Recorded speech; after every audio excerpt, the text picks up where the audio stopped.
All right. Looks like the stream is up and going strong. Let's fucking rock and roll, dude. Create season character. I was gonna play something different this time. I really was. I was gonna play a minion master or something like that. But I can't.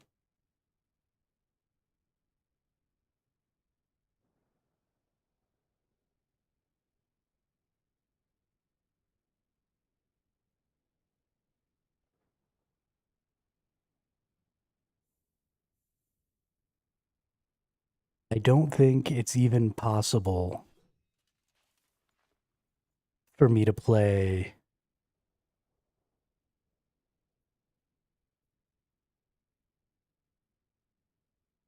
Hey, yo, what's up, Gravy? Yeah, the new league starts today. New season. Gotta play. Did you see it was either yesterday or the day before? Streamer.bot 1.0 just launched. So there's loops and stuff now in the logic.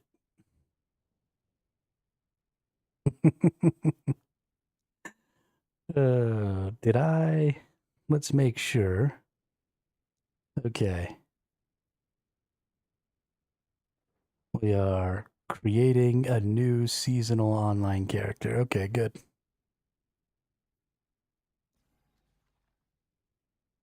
Yo, Wheatspan, what's up, dude? How is life, the universe, and everything?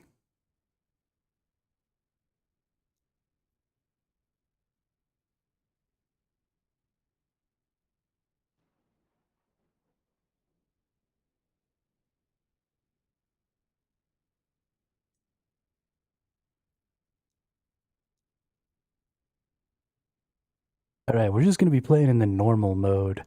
I want to play the Merchants Guild, and I suck too bad to play hardcore, so we're just going to play some normal mode.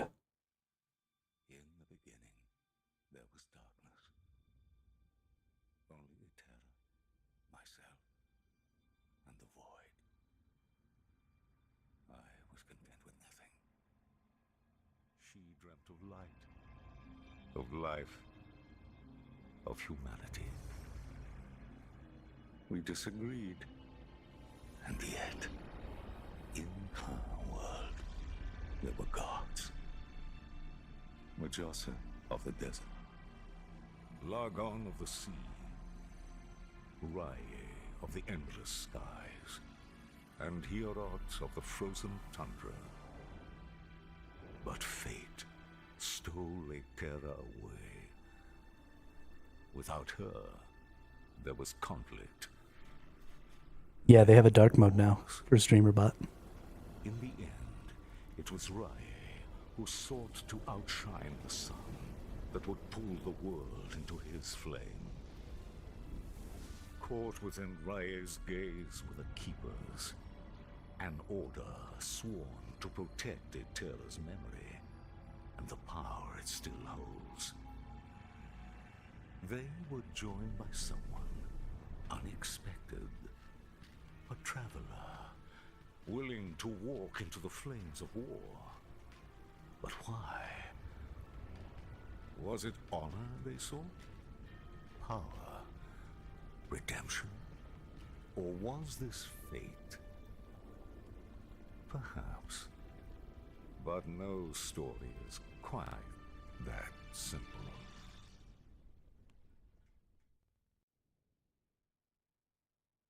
I feel like that's new. Or maybe I'm just such a trash can, I've never looked at the opening stuff before. I feel like everything is much brighter. Did they? Yeah, they definitely brightened up everything.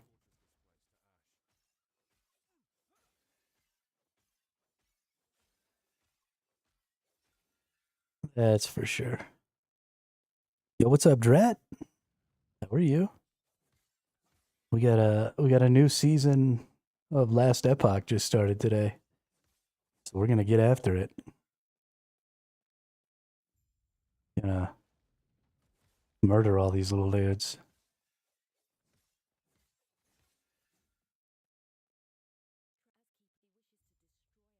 What's new in the season? Tons of balancing stuff, new end game content, a new mechanics for the crafting system, which y'all know how important good crafting is to me. And the crafting system of Last Epoch is easily the best crafting system in gaming. Easily.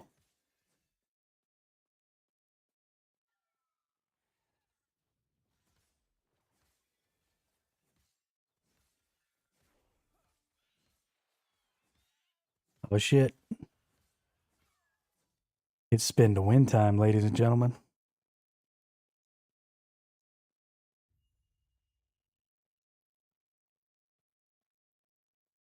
What's the evade button? Oh no, don't care. We spinning.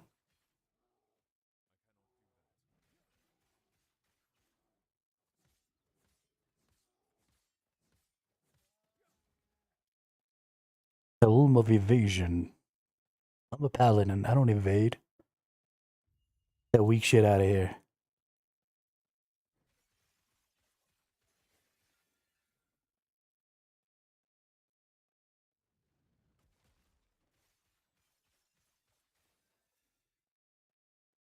So the early game is going to be super the same as it's always been, right? You still got to get through all the acts. You got to do all that stuff.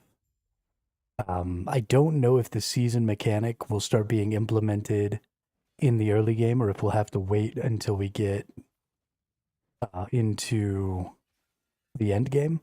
But we should be able to get to the end game today. So we'll be able to find out. I watched the announcement trailer, but I have a tendency to just kind of go into this stuff blind. Because it's more fun, and I think Last Epoch is one of the few ARPGs that you can just kind of go into blind and not really worry too much about making sure you've got the best build or whatever ridiculousness. We can just kind of run up in here and do whatever the bloody hell we feel like. Is my little brother going to play the Super Bubble Magic User again? Honestly, I have no idea. I haven't spoken to my little brother since I found out that the game was launching. Little brother is currently directing a play, Dr. Jekyll and Hyde. And so he's pretty busy. I doubt that he'll probably even play the league, and if he does, it'll be a pretty minimal amount. My little brother is not like me with the gaming. He's a much more casual gamer than I am. He likes to go outside and, do things in the real world, which I don't really understand.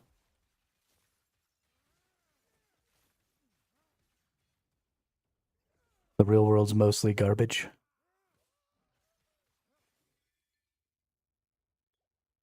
Oh, okay.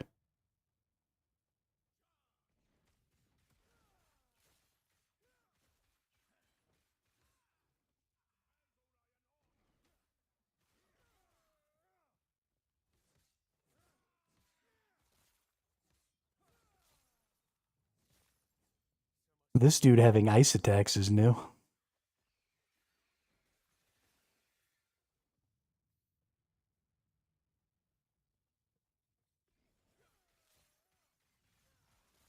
Dude, tell him you got shit to do.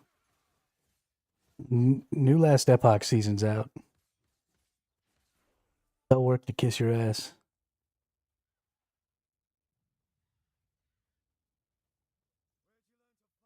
I promise, nothing. None of the garbage they want you to do is more important than playing video games.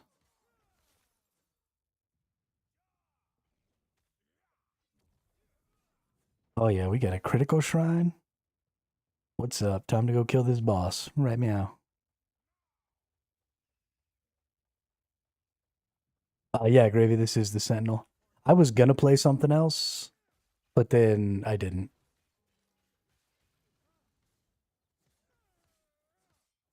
I love the Sentinel way too much.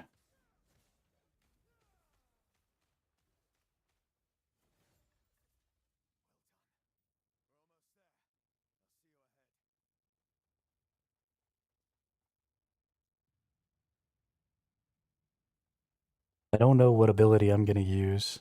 That's a lie. I'm going to use Warpath. We're spinning to win.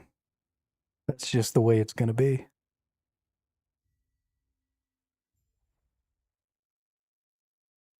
We're spinning to win.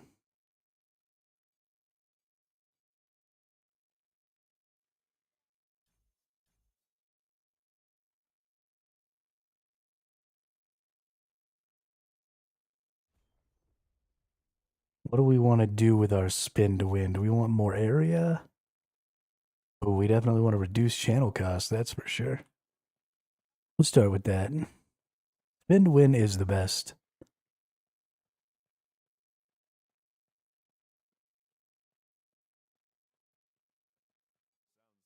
They definitely upgraded a bunch of the visuals. Like, I feel like this dude looks different. I feel like there's a lot more greenery and color. I don't remember there being so much greenery and color in this game. Things are looking good. Let's see what this person has. I definitely probably don't need that. I probably need that. But let's see. Yeah, we definitely want this.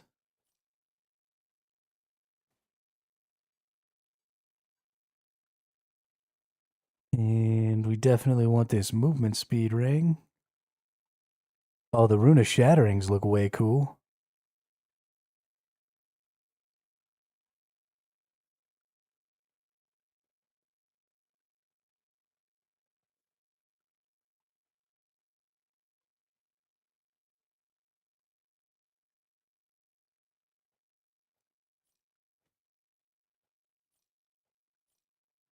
All right, good enough. Let's get into it.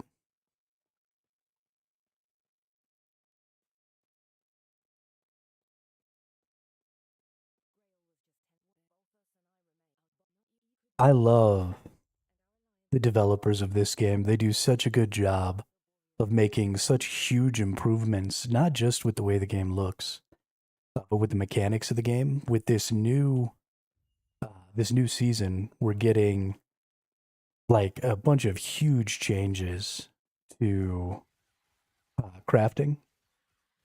So we're getting like a new way to um, words are hard. We're getting a new way to create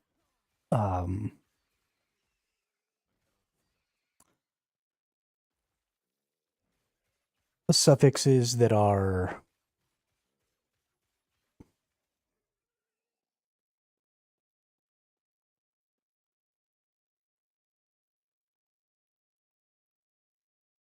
God dang it. Sealed. There you go.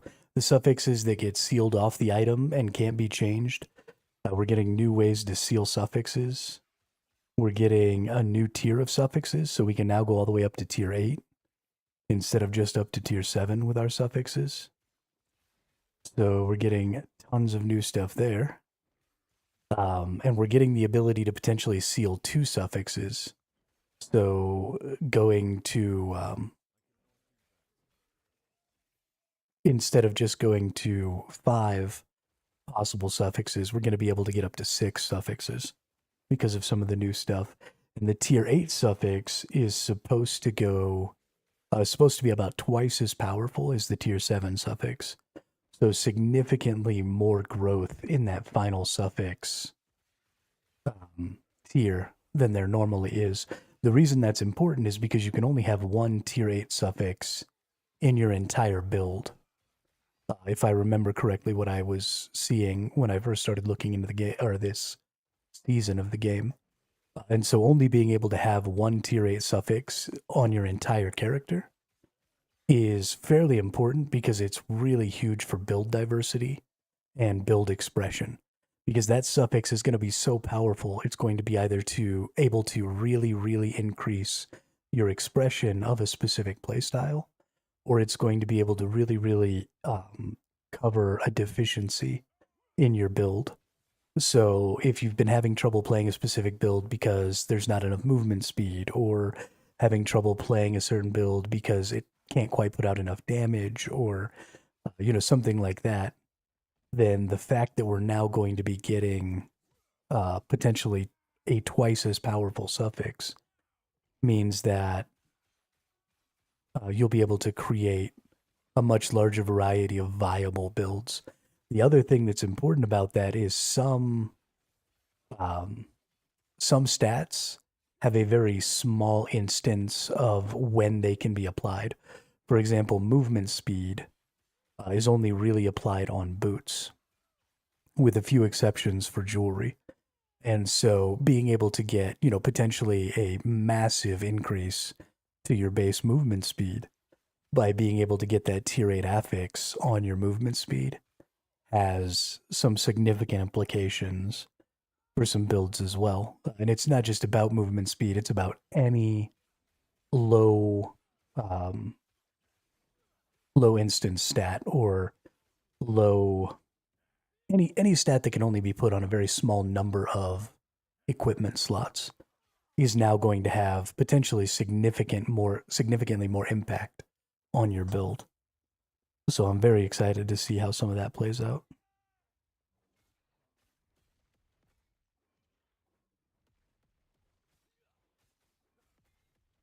This boss is looking a little different. He's also beating my ass. That's what I get for not spinning and winning.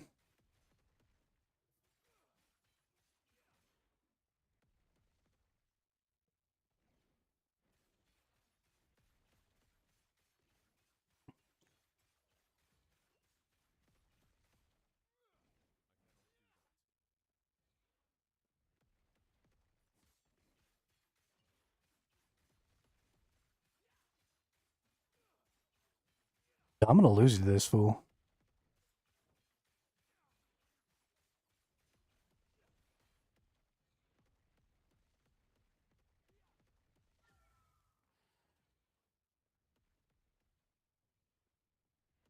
Why don't you get out of the fire? Stop standing over there where I can't attack you.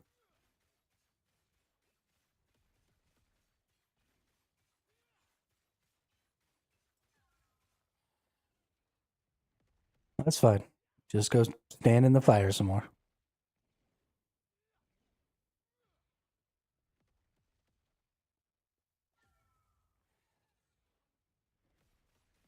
What an asshole.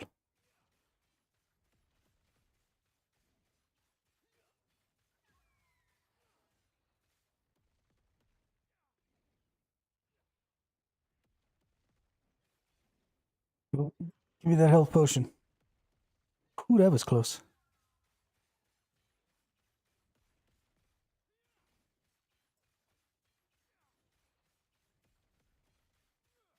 Yo, I feel like they added like uber hit points to this boss.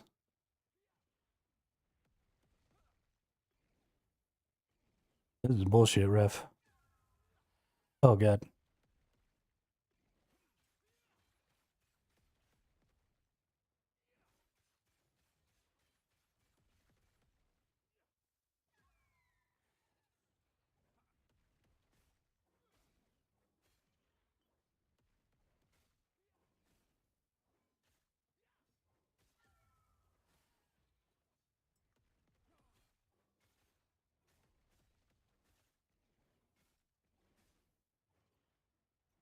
Yo, somebody's already level 19.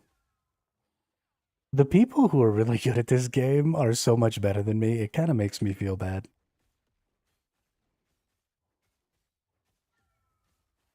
I'm not bad at video games, I swear. Oh god. Oh god. Ooh, that was actually kind of close.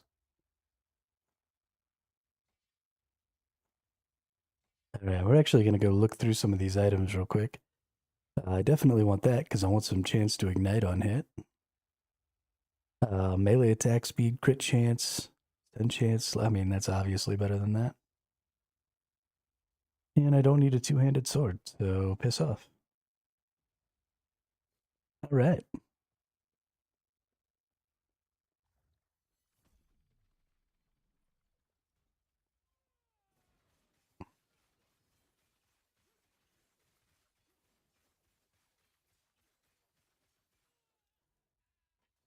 We just got to remember that in the early game, the paladin is just generally a weaker.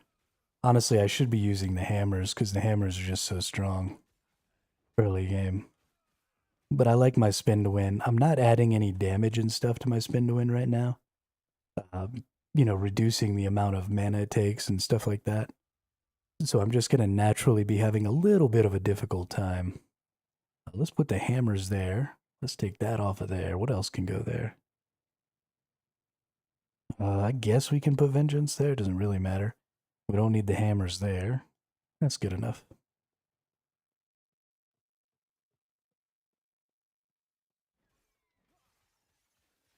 But yeah, we're just going to keep taking it nice and slow. I'm not terribly worried about rushing to the end game and getting all crazy with it. I play enough hours that I'll be in the top, 10% or whatever to reach the end game. I don't need to be in the top 1%.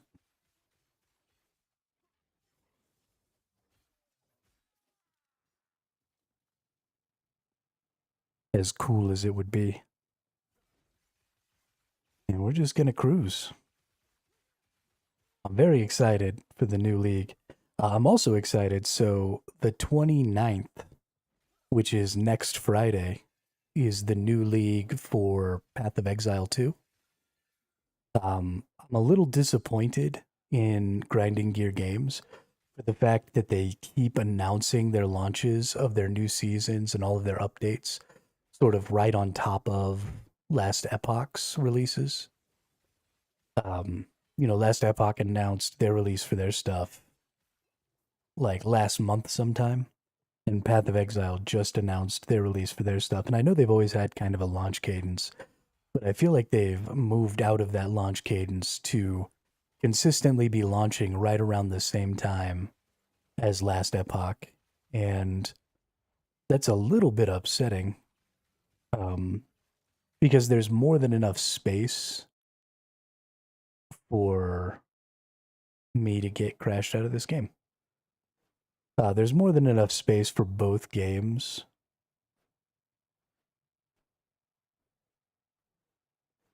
Um, oh, right. I gotta click the little thing, don't I? More than enough space for both games. I mean, the hype of a new season of any of these ARPGs usually lasts about a month, month and a half. And they usually run in 3 to 6 month cycles when they launch their new seasons. So you could very easily um,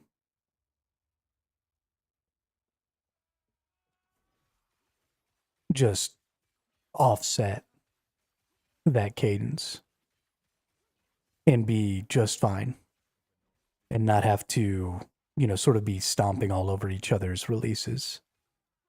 And so I'm a little disappointed. I'm still obviously going to play the free weekend because I have yet to have a chance to play Path of Exile 2 because I haven't bought it in its early access. So I'm pretty excited to get an opportunity to play it. But it is a little bit sad that they seem to be trying to intentionally walk all over Last Epoch's launches. I would like to see them maybe be a little more focused on working together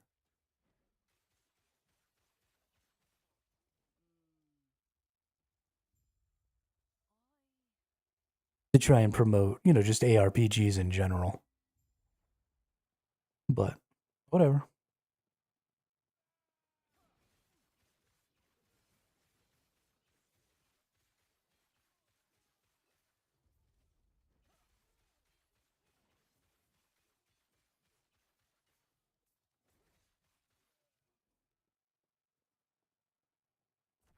We are spinning and winning.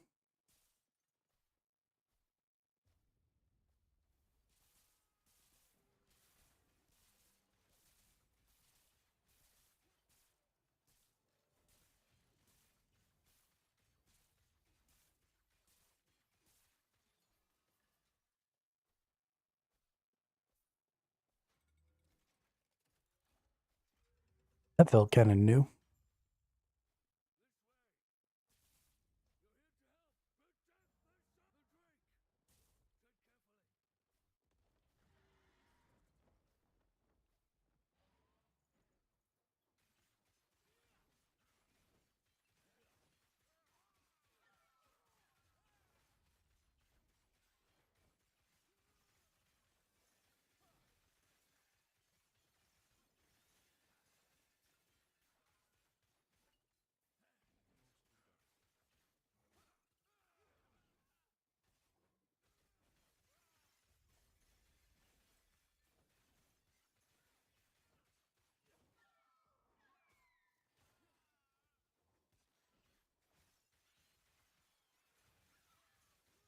So if I'm not mistaken, one of the things that they changed is they actually made these waves come faster here in this Keeper's Vault area. If I'm not mistaken, I read something about that. Just to try and speed up this section of the early game, which is cool. I'm down with it.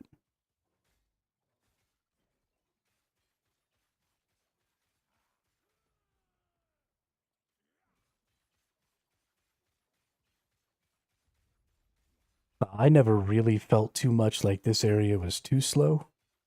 I think there's a really fine line between trying to improve the speed of the early game for really hardcore good players and finding that sweet spot for your more average player. And I'm sure they're having some difficulty trying to identify that because it is a lot.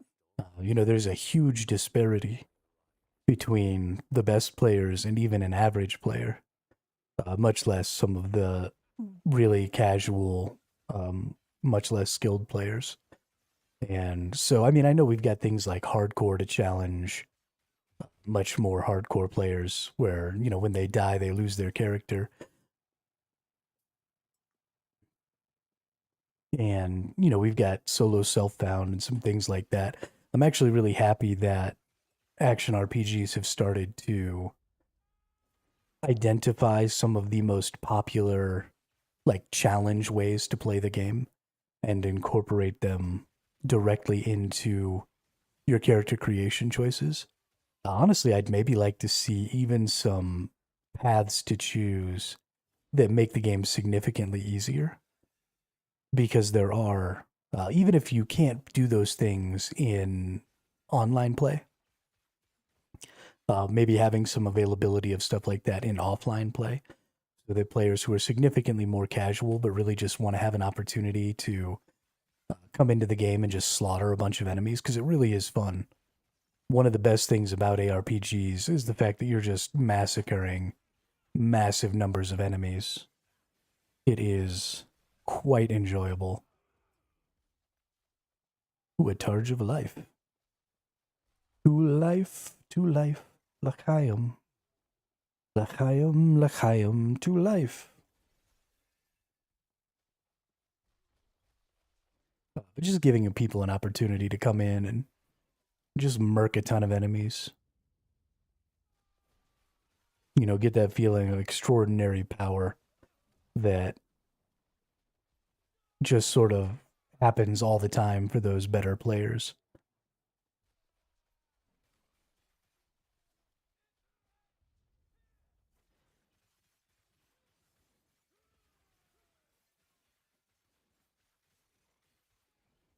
And they may, honestly, I've never played this game offline, so that might be a thing that already exists.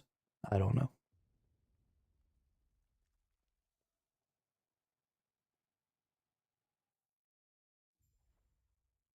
But goodness gracious, this game is fun.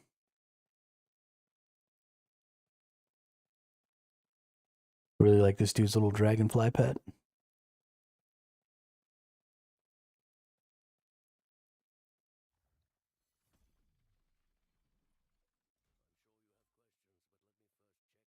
And if our good fortune never comes, here's to whatever comes.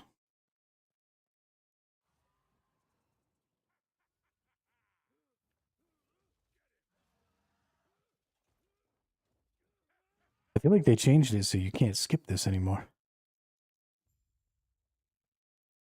Or were you supposed to put down a TP? You were supposed to put down a TP, okay. Never mind. I just did it wrong. I just did it wrong.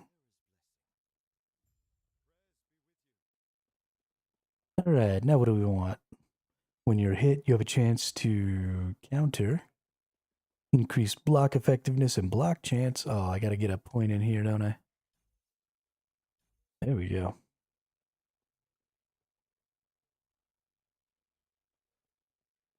Armor minus damage taken.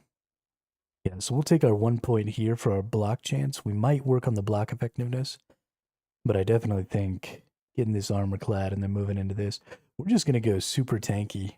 There's a new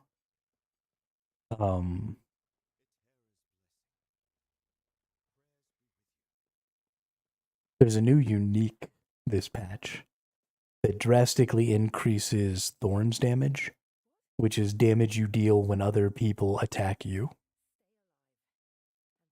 So there's potentially a really good Thorns build in the game. Now, probably that's something better done on like a Spriggan Druid or something like that. But maybe it's something I can do with the Paladin as well. We'll have to see.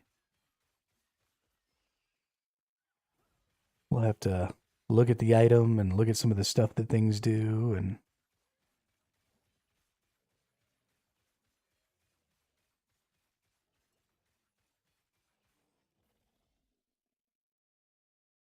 just take a look. Honestly, I should have been looking more at this stuff.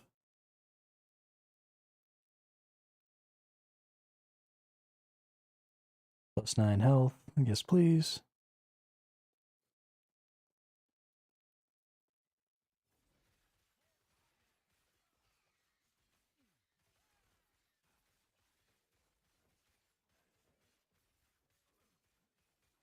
We'll probably do like we normally do. Do an on-hit ignite build. I'm a really big fan of the Paladin spin to win ignite build. I think it does a lot of really good damage. I think it's fairly simple. And I'm a pretty big fan of simple, you know? Ooh, there's so many enemies here. Let's go ahead and murder some things.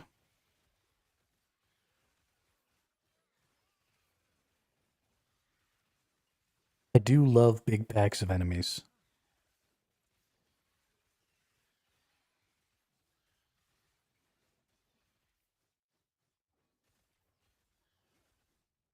Ooh.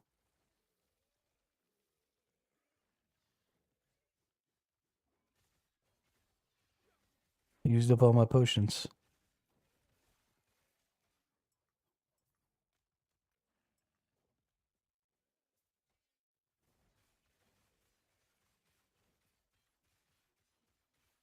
We almost had a bad day there.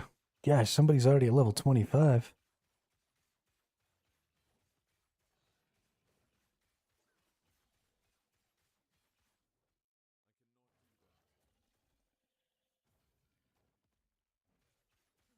Okay, sure, come back to life after I kill you. That's fine. I thought I picked something good up here.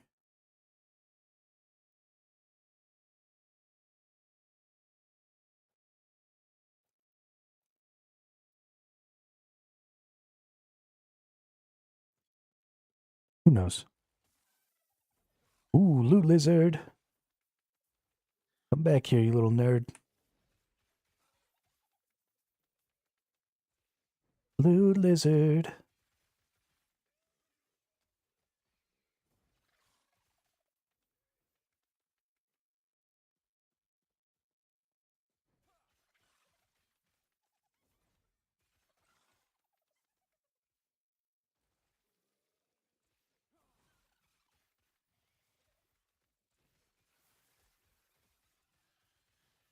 There we go.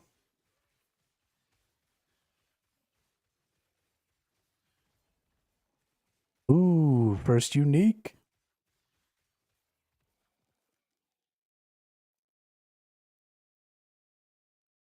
Targe of Hope.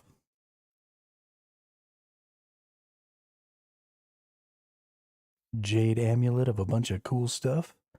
Yo. Life's feeling good.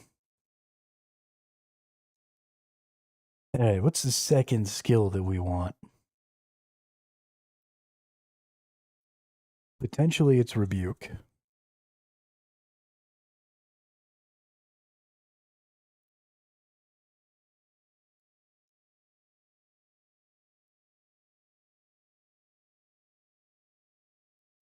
But I think... Let's see, should I get Shield Bash or should I do Lunge?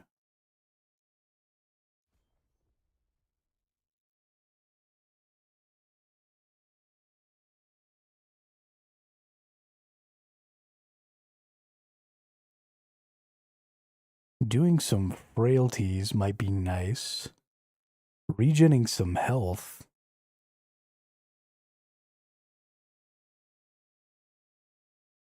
And giving myself some escape options might be nice.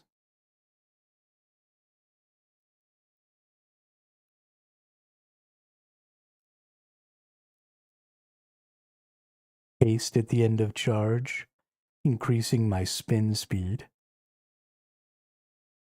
Okay. Well, let's gain back some health. That seems like a good plan.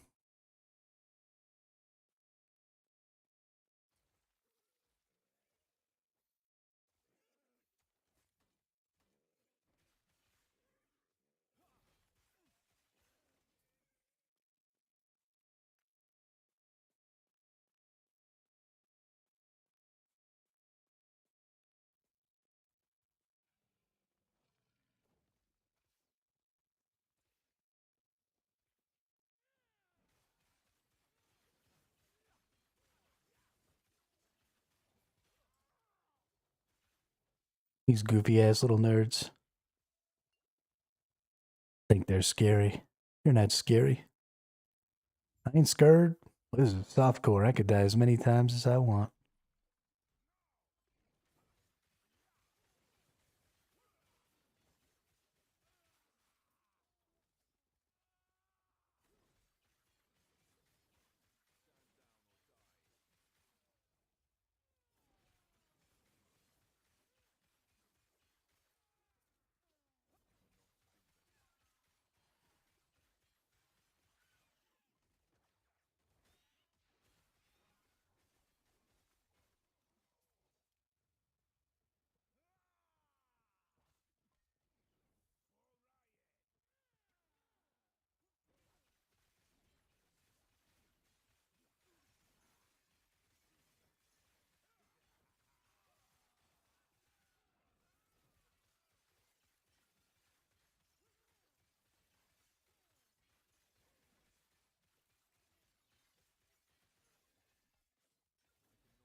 Hey, another skill point. Oh yeah.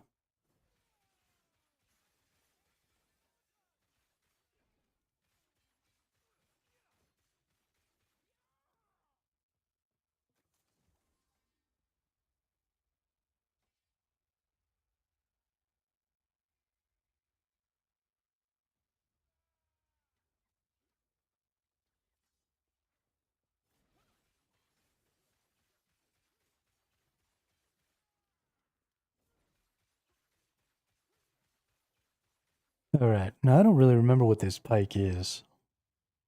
Spell fire damage, 25% chance to cast fire aura on kill with fire skills. Melee void, chance to ignite, chance to slow. Now this takes away my shield and stuff, but it does do significantly more damage. This is an extremely popular early game melee weapon. Yeah. Yeah, this is definitely going to help speed things up a little bit here. So we might as well. Yo, Bean, what's up? How you been? Sorry, I was not looking at chat there.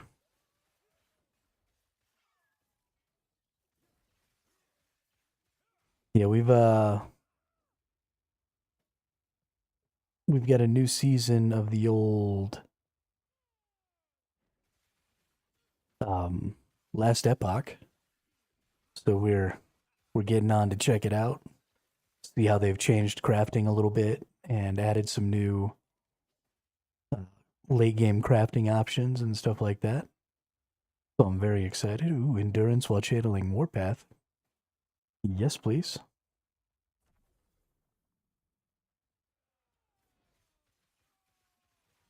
Just finished dinner. That's what's up.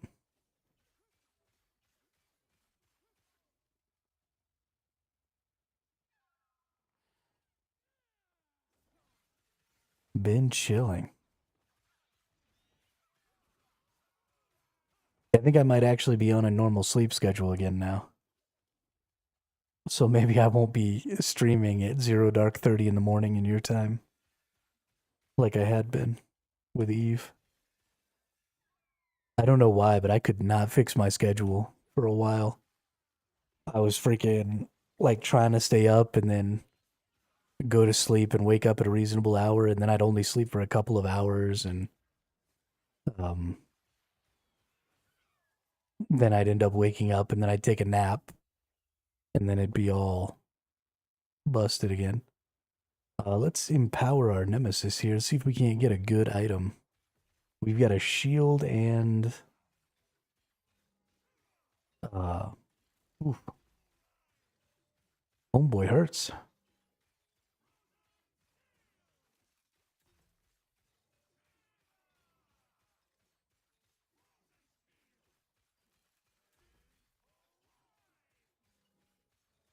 I forgot about the nemesis.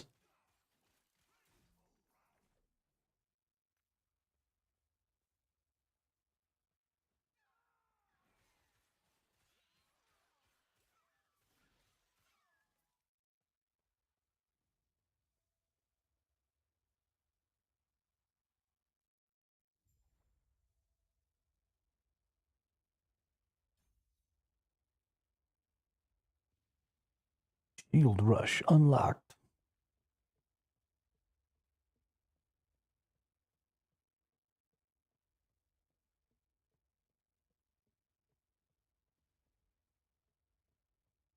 It's boss time.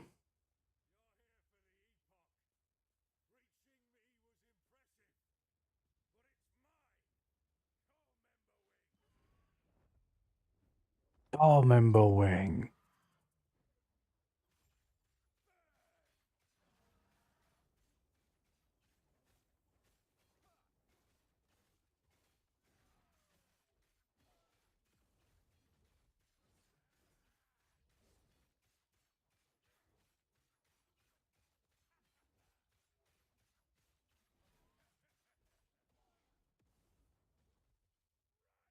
Get out of the corner a little bit there, bud.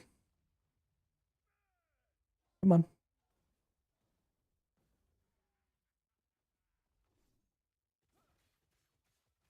There we go.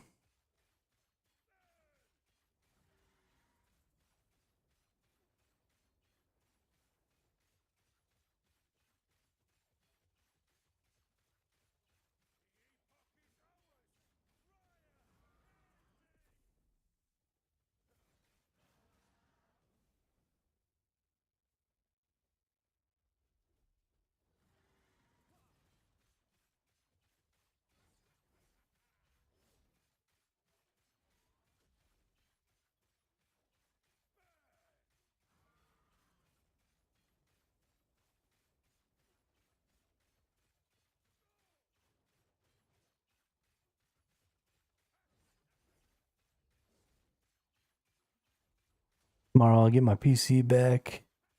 It was completely effed. That sucks. I don't know what I would do if I went days without my computer. I might lose my fucking mind.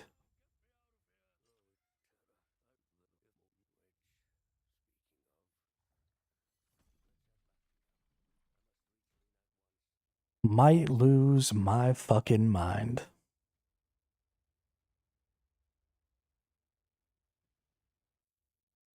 Oh, hell no. Oh, hell no. Not a freaking chance.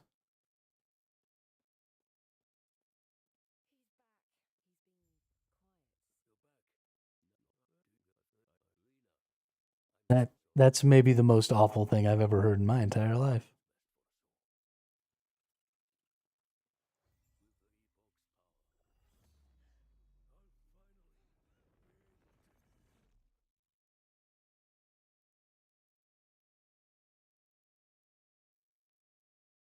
I mean, not just without games.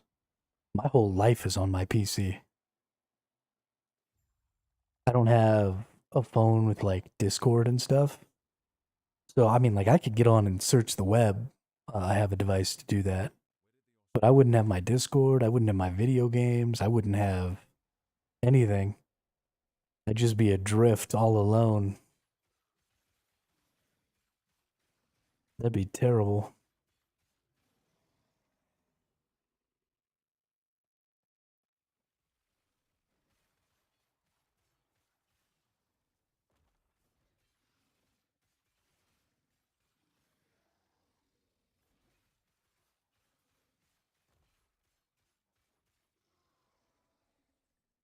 Oh, goodness, I love spinning to win. There's just nothing better than holding down a button and watching everything die.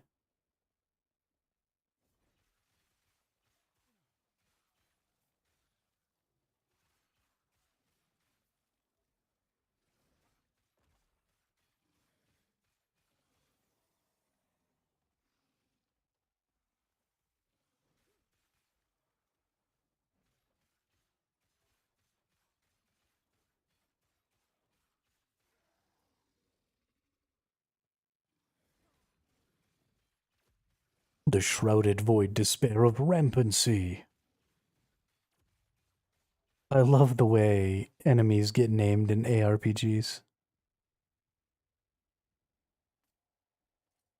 Let's see, is this better? Increased health gen, void resistance. Definitely don't need the dodge rating. Dope.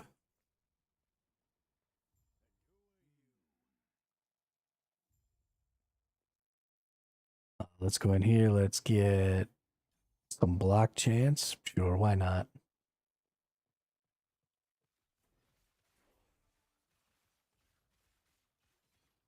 Oh, yeah, we level 10.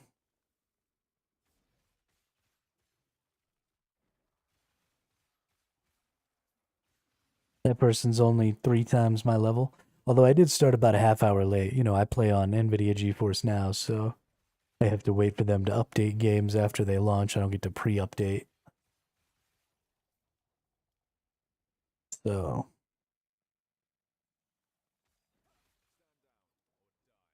things are generally a little slower for me. But we're doing okay. Like I said before, we are going to play the Merchant's Guild this time around so we can actually trade.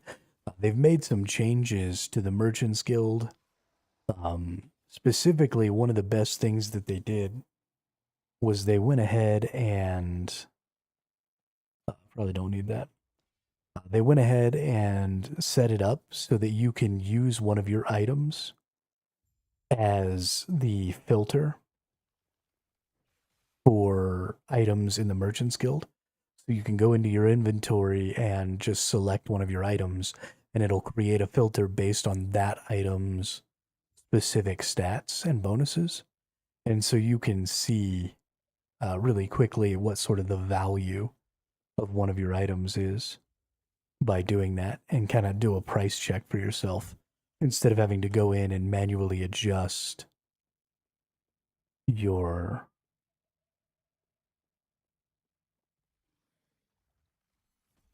go in and manually adjust your filter for every item that you want to price check, which should make a lot more activity happen on the Merchant's Guild, which is good because really there was a lot of high level merchant stuff going on, right? A lot of unique and stuff. Yeah, it has been a couple of days, Charles. The last 2 days I haven't streamed at all.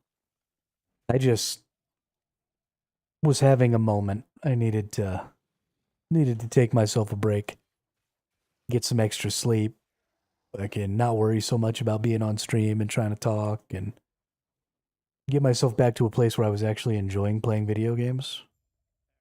Because I was pretty grumpy for the past week or so. It was having a very negative impact on my enjoyment. But I'm not grumpy anymore. I'm having lots of fun again.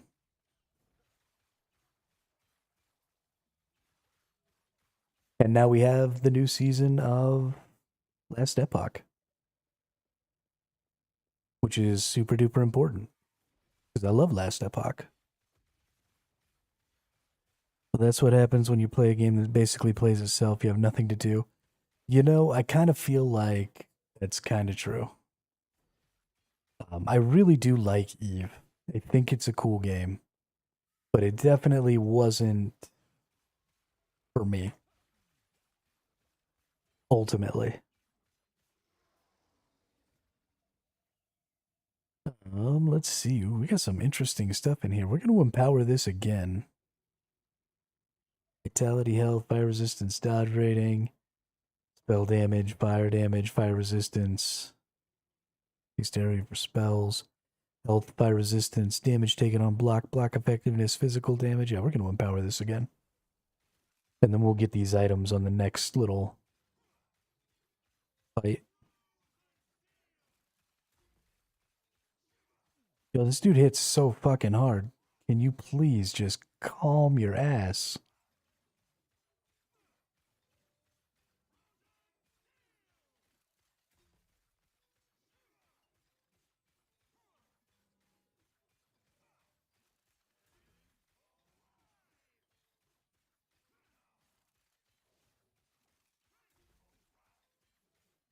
Maybe drop some more health potions?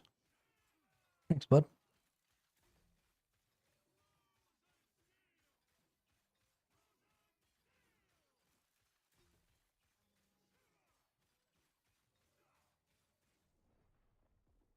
Did you see the new free update and DLC that's coming for Dune Awakening? Do you think you'll come back? No.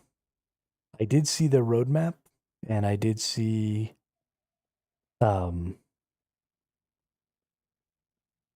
some of the information that they gave about what they're trying to do for the game, but none of the information that they put out had anything to do with the actual problem with the game, which is that their faction warfare system and their Landsrad system is still completely broken.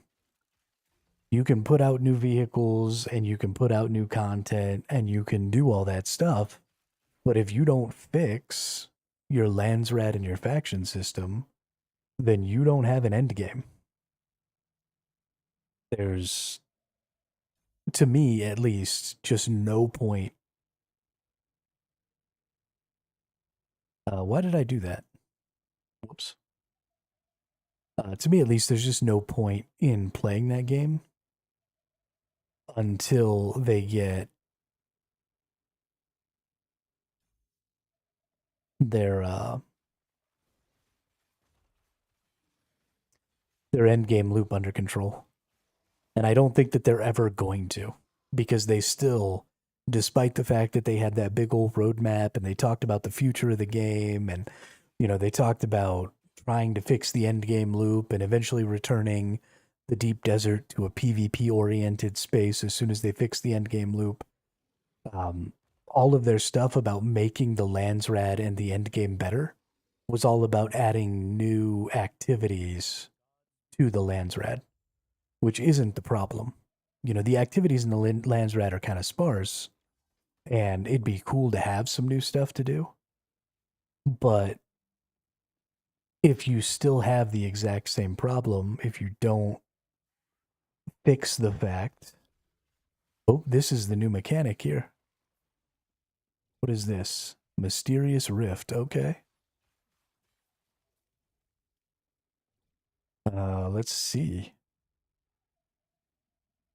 They were going to be doing a complete revamp of the faction lands. They did finally release something that said that. Thank God.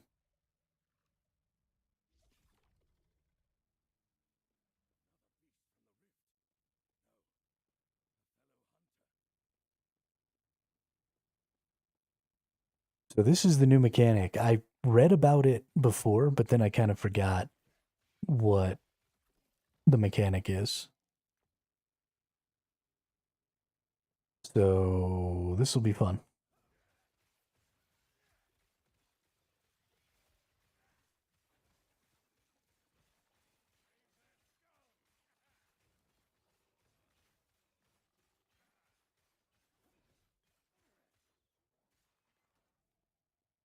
Lots of drops coming in.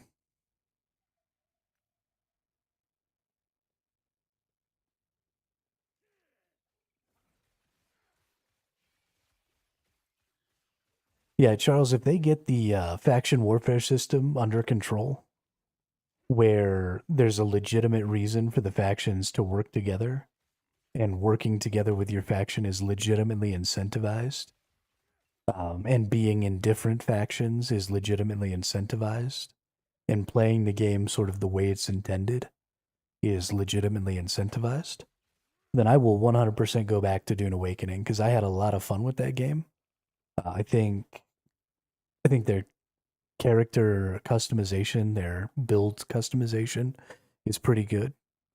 Um, I think the lore in the world is pretty well done. I really like their vehicles. Whoops.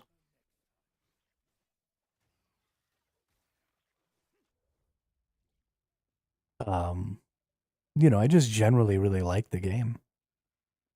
But if their end game loop is going to continue to be as broken as it is, then I'm just not going to be able to enjoy it.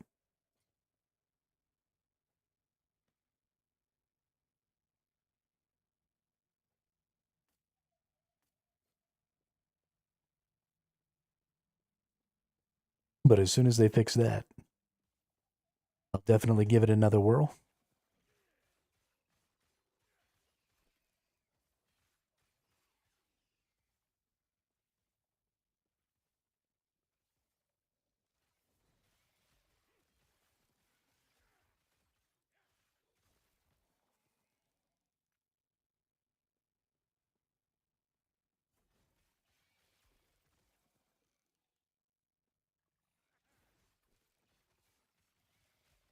I tell you what, this is a really vibrant, cool zone. I'm really enjoying this. These little enemies are freaking ouchy, though. All right, looks like we're about to get to whatever the real mechanic is for this. Again, I totally forgot. But it looks like, okay, we get a boss, the Rift Beast.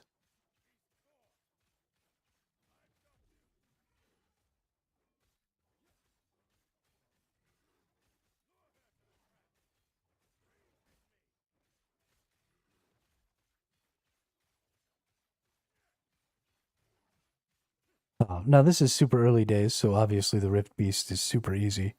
I'm sure later he'll have more moves and there'll be variations and different stuff like that that'll make him more difficult, more interesting.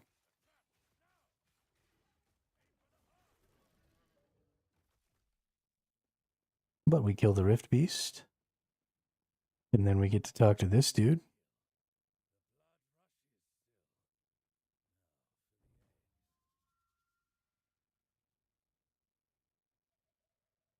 I will say I watched all the game releases and trailers and stuff for Gamescom opening night live, and I was severely disappointed.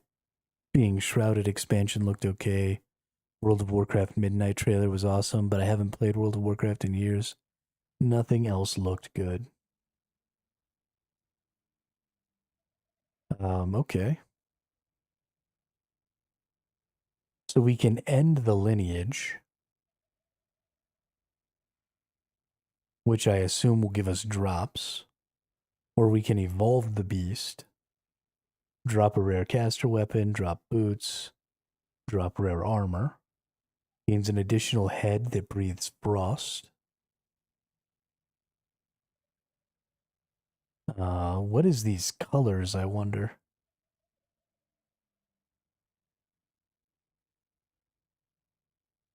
Grows flowering vines from its shoulders that release poison pools. I wonder if this is like difficulty. Is the red more difficult? It looks like it's something different. Grows flowering vines from its shoulder that spit needles. Okay, so we've got flowering vines, and then we've got an extra head. We've got these weird little images up here. Let's hit this. Let's evolve the Rift Beast.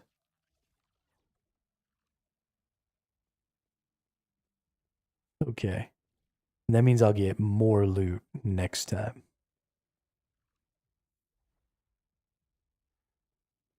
Yeah, I mean, you know my own general idea about sort of the gaming world right now is just that games are starting to seem even more and more samey as we go. So I feel like I'm just constantly playing the same game over and over and over again with a different coat of paint, you know?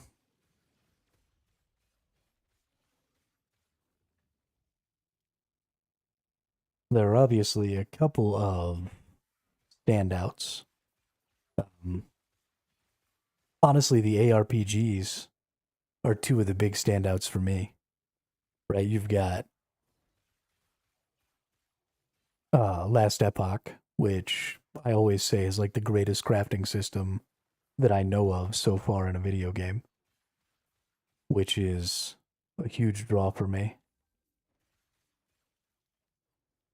Where the fuck am I?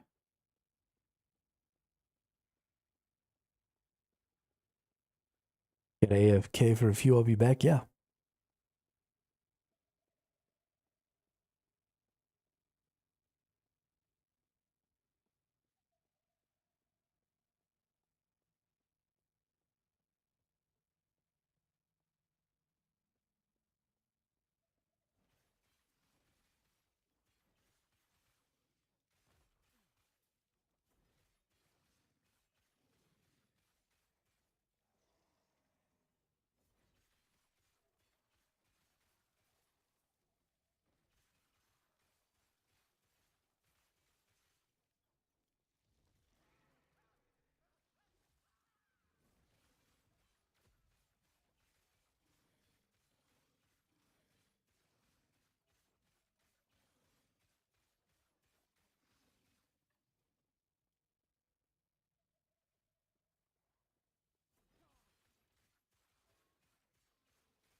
Somebody's level 30, so they're actually going faster through the levels than I am, despite the fact that I'm in like the super early levels.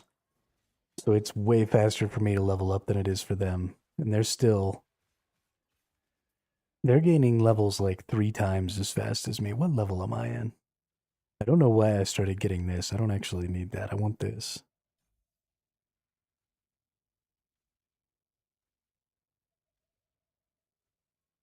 Yeah, I'm in level 12 and they're in level 39. I was in level 10 when they were in 33. So I've gained 2 levels and they've gained 6. So they're gaining levels 3 times as fast as me, which is silly. Just silly.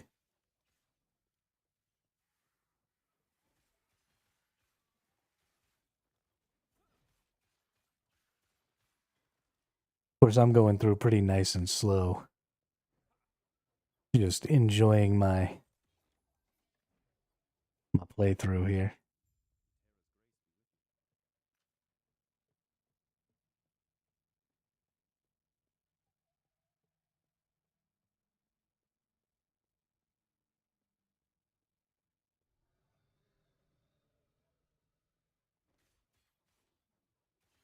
I don't know where that growl just came from, but that's new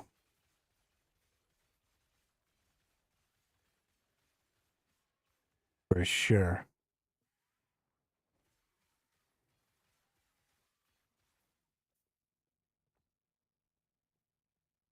Probably need to spend a little time here doing some crafting.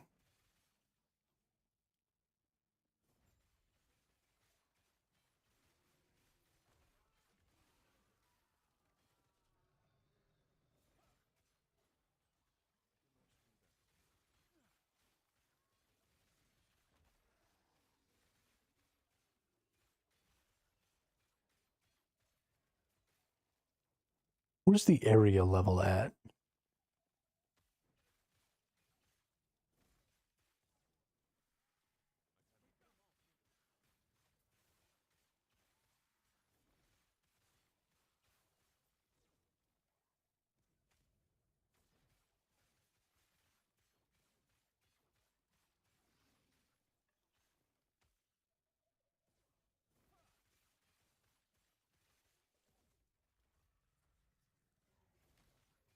Ah, area level 10, there it is.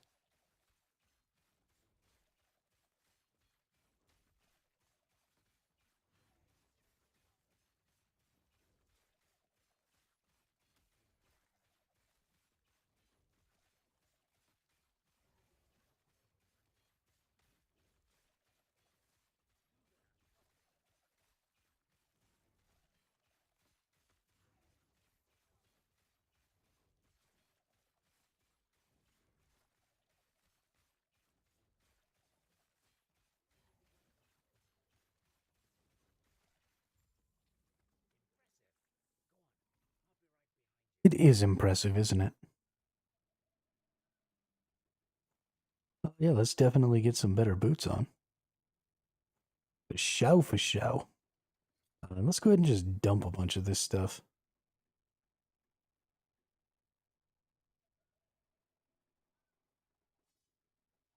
Like, there's no point. I'm going to keep that silver ring. The reason I'm going to keep that silver ring is I can put a little crafting on it.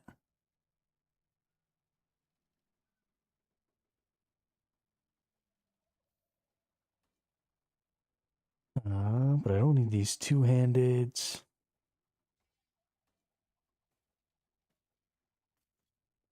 Ton of stuff I don't need there.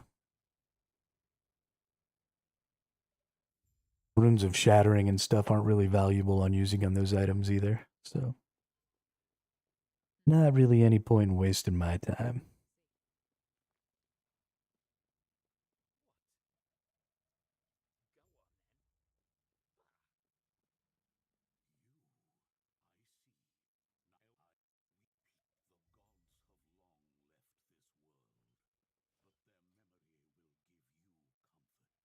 Right, do we want to do physical resistance, chance to bleed, ward when hit, cold damage? Let's do that one. That one's useless.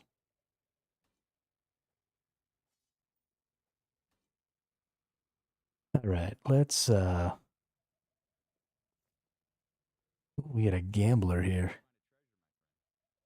What do you got? You got some one-handed swords? You seriously not have any one-handed swords?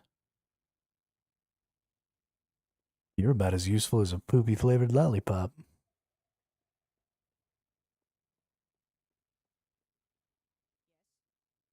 What is that? Some really bad one-handed swords.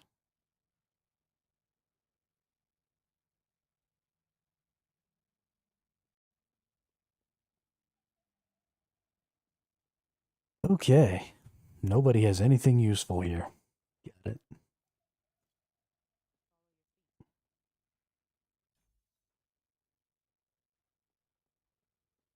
What's the crafting button? Forge F. Got it.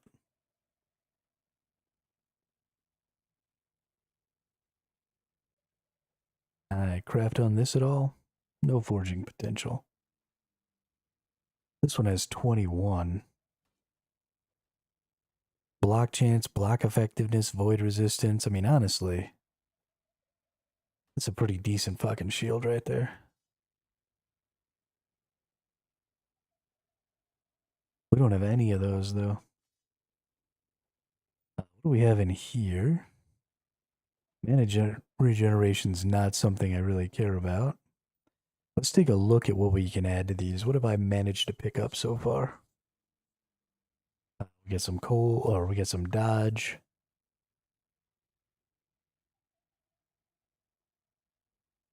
Can we make this only ones that we already have? Minion dodge we don't need, intelligence we don't need, strength we can use. What suffixes? Dodge rating, health, is resistance. Okay, well, definitely let's do health.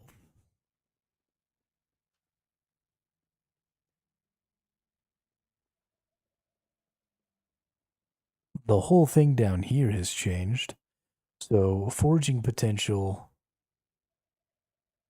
I currently have 12. So, it's now telling me what the range of potential loss is. So, I can lose anywhere from 1 to 10. But if I don't have this glyph of hope, okay, then I'm still losing anywhere from 1 to 10.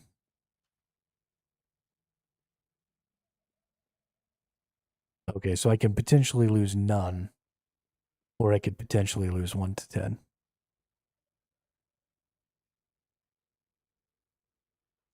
So let's add the affix. We only lost 1 on that one. That's super great. Let's go ahead and add some more health. Add some more health. Yeah, so they changed the whole kind of crafting thing down here to give you a little more of a look at what's going on. Then I think we're going to go ahead and do health on this one too. This one has 19 forging potential. That's nice.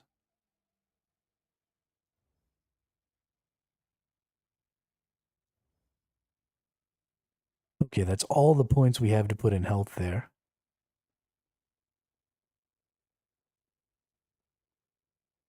But let's also go ahead and take a look at strength. So we're going to add strength. Okay, and we lose. So instead of mana regeneration, we get a little bit of health, a little bit of strength. We don't have anything for that. Do we have anything interesting here? Can we add anything good there? No. What about in here? We can increase fire resistance. We can get some more strength.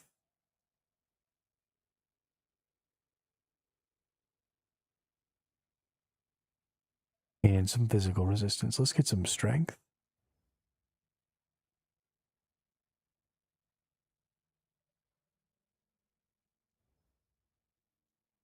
And then let's do some physical resist.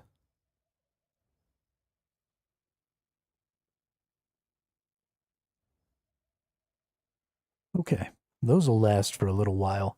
The reason I specifically put those things on those items is my rings that give me increased movement speed are something I'm going to want to keep. And that increased chance to ignite on that idol is also going to be, or I guess it's not an idol, what's it called? A relic, there you go. My increased ignite chance on that relic, that's the type of relic I'm going to want to use as well. And so while I'll eventually get better versions of them, I won't be necessarily looking for tiny little upgrades to those. Your accessory slots and um, your relic slots tend to be a lot less important when it comes to, upgrading and stuff like that for the implicits. It's much more about the possible explicits that you can get. Ooh, nice. Another one of these.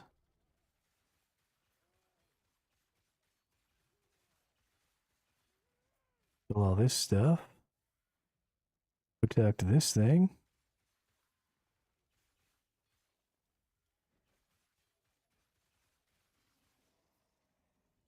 And let's get in here. Oh, but we just got the beast this time. That's interesting. It is getting that extra head. You see, it's got 2 heads now, and it's shooting ice at me. So you don't always go into the zone. That's interesting. I need to move this bad boy out here a little bit. Come on over here, buddy. There we go. Now I can actually go in my circle. If I can't go in my circle, then I become much more vulnerable.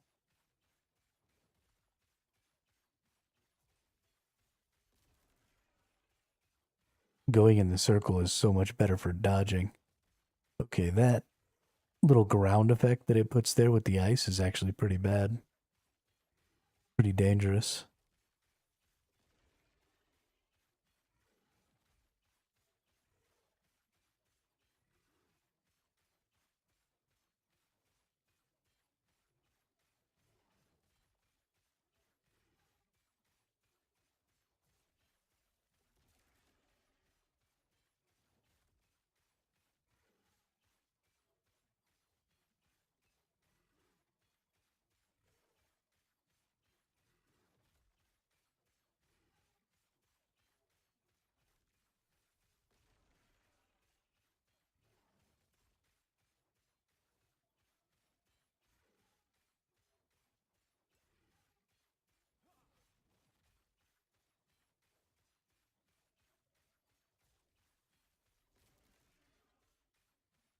Spinning and winning.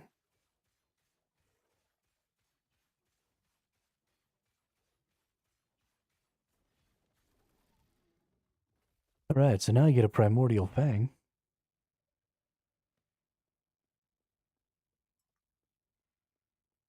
Which is super awesome. Looks like it goes in a material bag. It's goes in my key bag. That's nice. A razor sharp fang from a rift beast can be traded to Scarven Bloodhorn for powerful items such as primordial unique items and runes of evolution. Nice. So those runes of evolution are the thing that can potentially give me a tier 8 mod. I definitely want to pick those up. That's going to be something I'm going to be very interested in seeing how they work.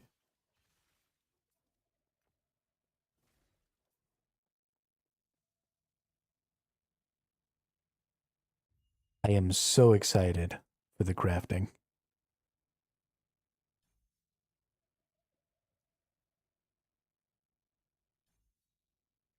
So friggin' excited.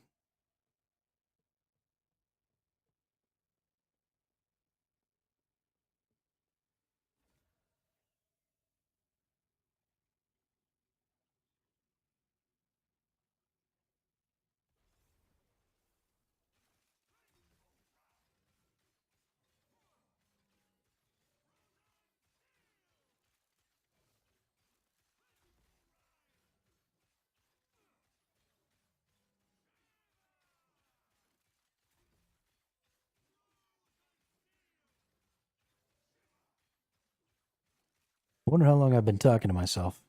Whoopsie.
Whoops.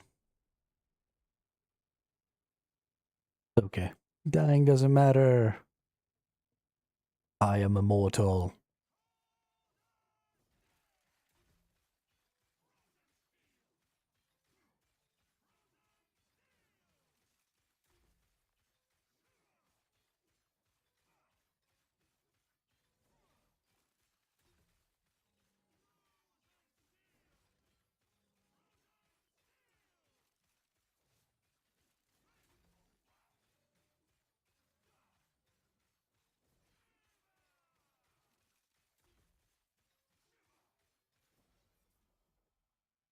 All right. I don't actually need that at all, but in the future, I might make an item that can use it, or might make a class that can use it. But let's take a look here. Really good boots, vitality, health, fire resistance. I don't need the dodge rating, but super good for health there. We get this Targe that's going to give fire resistance, health, reduce damage taken on block, block effectiveness, physical damage. Hey, Damien Darkrose with the tier 1 sub. Hey, thanks a lot, buddy. I appreciate that.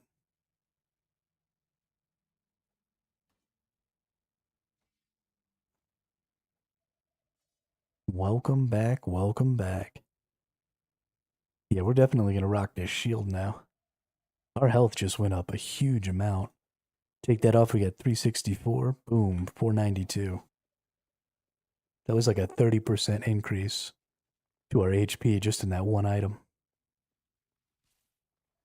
Gotta love it. Now our damage is significantly reduced because this weapon is kind of doo-doo. But as soon as we get ourselves a decent one-handed weapon, we'll be rocking and rolling and whatnot.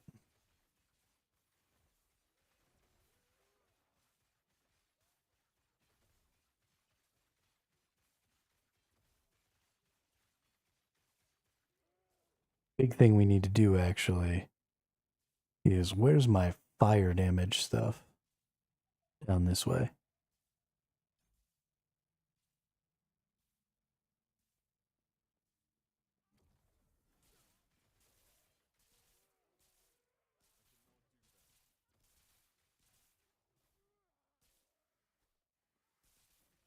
Oops.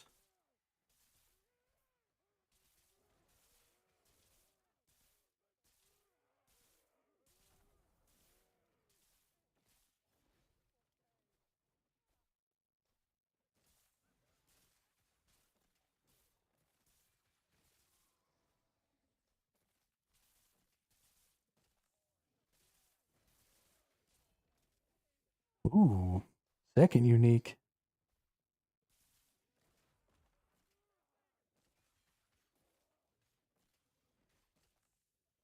Man, it's good to be a lucky POS.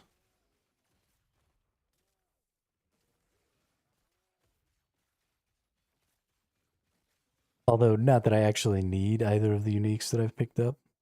They're both for builds. Oh, third unique, I guess. That are completely different than mine. Poison and minions, but whatever.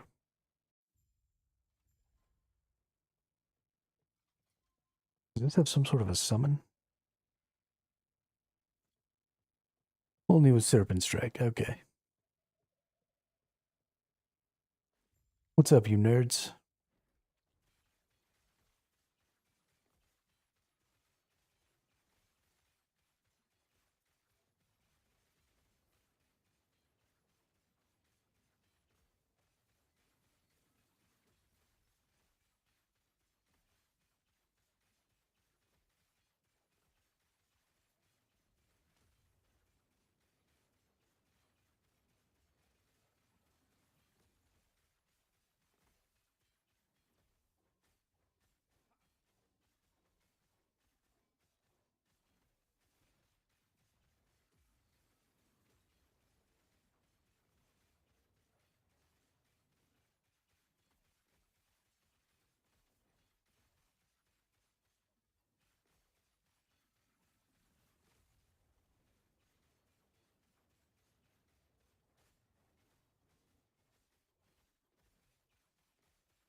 How are these people leveling so fast? Gotta admit, I'm pretty freaking impressed.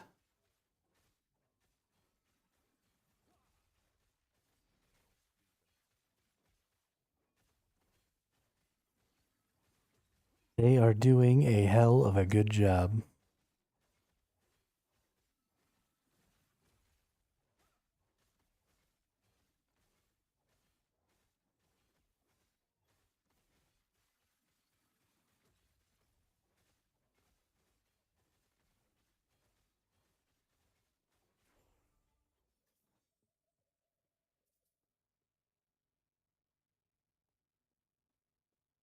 Dope.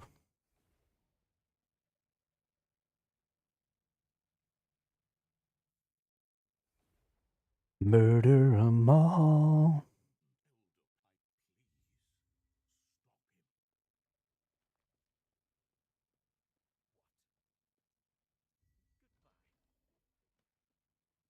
Now this gives me some sort of elemental leech. Once I change to my fire damage, that will be important. What do we got here? Health gained. You regen mana and a portion of your missing health when you directly use Rive, Vengeance, Smite, or Multi-Strike. Not going to do that. Health gained on block. Yeah, we're definitely doing that. Why did I have 3 points?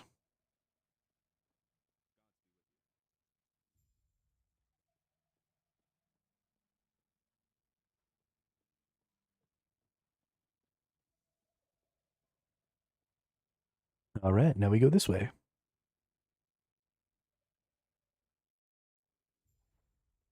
They went that away.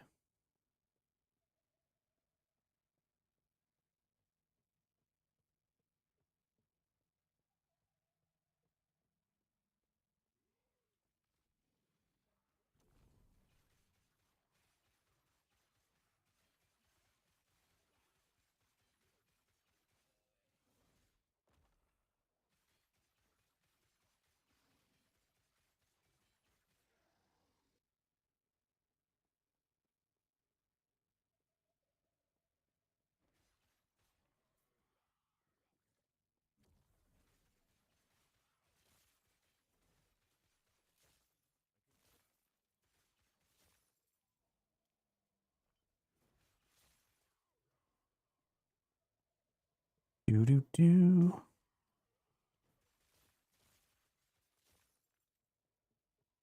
Getting shards so I can craft. Because all that matters is crafting. I am definitely going to go super crazy on the merchant thing this this season because it's going to be so much easier to trade stuff through the merchant system. Now that we're getting sort of a better version of the merchant system, I am definitely going to spend some time trying to learn what some of the most popular builds are, and then going ahead and buying bases and then running some crafts for those builds and then selling those crafted items. And we're going to see just how much currency we can amass in the next week or so. All right, I forgot all about this boss.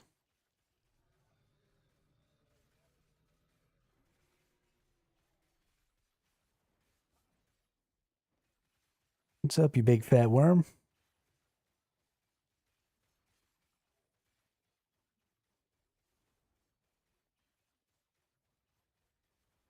This is something that I think is sort of undervalued.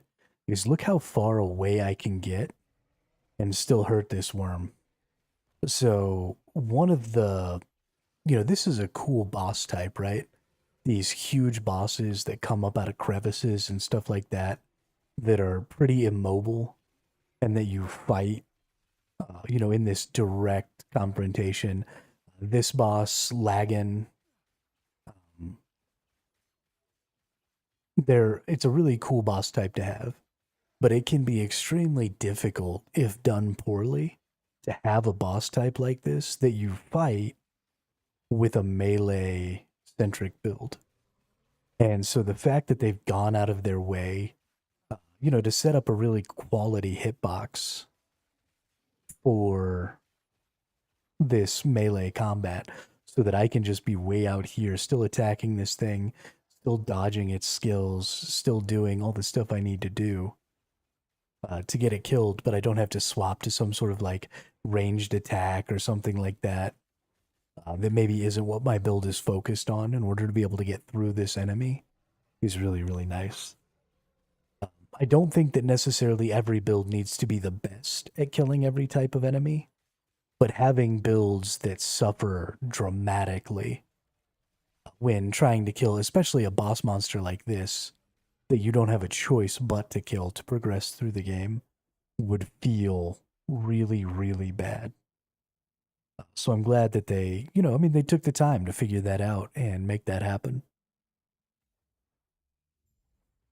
Because it could be a big, big turnoff and could make a huge percentage of their builds just totally non-viable when it comes to playing the game if they didn't have, if they hadn't figured that out.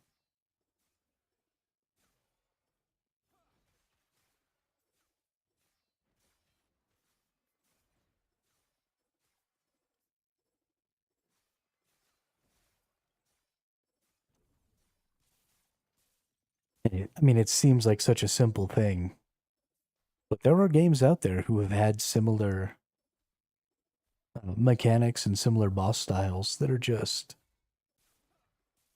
absolutely unreasonable to interact with.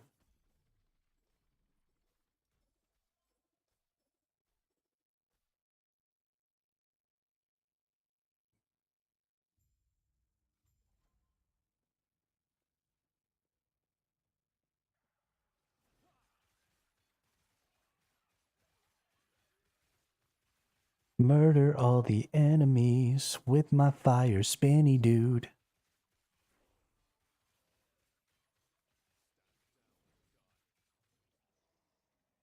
Spinning and flaming.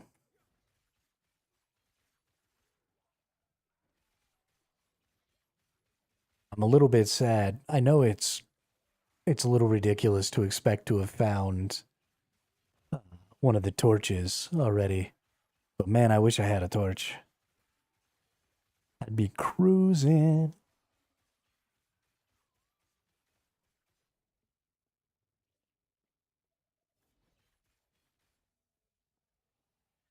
The torches aren't even fair. The armory, this is another spot where they said they made some changes.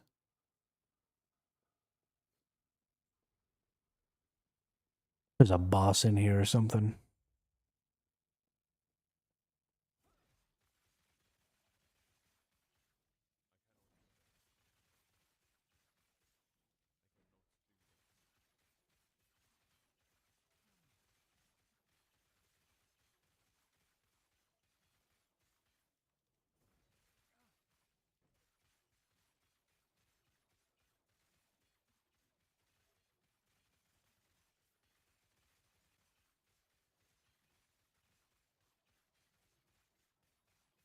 I really like these waves that they do.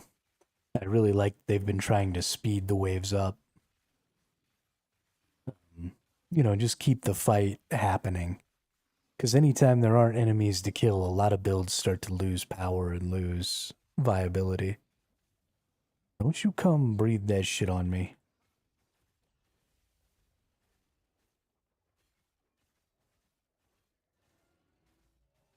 What's an asshole?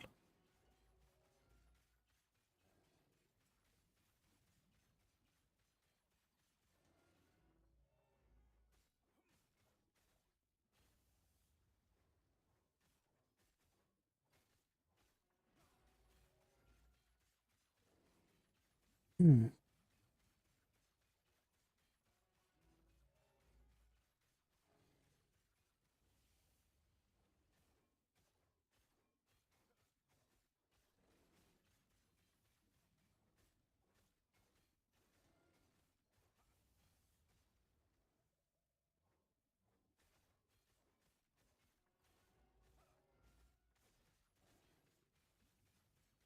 I feel like they made this guy easier.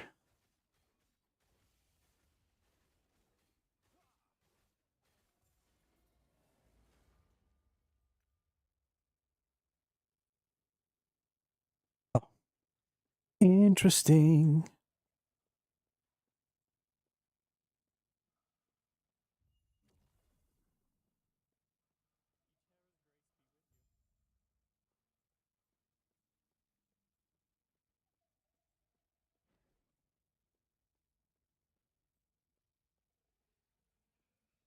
Don't need to kill you. I don't normally go this way. Already lost.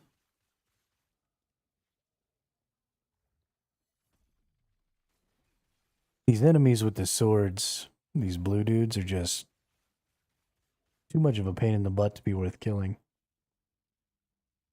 If I find a good shrine, I might go ahead and stop and kill them. But they got too many hit points and shit. Ooh, another nemesis. Okay, well, we'll kill the ones that reach us over here. Oh, the nemesis is on the other side. Okay. I definitely want that nemesis.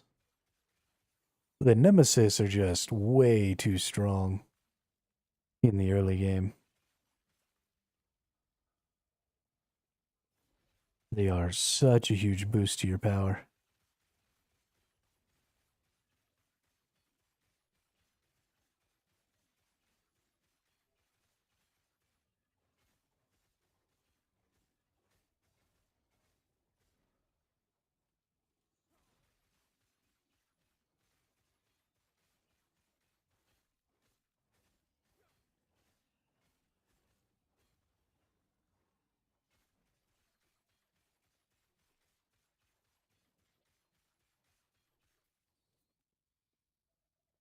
All right, what do we get here? Ooh, a bleeding heart. Yo. You're inflicted with bleed when you cast a spell, but 8.5. Ooh, that's a good one, too. Oh my god. And it's 25% less health regen.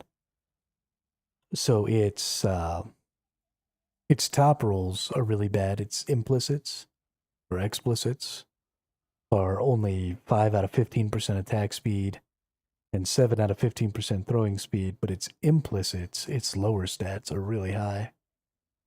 That's really good.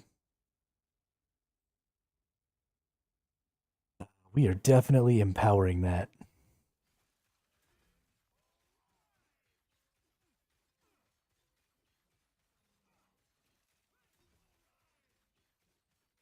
That's an incredible grab early game.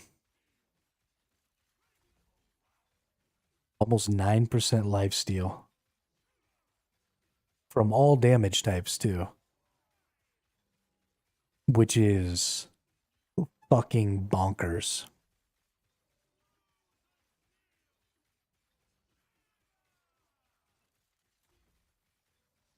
That is kind of something you can count on getting, though. Because of the Nemesis, and because of how quickly you can iterate through that unique that you almost always get from the Nemesis mod or monsters. And because you don't necessarily have to empower them like I always do. If you don't like the unique, or if you're looking for a certain unique or something like that from the early game unique pool, you can just kill them, take whatever it gives you if it doesn't have what you want, and then not empower it, and don't look for rares and just look for uniques. So if you have a build enabling early game unique that you really, really want, um, it's really not a terrible idea just to cycle the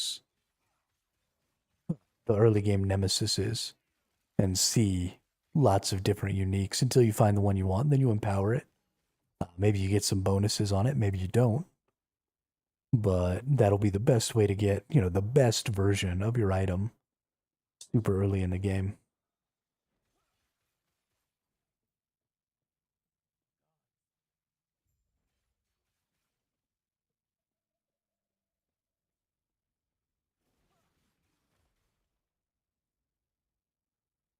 But I'm really excited about that heart.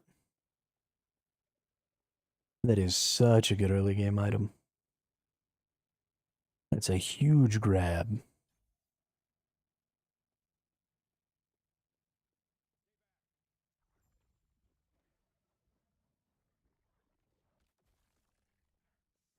Now we murder this nerd real quick.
stupid elder panion.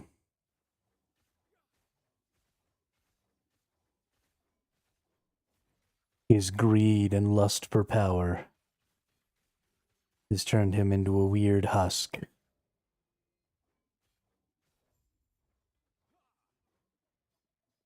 And now he's dead.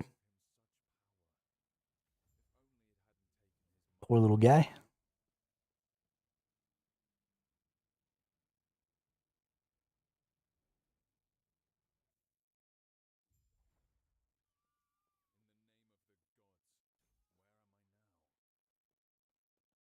Oh yeah. Look at all these peeps.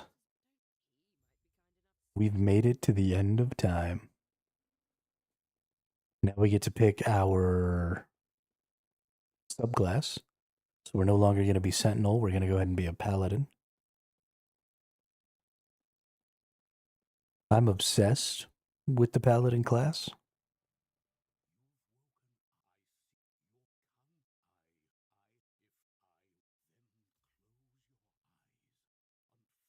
All right.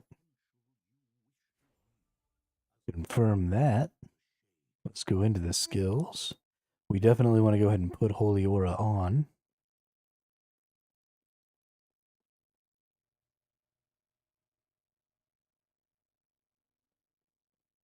So let's come down here. Put Holy Aura right there. And then let's go see about a new weapon. This Gladius just isn't really cutting the mustard anymore.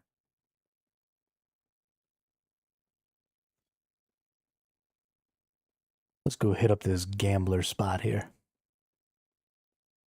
See if we can't snag a little something, something.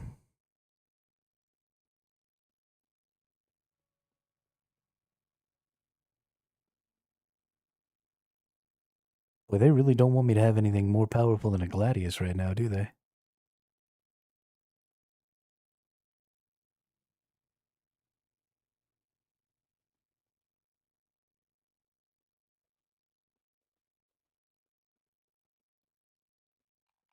All right. What do you got? Melee physical stun chance.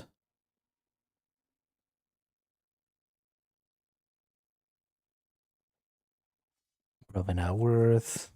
Probably not worth. Not worth. Not worth.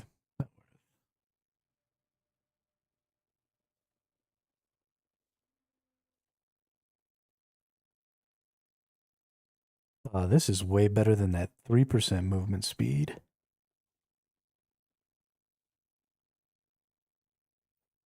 Yeah, we'll probably do that.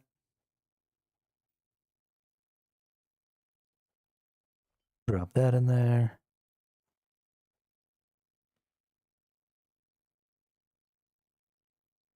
Spell damage, fire resist. Increased area for area spells, health, ignite chance. Honestly, I feel like this Jade Amulet is just better.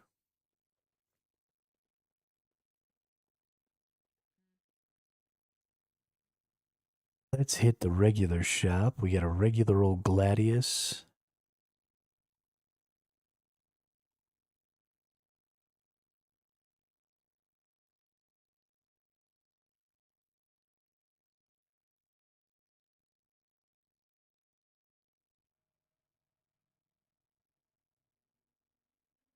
Well, this game hates me.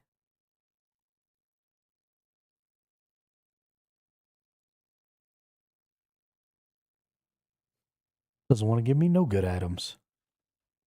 Oh, I forgot I gotta apparently talk to this dude up here some more.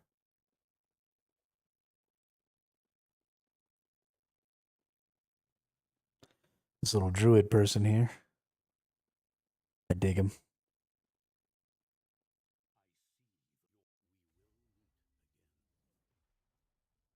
All right. Boom. And is that the breaking point where I can now use the paladin skills? I think it is. Man, freaking tastic. I'm a paladin, ladies and gentlemen. Freaking paladin.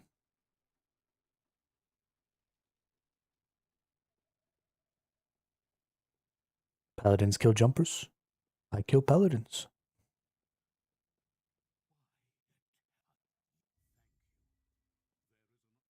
I don't care what everybody else says. I love that movie.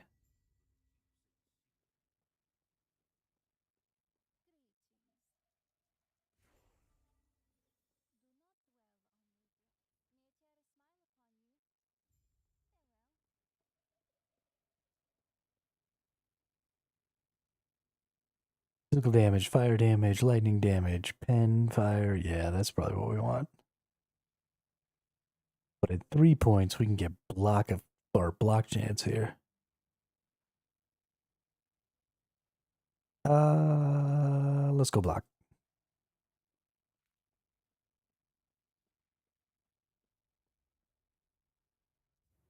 Let's face it, we're always taking block. Block and ignite chance. That's all that matters.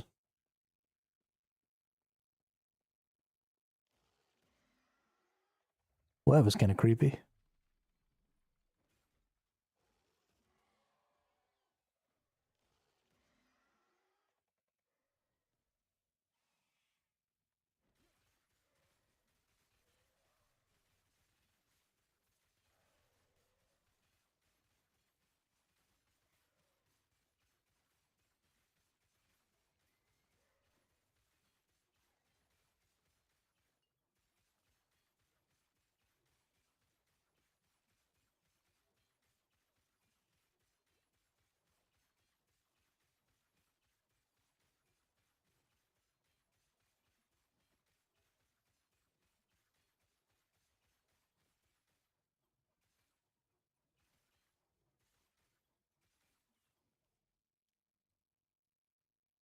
A scepter.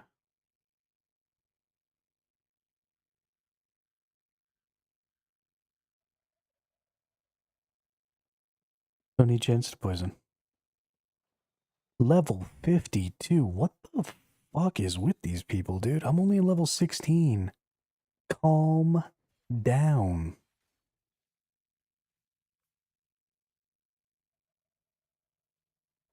I am getting crushed.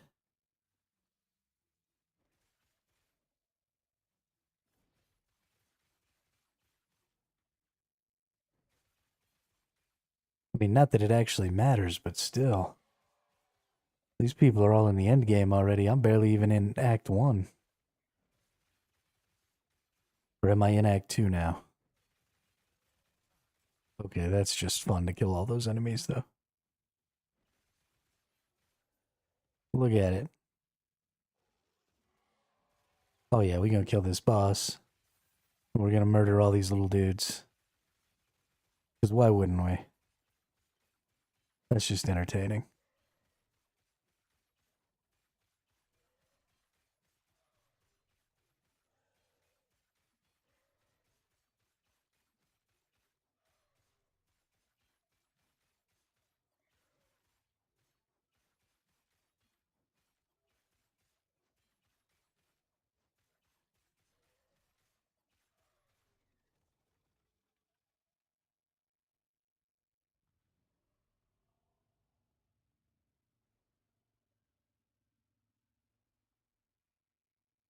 Oh my god, it's a huge tree.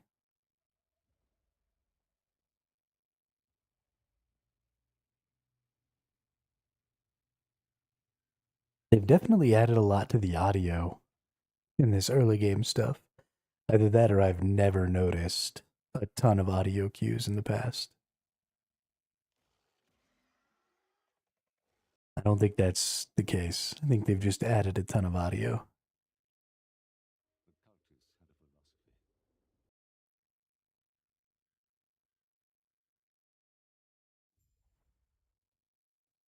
Which is super cool. I really like it.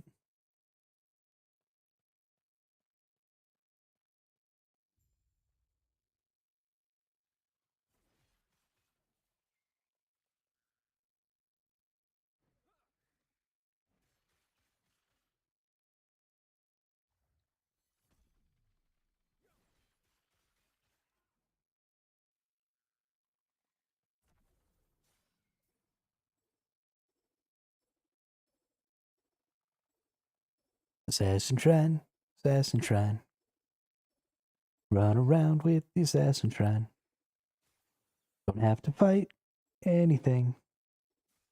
Because the shrine kills the stuff.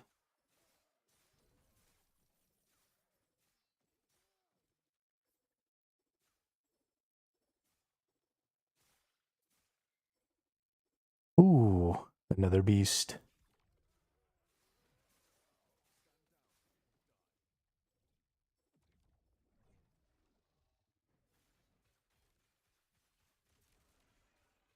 Let's go ahead and drag the beastie out here. Come on, bud. There we go.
Hmm, dang. This boy is tanky.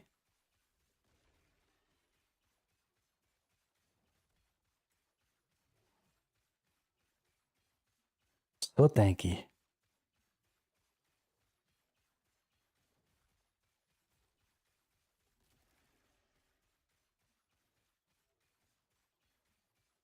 You want to go ahead and drop me a super dope item? That'd be cool, dude.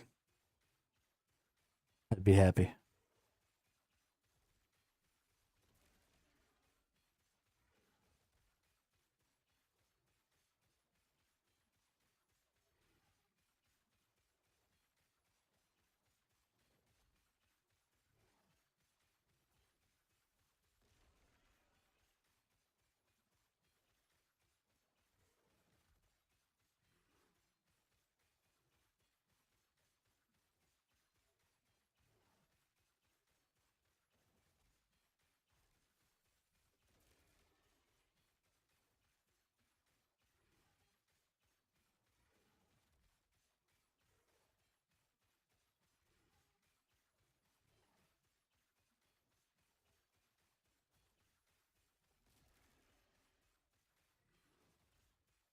So they made some pretty huge balance changes. I don't know if y'all remember the last patch, but the last patch or the last season was pretty dominated by paladins who were using judgment and the healing pools that judgment drops to basically just face tank the entire game. Even the pinnacle boss at the end of the game was just straight up being face tanked. So they gutted a huge amount of the ability for paladins um, to self heal by trigger casting a lot of their abilities. So a lot of the abilities that used to allow you to self heal no longer heal you if they're casted through triggers, um, which is a huge bummer to me.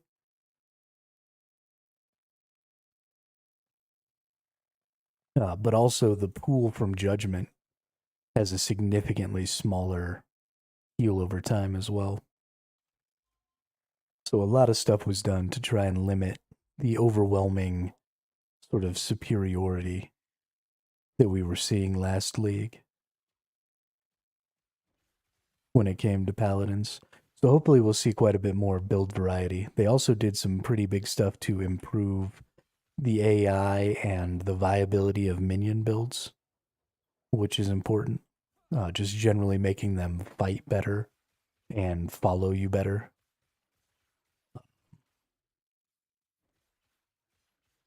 And they apparently they wait longer, I think, before moving on from what they're attacking.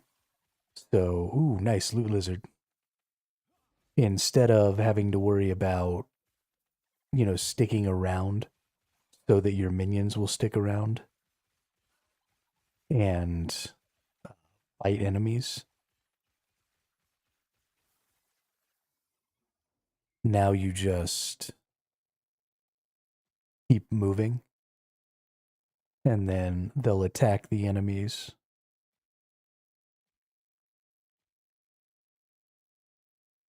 for a little bit longer before they, try and catch up to you again.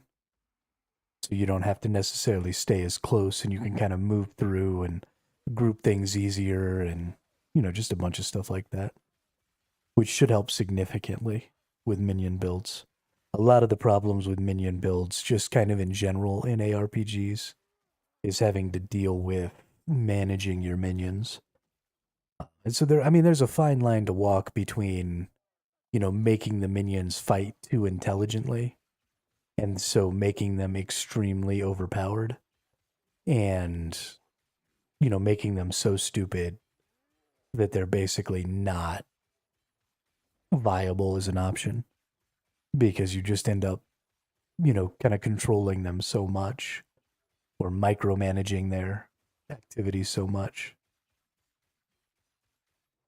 that you might as well just be playing a regular build. And we don't want that. Let's see.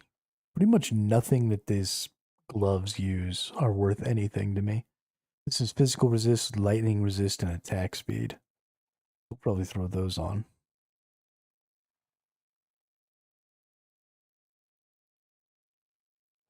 Don't really need that. Don't need that. Don't need whatever that is. Cool. All right, let's get another point there. One more point, we get our block chance. And then we can go pick a couple of points in that.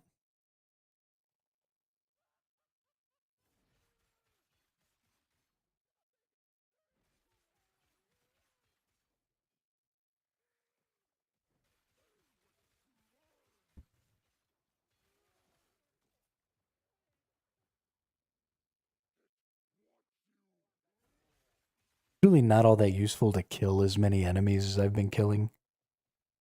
You get progressively more and more XP the further you go. So sort of the optimum strategy is to be a few levels behind the area that you're fighting in. But I just love killing enemies. I mean, the point of the game is to kill enemies, right? That's kind of the whole deal. So rushing to the end game so that you can kill enemies, um, doesn't really change the gameplay loop, I guess. Because you're still just going to be killing enemies, right? There are so many dudes here.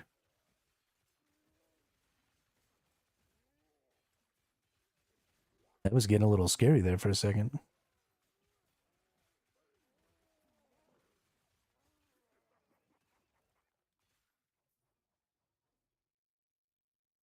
So I might as well just go ahead and kill the enemies here. Take it nice and slow, enjoy my time, enjoy my level up experience, enjoy that feeling of getting stronger.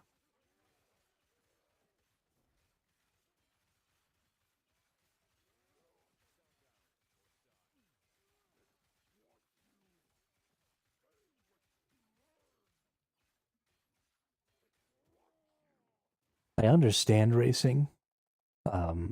And I tried to race in the, oh my goodness, in the solo self-found hardcore race that Zazarian ran last time.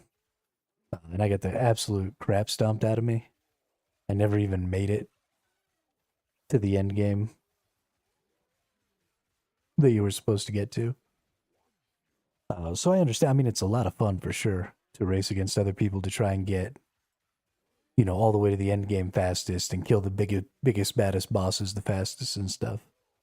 But that's just not really the way I play.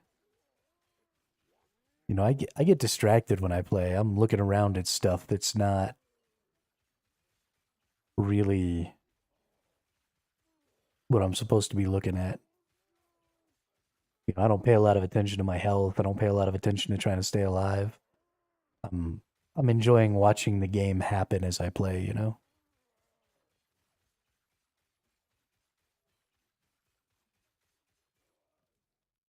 I especially get sidetracked by my character spinning around in circles. Let's see, you got anything useful in here? Vitality, strength, poison resist. That's actually pretty good.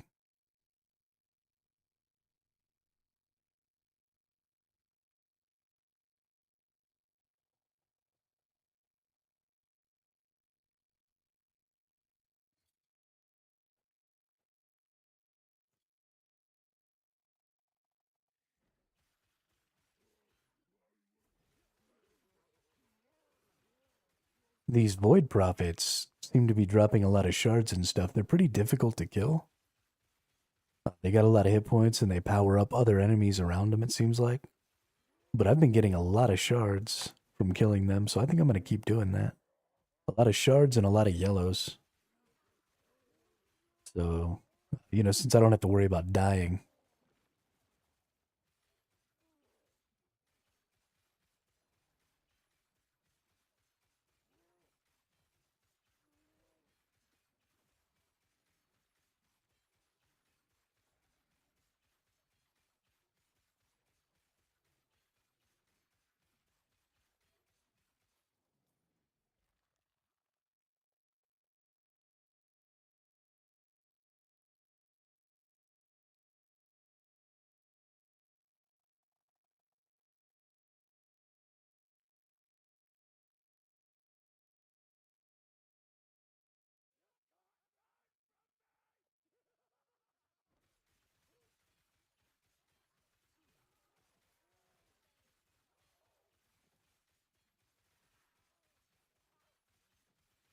That Snap Little Bear has definitely separated themselves from the pack a little bit. They've been the first one to the last quite a few levels. I think their build has really come online. They seem to be cruising pretty hard.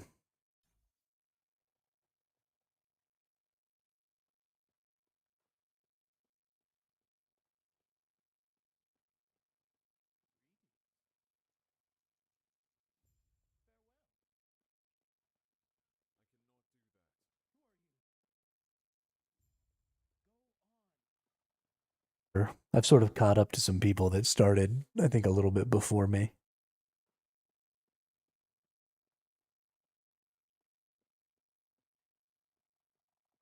I do typically get through the game faster than the average player.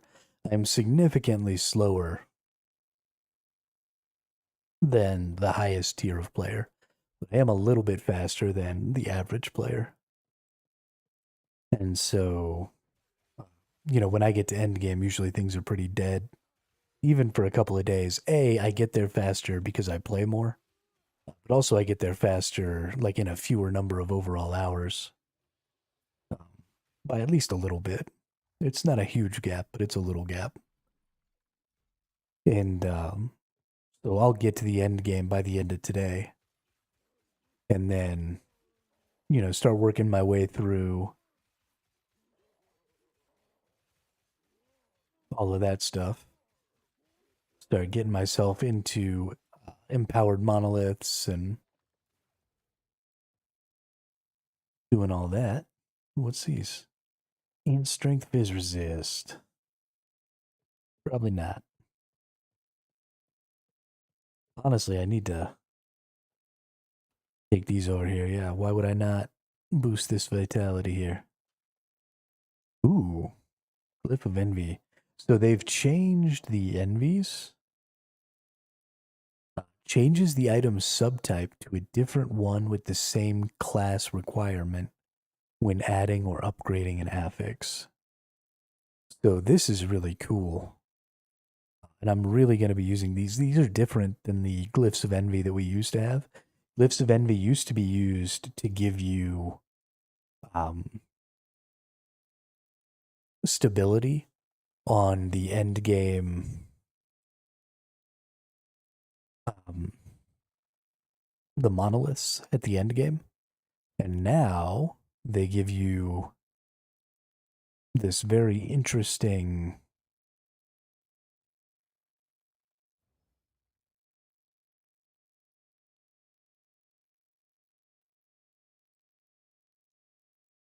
Can I add another stat here?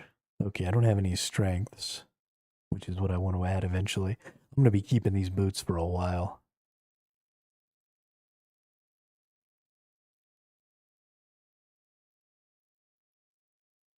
And then there's a new rune. Gosh, so much cool new stuff is happening with with crafting. I can't wait. We gotta push, try and get to that. Oops. Try and get to some of this end game stuff so we can start crafting.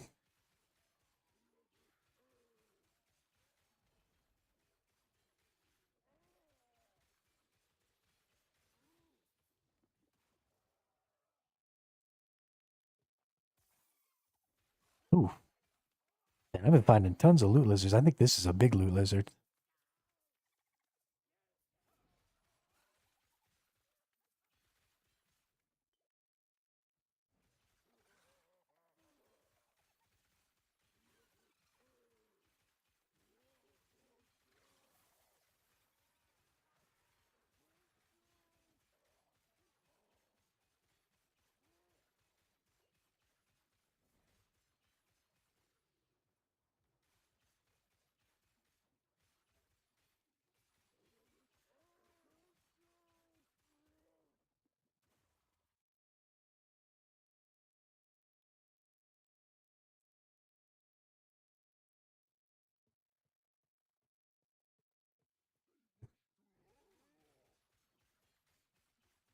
What's up, fat dude?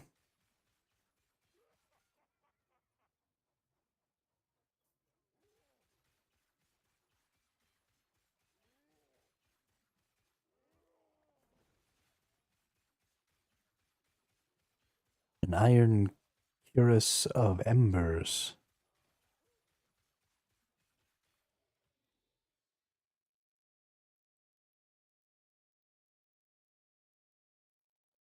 Fire resistant.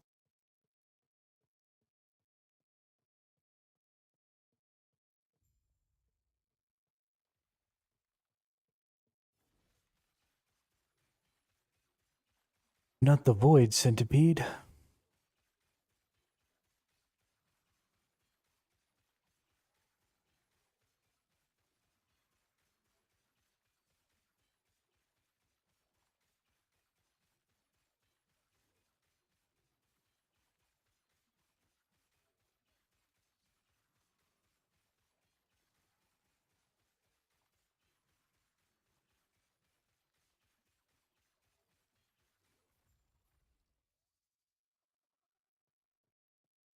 Something I always forget to do is come look at this thing after I kill that void centipede. I can't tell you how many times I've had to come back and kill it again because I am constantly forgetting to kill that motherfucker or to click that motherfucker.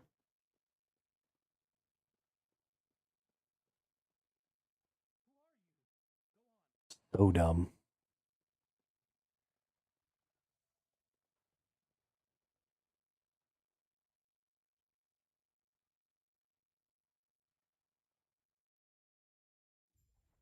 Rolling down the street.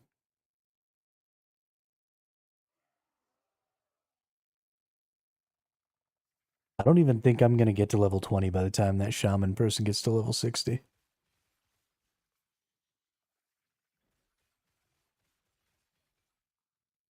That's fucking crazy, dude.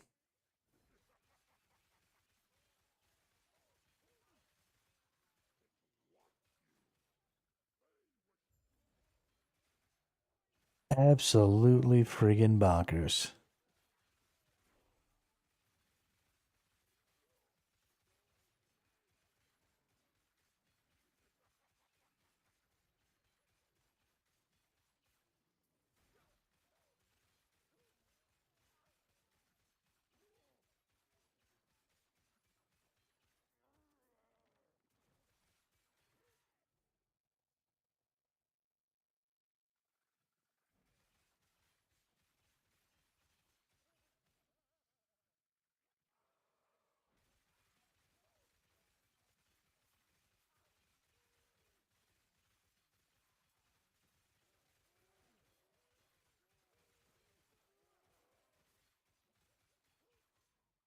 okay, though. We're still pretty freaking strong.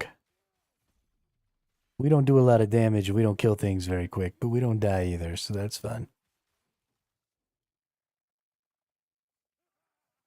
At least we don't die very often. We're not having to go back and like restart bosses and shit.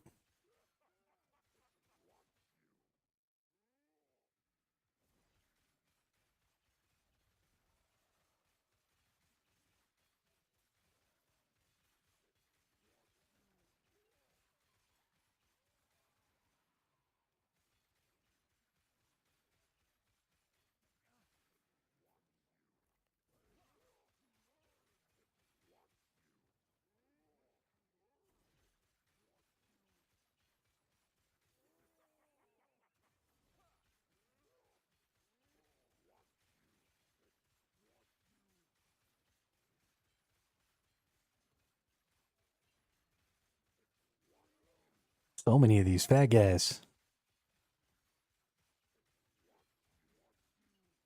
Ooh. Took a couple of slams there. Ouchie.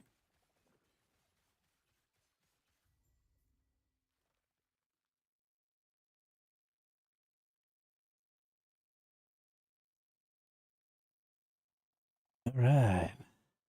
Get a couple of points up there. Yeah. Base damage to fire damage. Bleed chance to ignite chance. We're going to go ahead and put this on here. Even though these Avarice gloves aren't the best thing in the world, elemental damage leech and across the board elemental resistances are going to go a long way towards increasing my survivability for pretty much all of the game to come, because all of my physical damage is now converted to fire for my base damage for my spin to win. So we're going to be getting a lot more ignites off. We're going to be having a lot more life leech. Once we get, I haven't seen a nemesis in a while, but we do need to get 2 more nemesis so that we can get our amulet. And hopefully it becomes a legendary and doesn't just get legendary potential. While I would love to get some legendary potential on a good version of that amulet and be able to turn it into a legendary that I actually want, for right now, getting some random legendary bonuses is going to be just better off for me. Because I don't have to go through the effort of legendarying the item myself, which will be pretty huge. Oh, that paladin caught up. Paladin was the first one to level 60. Man, those people are cruising. I am such a scrub compared to them.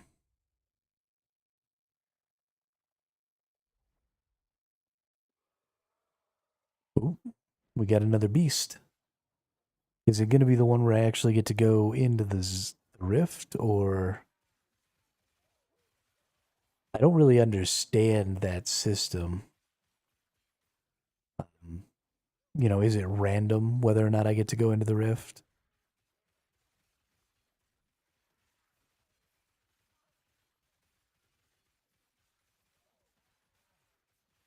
I'm pretty happy that the first one I went into. Okay, yeah. So this one did take me in. And now I get to talk to this dude again. So I have 2 of these fangs.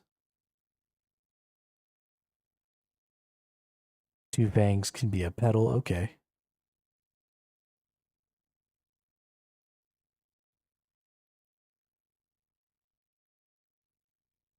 And then there's whatever this other... Okay, I don't have any ancient bones. I don't have...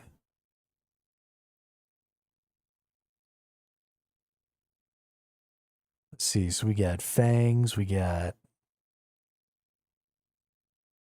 bones, we got something else. Oh, I do have ancient bones. I have 442 ancient bones. Okay. Oh, these are uniques. Yo, that's cool.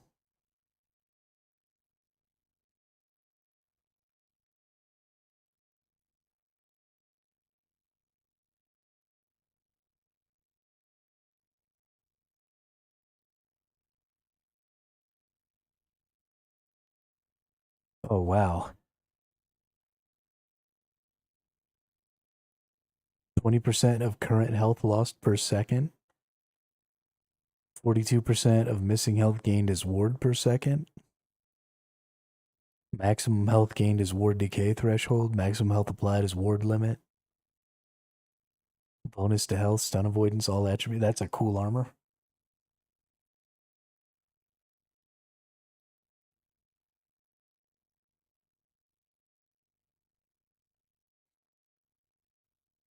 Let's see. Less damage taken from the first hit. 100% increased effective stats on your non-unique idols that are differently shaped to all other equipped non-unique idols. Interesting. Critical strike chance, dodge, ward.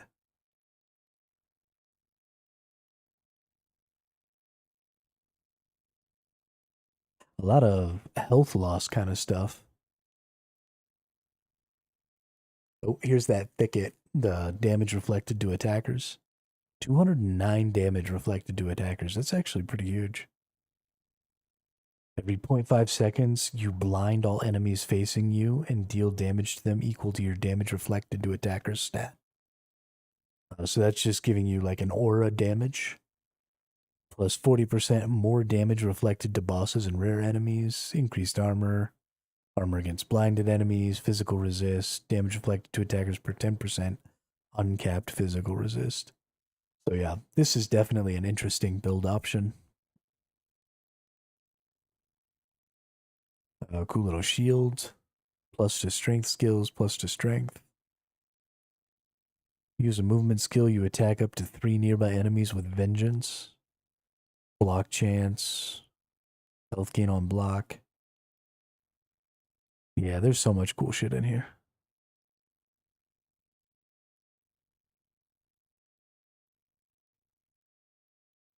Bag of primordial materials. Bag of gold. Bag of amber. Drops a random number of unique items. Whoa. Bag of glyphs. Bag of runes. Bag of shards. Oh, that's cool.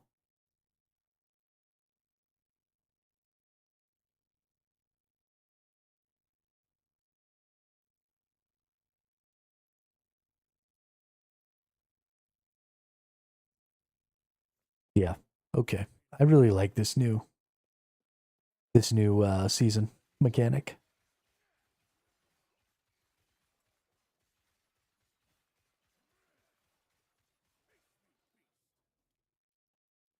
Definitely super cool.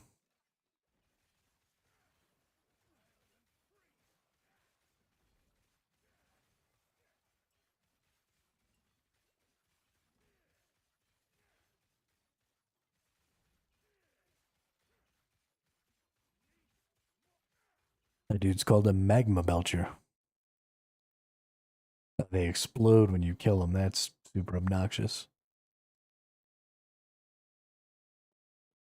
I hate things that do damage to me when I win the fight. That's not fun. Especially, I always play melee characters, so these things seem to explode like right when they die. I really dislike that because I'm gonna be next to them when they die, right? There's no getting around that for a melee character. So you're just instantly taking away the viability of melee when you do that. Let's see what we can do here. We want to ignite chance. Yes. And then global fire damage. Yes. Perfect.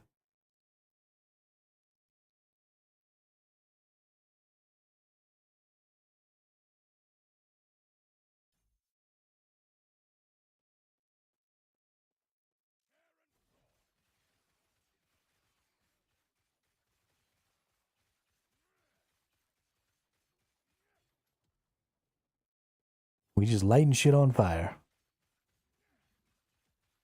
That's our whole game plan. I love the Ignite Spin to Win build in this game. Ooh.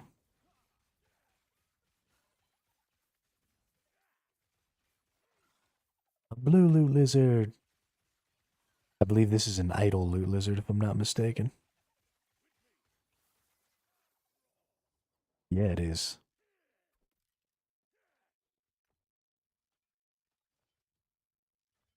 We'll pick up all those real quick and then.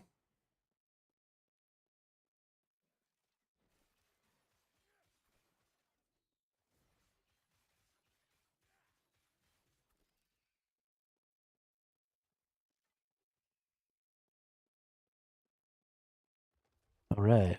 Now we get our little boss here again.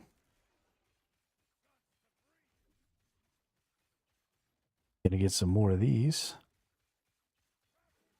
So it seems to me that the important thing here is to power up this boss in a way that allows you to gather certain materials every time you kill him. So I'm going to have to be looking and just see.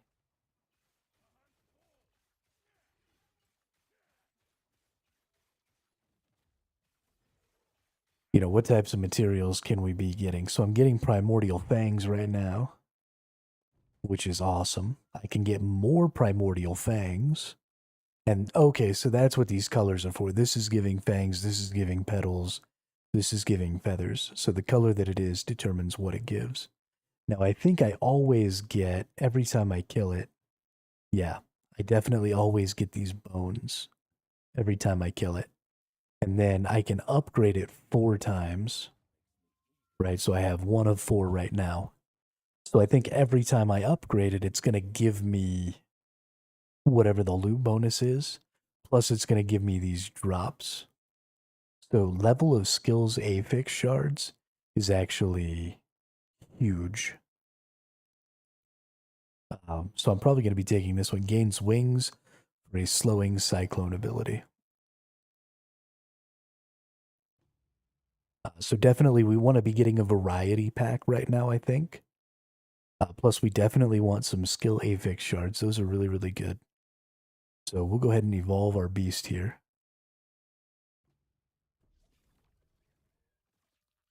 And it like runs away. But then next time we'll be getting those other bonuses. I really like this. This is a really cool little mechanic here.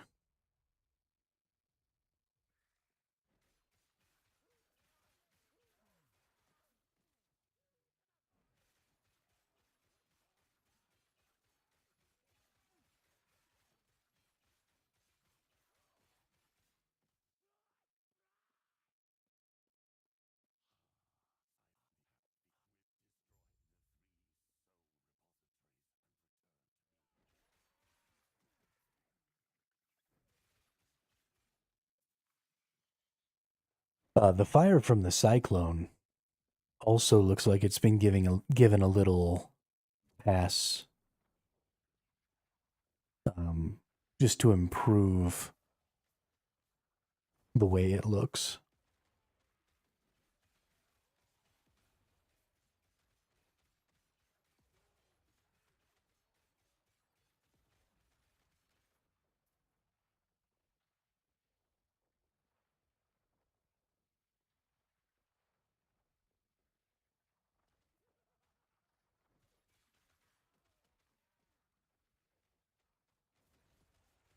You can definitely see the significant amount of work that's gone into updating the game, though.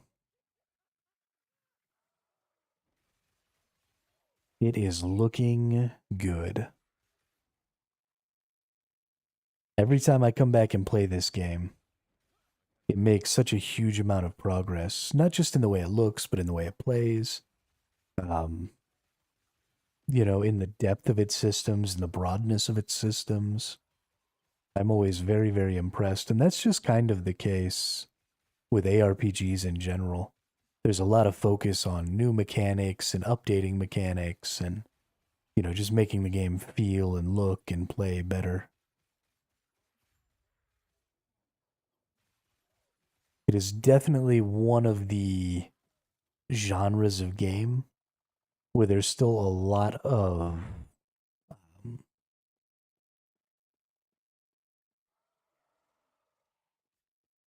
a lot of iteration, right? A lot of new stuff always happening. It's a lot of fun.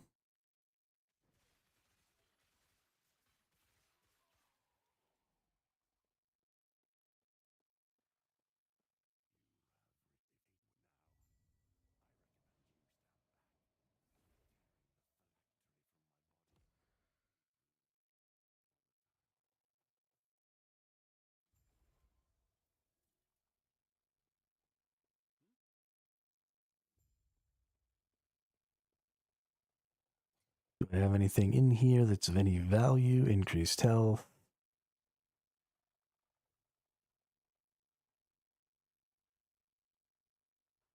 Not really.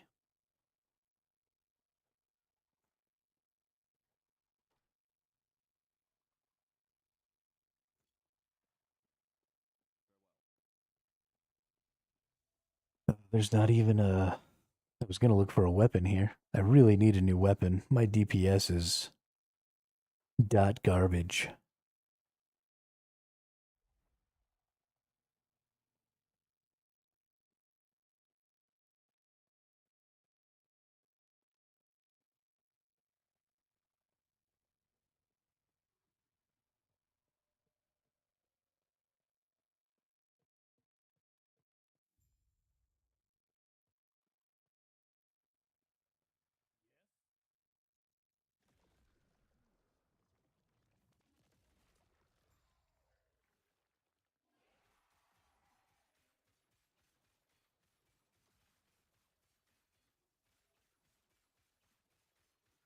My mouse is not recognized anymore. The new net update has broken everything.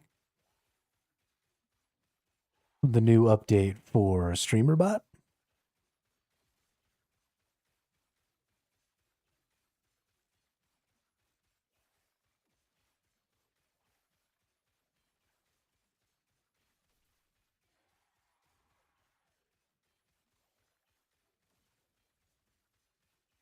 Whatever update Logitech made. Well, that sucks.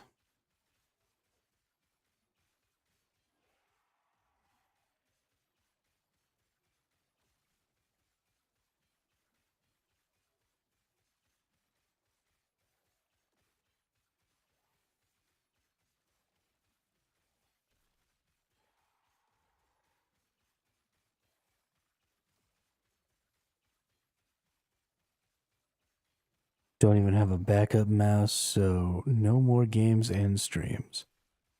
I mean, surely,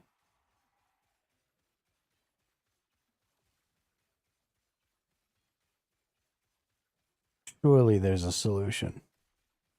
Have you tried turning off your computer and turning it back on?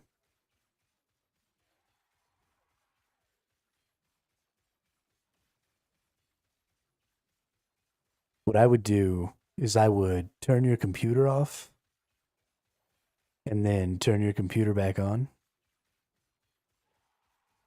Um, but while your computer is off, unplug your mouse. And then once you get loaded into Windows and stuff, try plugging your mouse back in.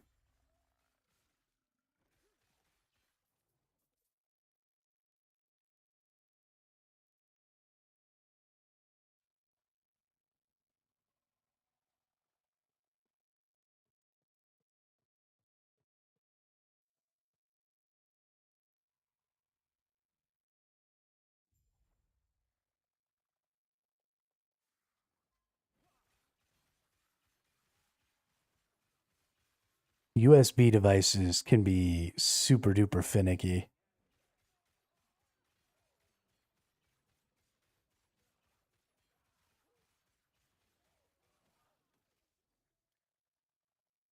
And stupid.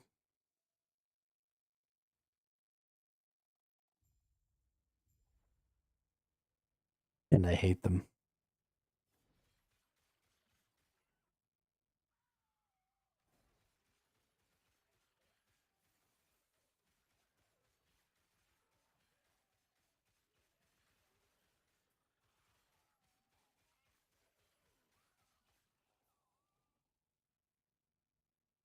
Tried it, no luck.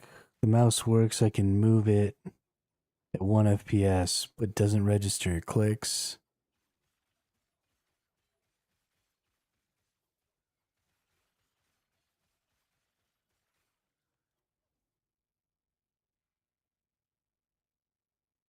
Oh, okay. So they've just like straight up stopped supporting that particular hardware. That's trash.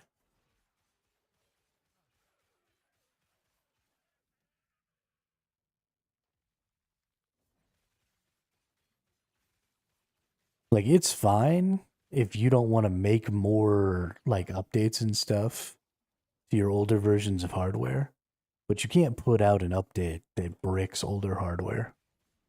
That's fucking booty cheeks. Thing is, the new mouse is not even an old mouse from them to stop supporting.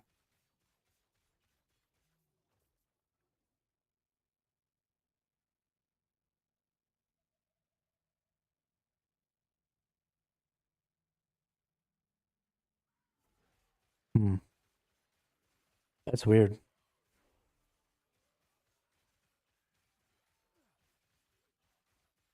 It's real weird and I don't like it.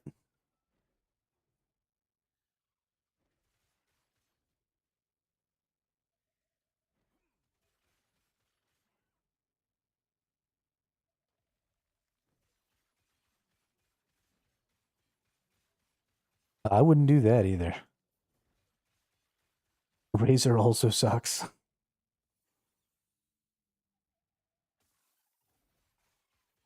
I mean, there's no way that your mouse is just never going to work.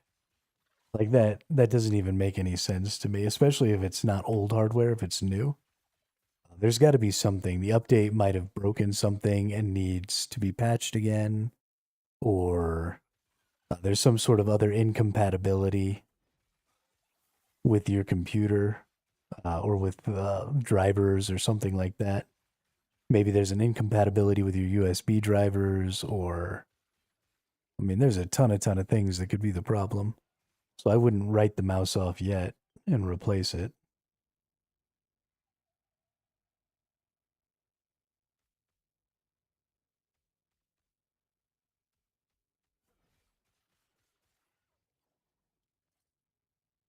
I mean, I understand being frustrated and wanting to just say fuck it and move on to something else, but there's got to be a solution out there.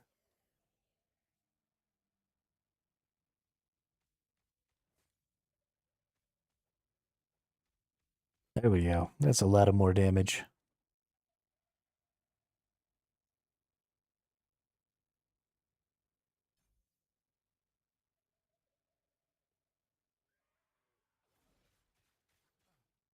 A lot of more damage.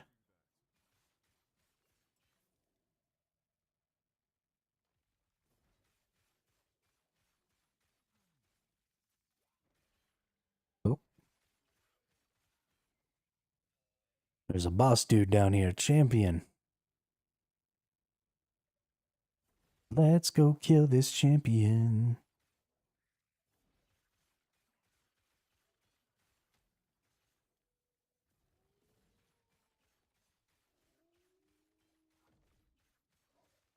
Lightning doggy. Whoa. I think this Venom Weaver is fucking me up. Need to get out of that poison.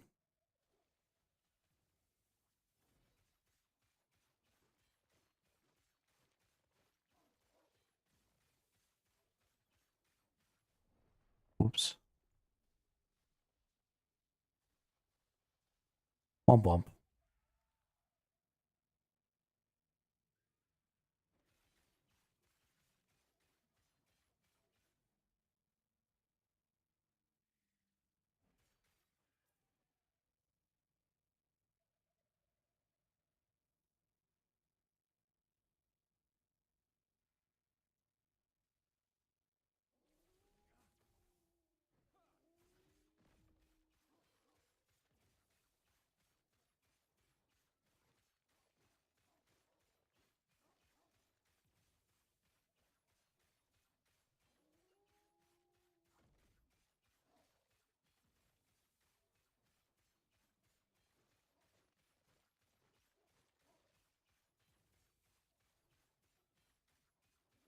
Angry lightning doggy.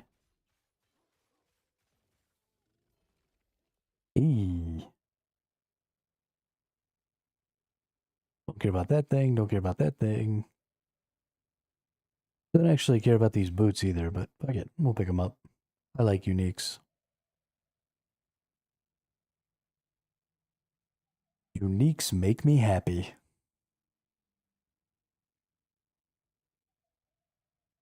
Happy, happy birthday from all of us to you. We wish it was our birthday so we'd be happy too.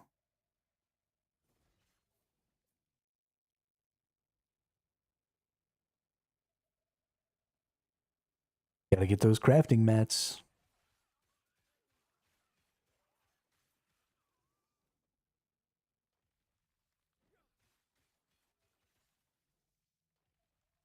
Gotta get that boom, boom, boom.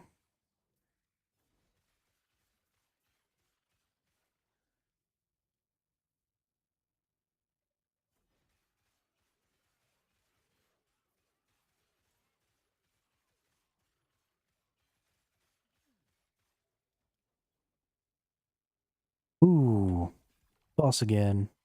Oh my gosh, and another loot lizard.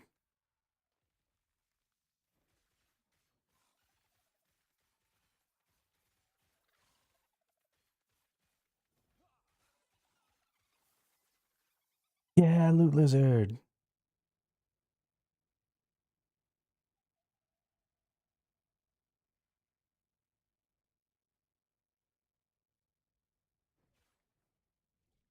And Torn Rift. Oh shit, look at those wings. Yo, this Rift Beast is actually pretty super cool. I have to remember that this wing effect is really good for me because I already stay so close. So that's really nice. This cold effect is actually kind of bad for me because it cuts off one of my angles, so I just kind of have to stay in front of the enemy. But this wing effect, because I stay in close anyway, has virtually no impact on my ability to fight the enemy at all, which is fantastic.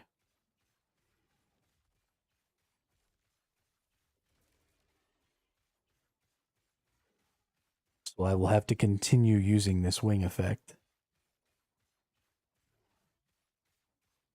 This is one of those things that Last Epoch is doing a really, really great job of, is giving you really deterministic ways of farming specific loot.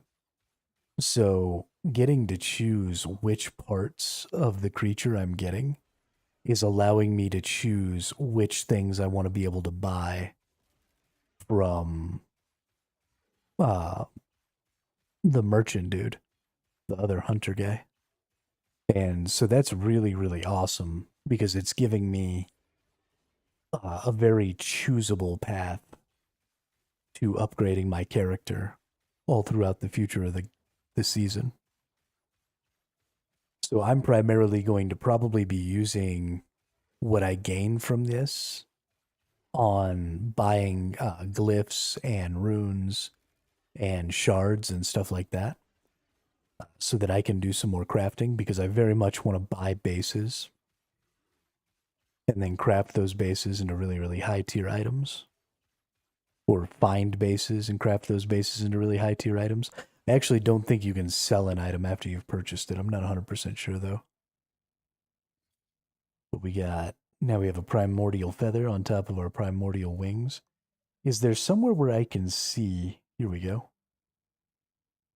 How many of these I have? So yeah, I killed that enemy and I just got some more.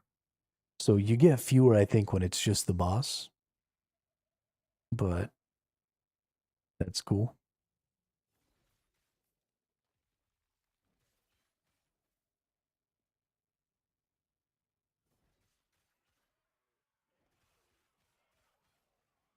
This is going to end up being a really, really fun league, I think.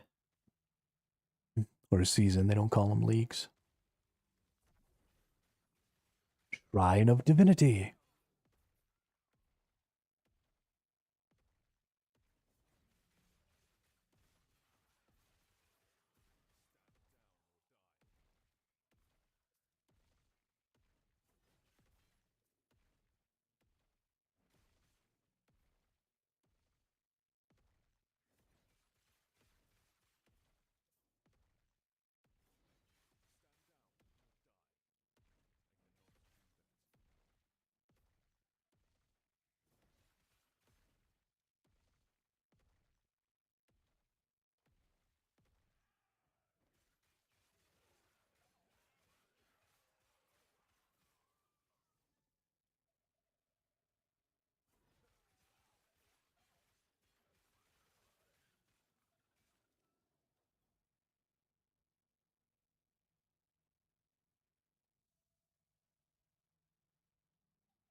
So much fire damage.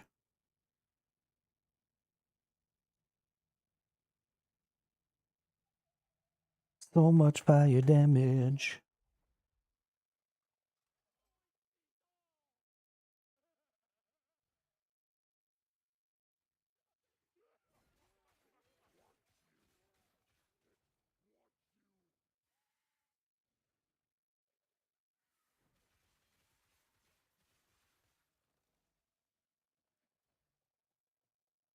Do I actually need to go in here?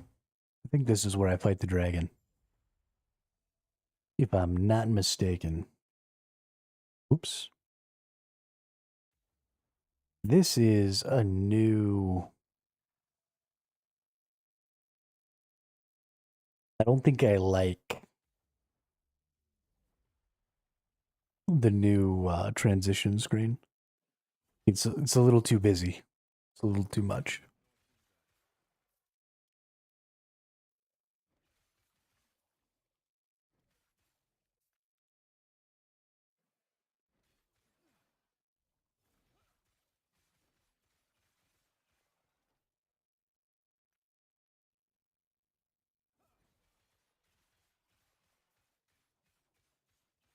Getting a whole lot of shards in here.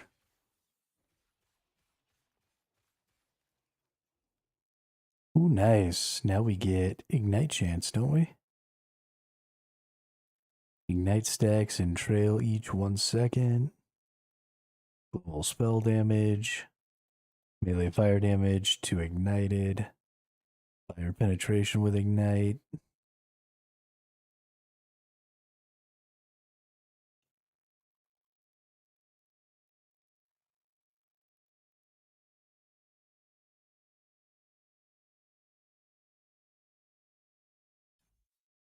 Let's get that one. And then next we'll start pumping up this bleed chance to get more fire chance. Or ignite chance. Chance to cast Divine Bolt. Fire pen with ignite. Chance to ignite. Yes, please. How many points do I have? Holy shit. Okay. Well, I just got way stronger.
Oh, what the?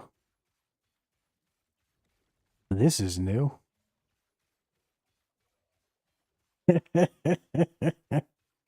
It's a giant bee wolf. What the fuck?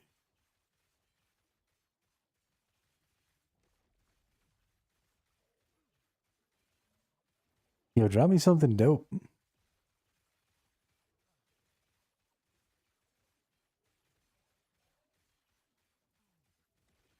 Drop me a boss unique or something.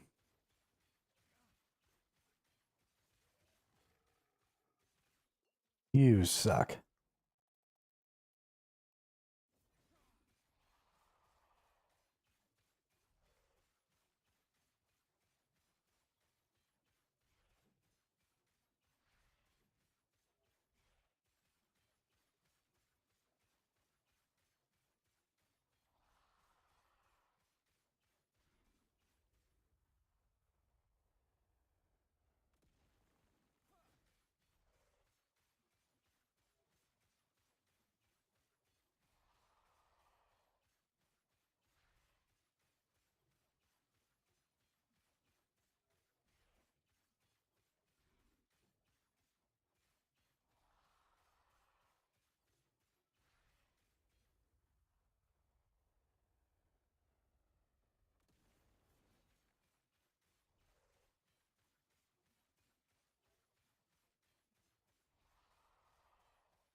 Murder the dragon. Silly primeval dragon.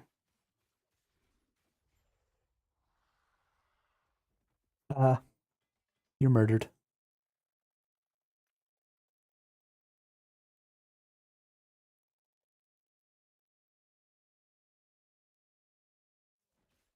Boop.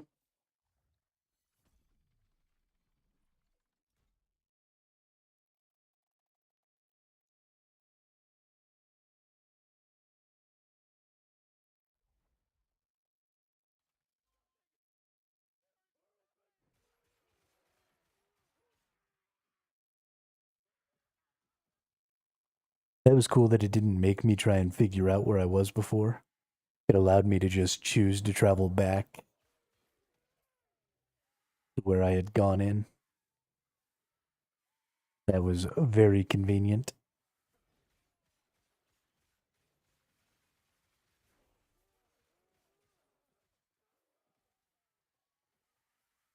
Ooh, another beast rift. So this is a torn rift, so it's just going to be the boss popping out. And then there's a different type of rift, which is the one where you actually go in and fight stuff.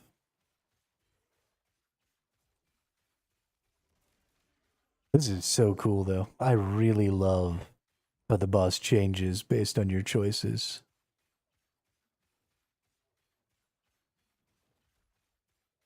I really love the deterministic way that you get to choose the items that you get.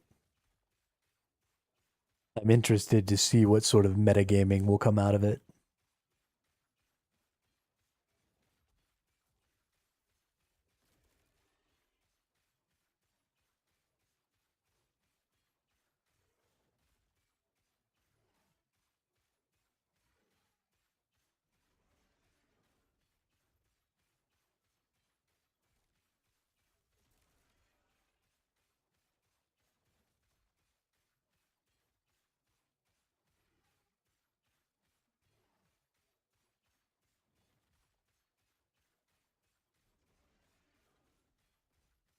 I assume that there's a chance to get a legendary. So I don't know if you can have the uniques that you can get drop. +1 to Spriggan, +1 to Javelin. Nice. So the uniques that you can buy from that other hunter dude, I don't know if you can get those to drop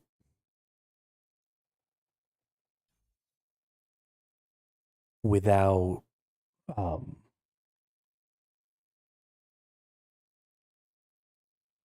like just normally. I don't know if those are only something that you can get from buying them. If they're only something you can get from buying them, then a big part of the strategy is going to be specifically farming up the materials that you need to buy just those items so that you can buy a lot of them to try and get the specific unique that you want with a high legendary potential. So I'll have to be looking into that and see exactly how that goes because there are some good uniques in there. I also don't know if that unique pool ever changes. That's a silver ring instead of embers.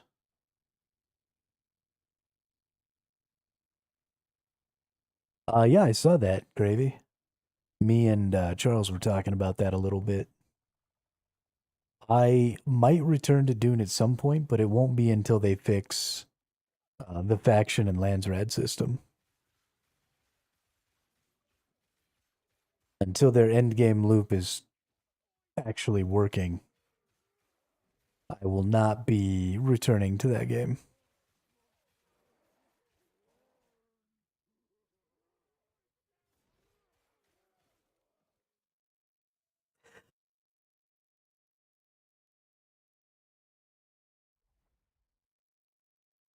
And it doesn't seem to me like that's going to be anytime soon.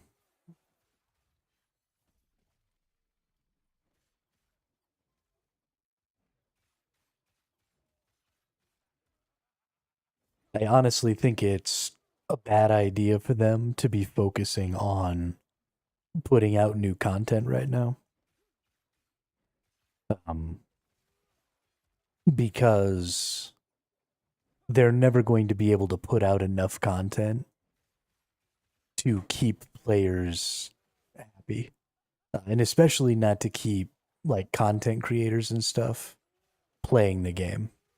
If you want to keep content creators playing the game consistently, then your end game loop has to stand sort of on its own, right? You have to be able to play the game for thousands of hours. And you're not going to do that. You're not going to accomplish that by creating more content because you just can't create it as fast as it can be consumed. And so you're never going to be able to keep up. So they really need to sort of switch tactics, I think, and fix their end game loop so that, if they want people to keep creating content for their game, if they want the really hardcore players to continue playing their game, if they want players to have a really long term goal, it has to be about that end game loop.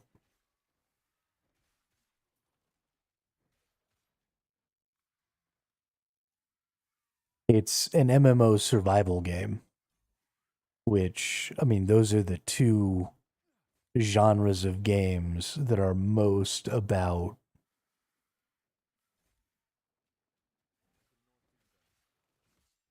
um, really sinking a lot of hours.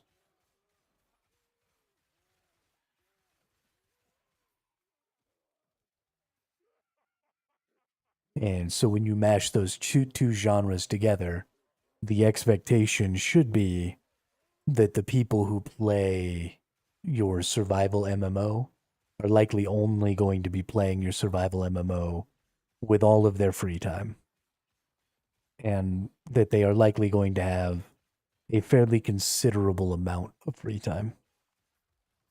You know, those are the kinds of players who play more video games than probably anybody else. And so your end game loop has to stand up.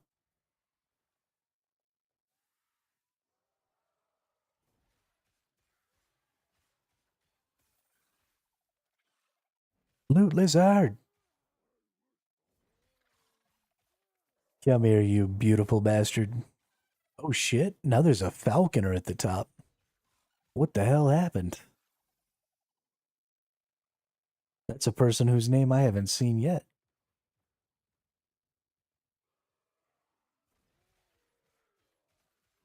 Good for you, falconer dude. Good for you.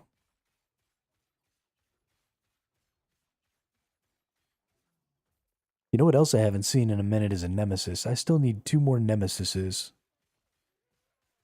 to get my freaking amulet.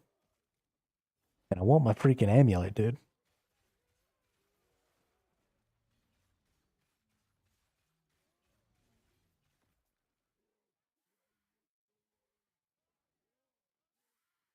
Give it to me. Give it to me. I want an amulet.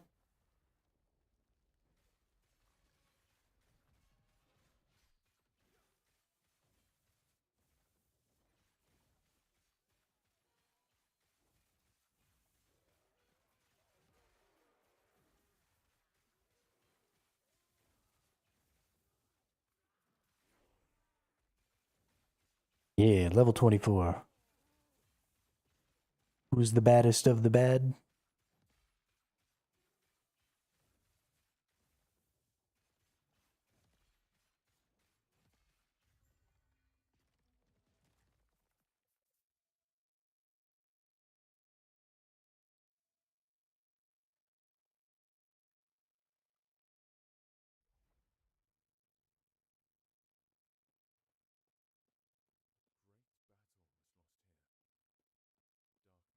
Ooh,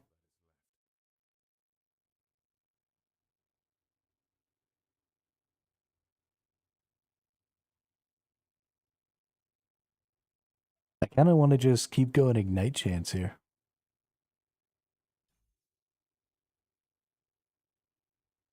All the way up to level 10.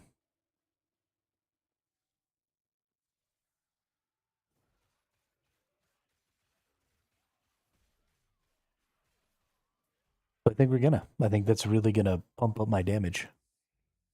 Pump up the damage, pump up the damage.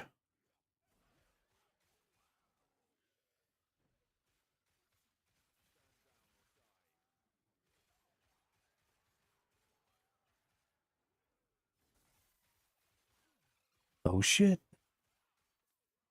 It's another loot lizard.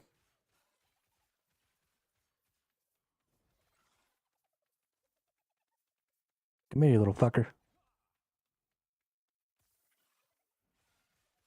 Oh no, it's another loot lizard. And another loot lizard. Oh my goodness. What am I gonna do about this? Can I please? Thank you.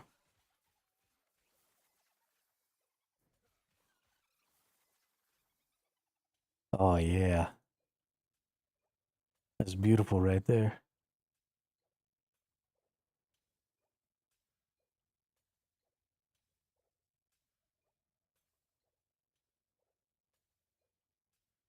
Ooh. Ooh.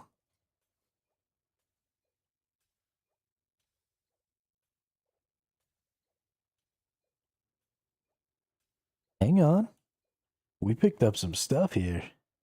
Attunement, health. I don't really want the dodge rating, but I feel like maybe we just chaos that dodge rating, right? Give me something good. Ooh. A resistance is fine.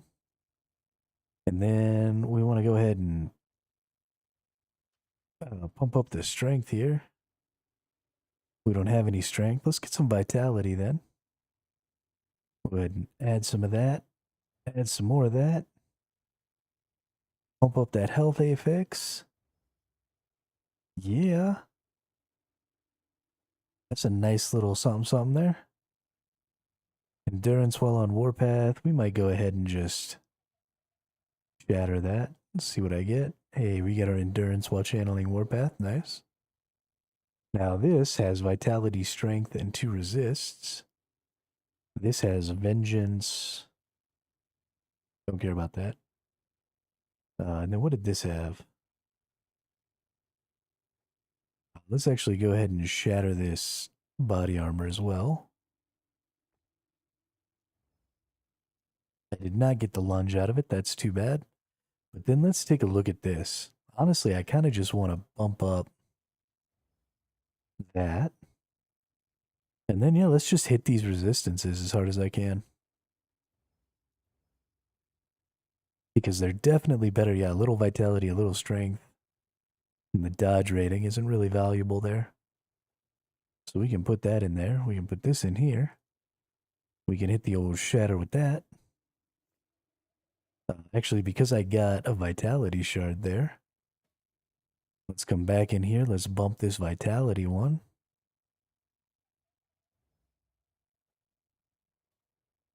Very nice.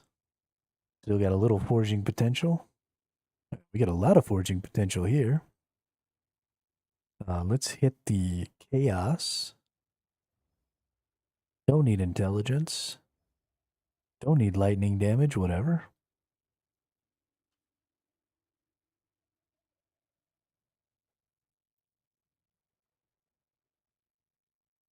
Ooh, ton of forging potential here too. Okay.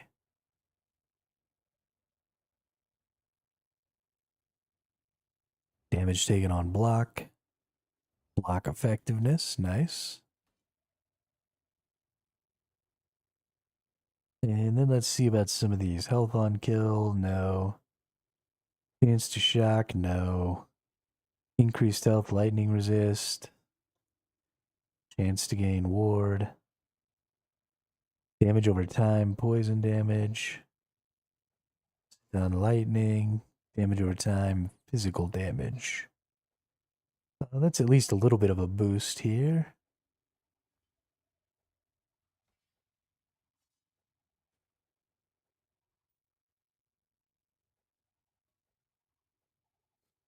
All right, cool. Lots of stuff to go through there, but that was nice. All them loot lizards. We're gonna get our shrine here, and then we're gonna go kill this duder. Oh, and there's another beast up there too. Nice. Oh, and another one of these. Okay.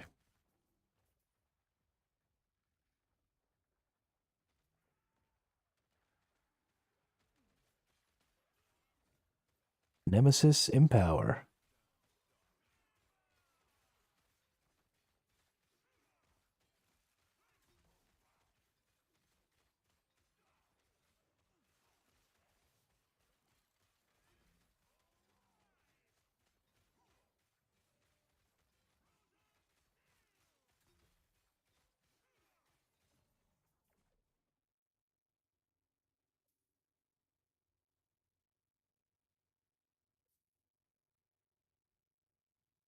Kill Gilgamesh the Corrupt here.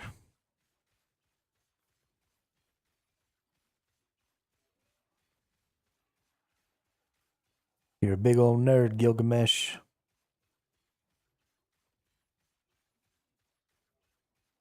Look at you and your big old nerdy self.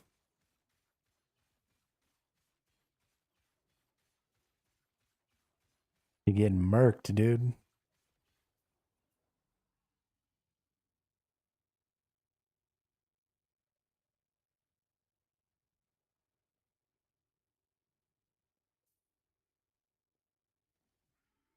On the next Nemesis, I get my item. Torn Rift, pop out a boss here.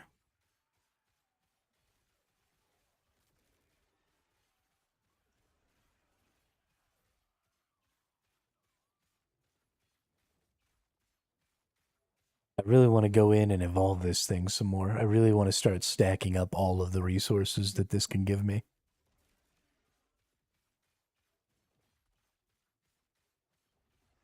I'm not 100% sure exactly what my strat on these bosses is going to be yet.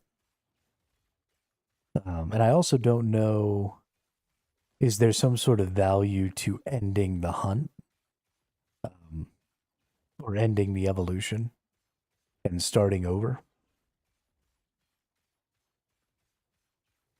You know, do you get like a big pool of the resources? So, you know, is maxing out the hunt and then ending the hunt, or maxing out the evolution and then ending the evolution to get like a big chunk going to be the best option? If that's even what the case is, because I honestly don't know.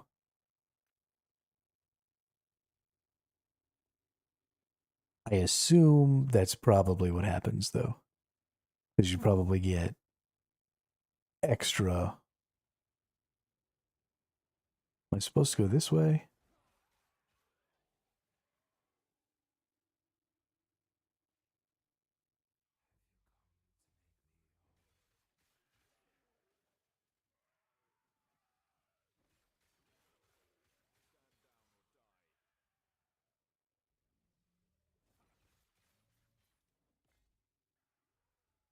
Owie.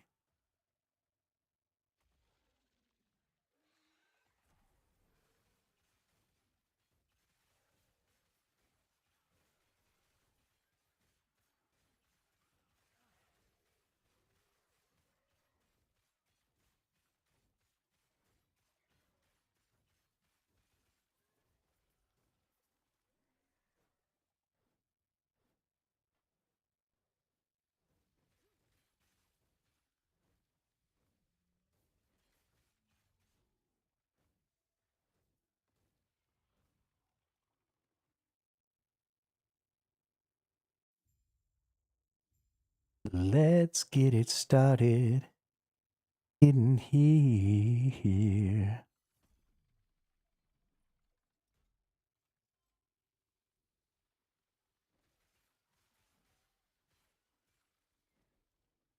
More shards. More freaking shards.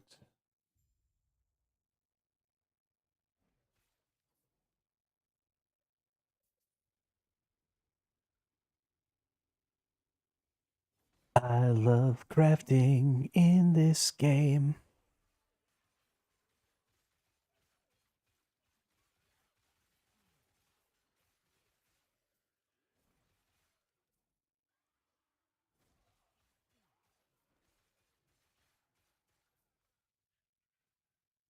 All that matters is crafting, getting shards, and crafting.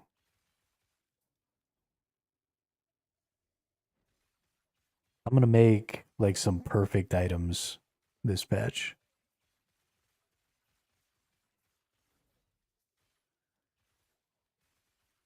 And it's gonna be hella dope.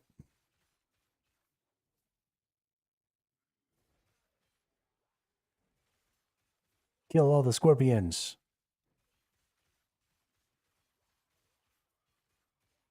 Murder.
Oh shit.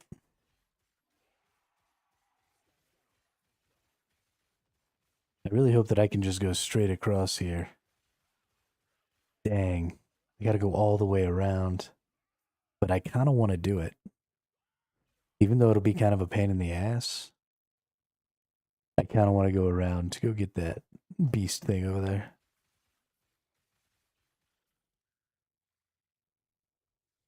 I feel like it's worth it.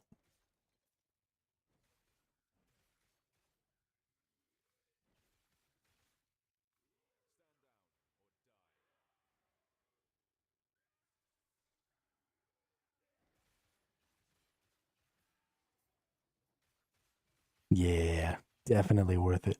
I didn't realize there was like this middle path that could go over there. That's pretty cool.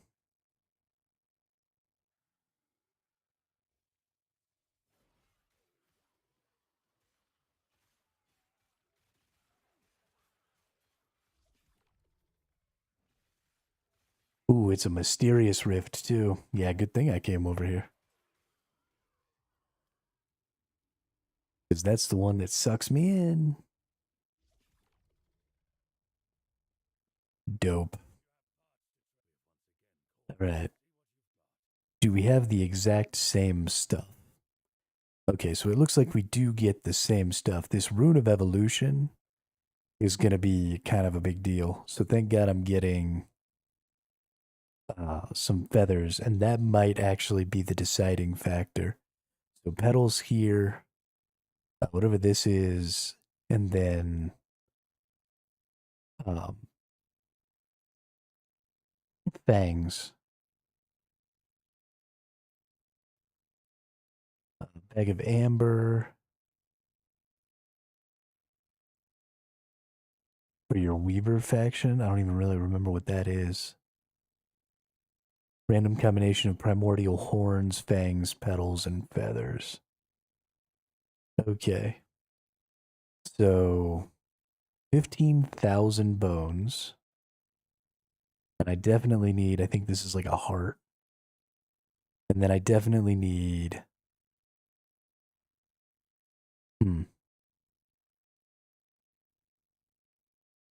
So I think fangs are actually probably the thing I need the least of. So I kind of fucked up getting fangs.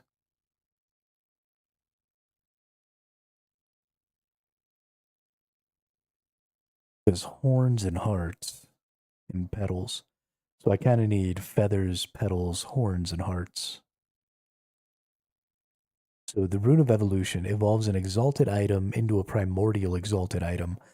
upgrading a random tier 7 affix on the item into a tier 8 affix, massively increasing the affix's power and moving it to its own second sealed affix slot. The affix cannot be modified further, can only be used on an exalted item with at least one tier 7 affix and no tier 8 affix. You can only have one primordial item equipped at a time. So this is that new crafting, getting tier 8 affixes thing I was talking about. So you use one of these runes of evolution, you turn a tier 7 affix into a tier 8, and the tier 8s are way stronger than the tier 7s. And so you can only have one of those at a time. But the thing is you can put those tier 8 affixes on legendaries, right? So, I mean, and turn it into like a primordial legendary.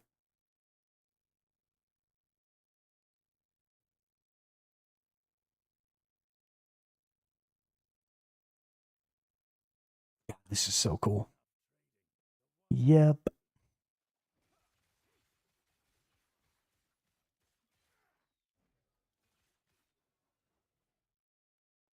The enemies in this one are a little different because we're like down in a cave. It's cool to see that there's more than one layout, more than one enemy set.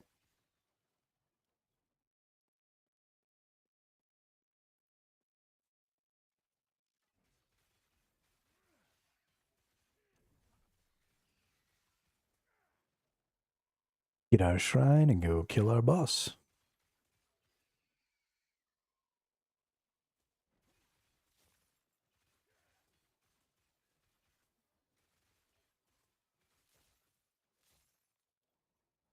I wonder if I should be more thorough about killing everything in these areas. I assume that the enemies, yeah, each of the enemies is giving me some of these bones. So there might be some value in going through and killing each one of the enemies. I don't really know. I imagine that the amount of bones you'll accumulate later by fighting much harder zones is probably going to be more important, but Wandering Spirits and Chaos Bolts. All right, what do we have here? Oh, okay, so this will just give me a bunch of extra ancestral bones. That's cool. Or we can get a petal.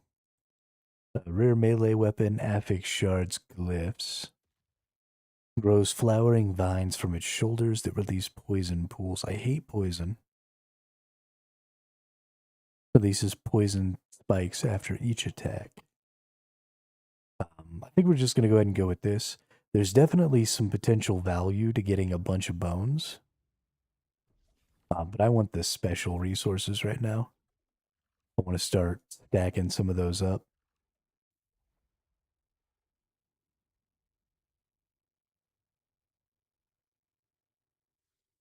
I think that's going to be a pretty important thing to do. Is stack up those petals and stuff.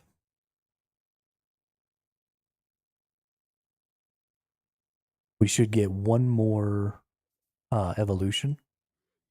So I don't know if it'll automatically end the evolution or what the whole deal will be. I am going to, once I maximize the evolution, I am going to go ahead and end it so that I can kind of see what's going on. Also, because I don't really think I need the fangs. This is not an ideal evolution. So, depending on exactly how things work with the evolutions when you end them, we'll either get ourselves what we think is an ideal evolution for our goals, which is to get lots of the runes of evolution, as well as lots of like shards and glyphs and other types of runes and stuff. So I think we want a lot of rune bags, and I think we want a lot of either glyph bags or shard bags. Um, the glyphs, you don't get as many glyphs that are super duper important. Um, And I don't know if every glyph is available inside of the glyph bags, right? Like if the glyph of envy isn't available in the glyph bag, then there's not nearly as much value in getting the glyph bags. The same will kind of be true of the rune bags. If every rune isn't available, then the rune bags won't be quite as valuable. But the shard bags, I think, are going to be pretty valuable. Let's start pumping up some bleed chance. Get some more ignite chance here.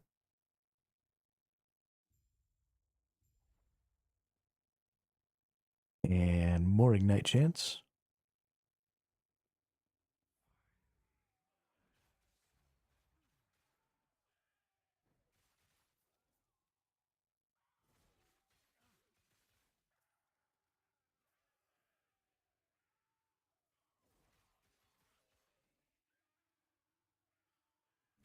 Ooh, nice.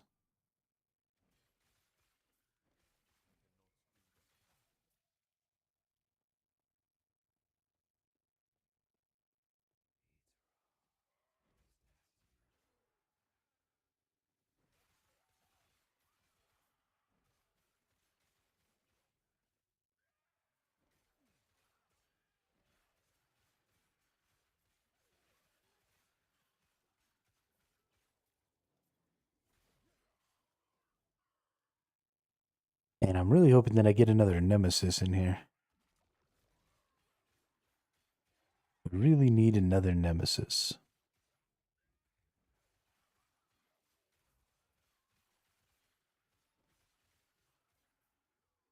I'm almost willing to just go explore everything to go find it.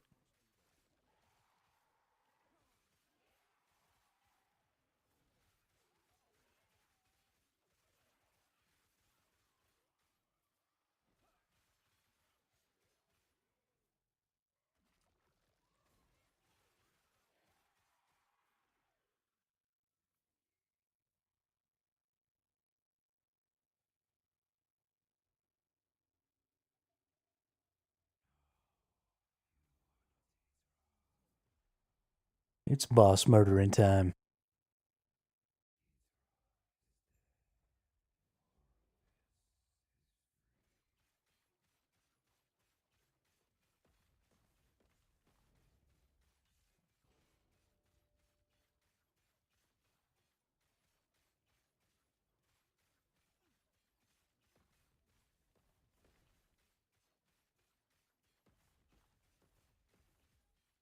I spin in circles and you freaking die.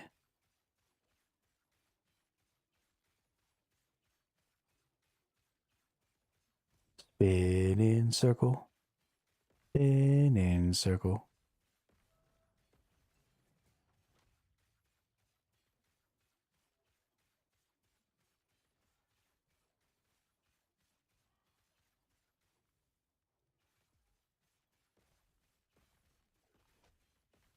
Anyway.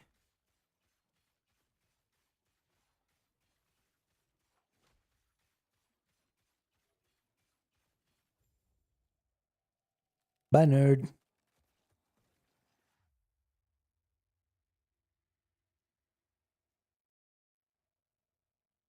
Got another time shard.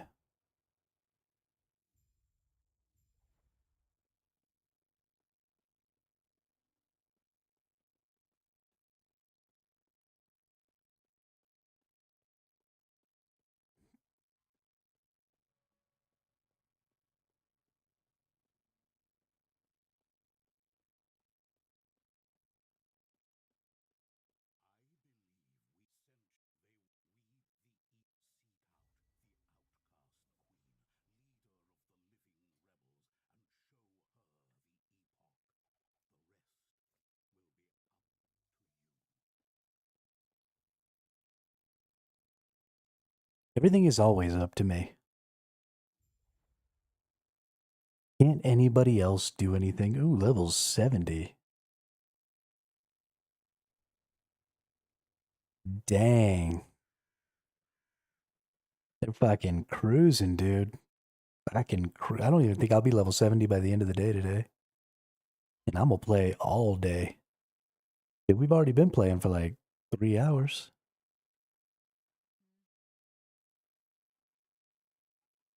3.5. Goodness gracious, great balls of fire. I am so slow at this game.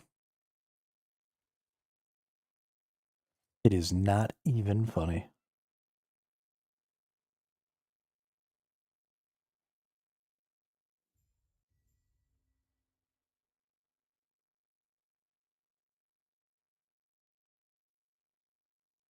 So, what do these do? Changes the item's subtype to a different one with the same class requirement.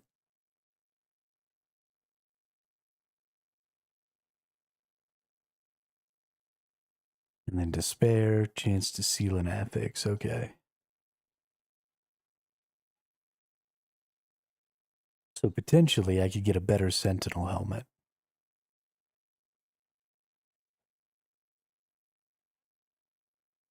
So we could like pump up the strength and then rock a glyph of envy. Cannot change the item type or result in drop restricted subtypes. For example, a raptor helm could become a tusked great helm, but it could not become an arcane visage or a silver ring. Okay. It all makes very much sense.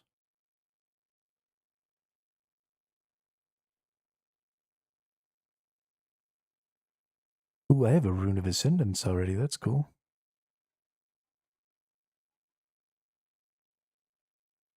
So let's hit it and see what happens.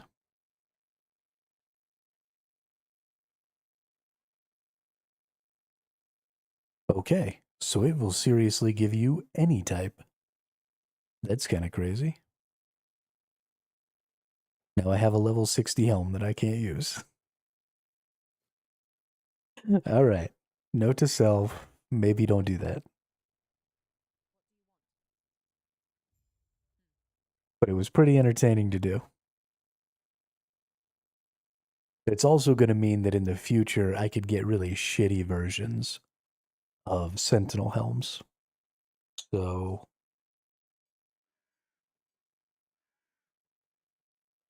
I don't know where the value in those glyphs is necessarily going to come from.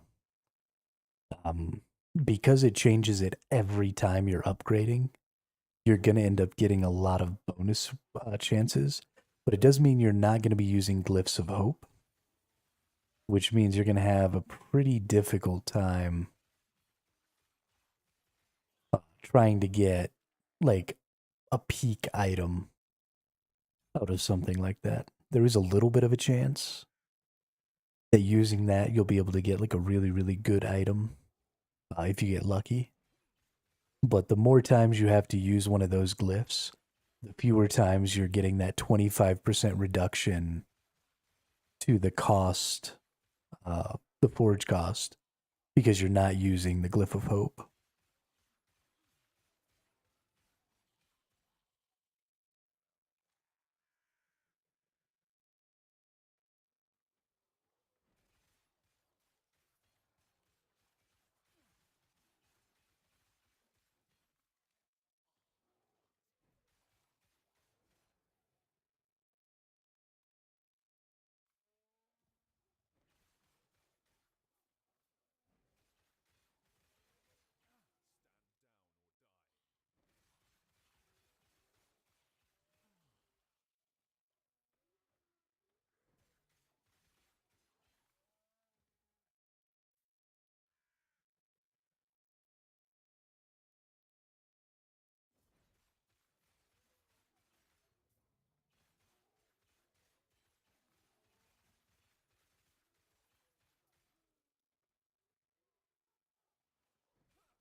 More shards. Easily the things that I care about seeing the most are shards. I love shards.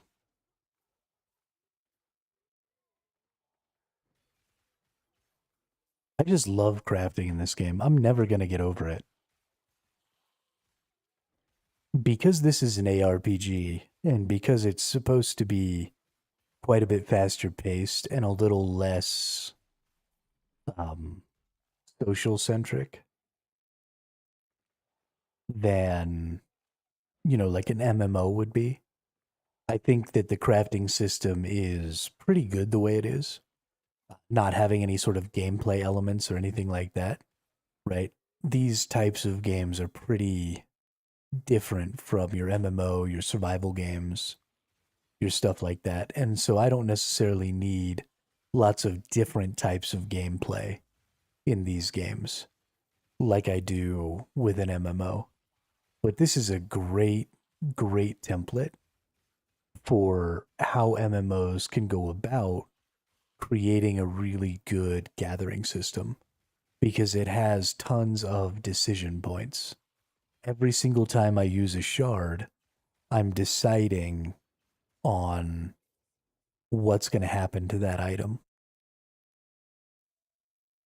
And so in an MMO game, if there was also a gameplay element there, then things could get really, really fun for crafters.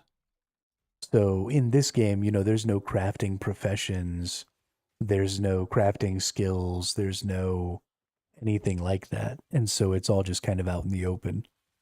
But if you add on top, the potential for crafting skills, the potential for, a legitimate crafting gameplay element, the potential for, improving your ability to craft for certain types of items like weapons or armors or bows or, whatever, you start running into this really, really cool potential for MMOs for crafting.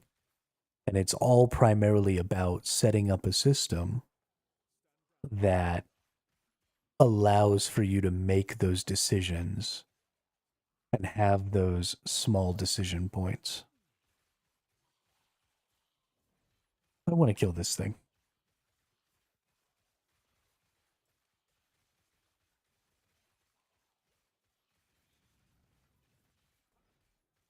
And a bunch of these little other things around it.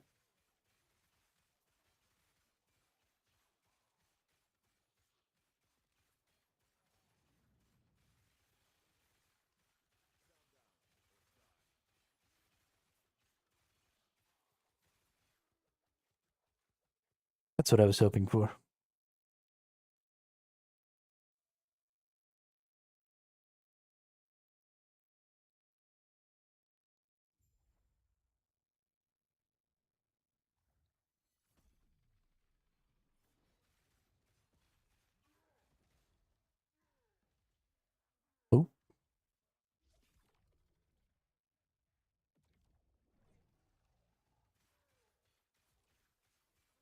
Oh, it's got like two little displacer beasts things on its back now.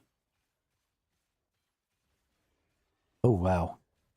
Okay, I fucked up getting involved with this boss while there were soul cages and stuff about because the poison and stuff that it's putting down is making my life a little hard.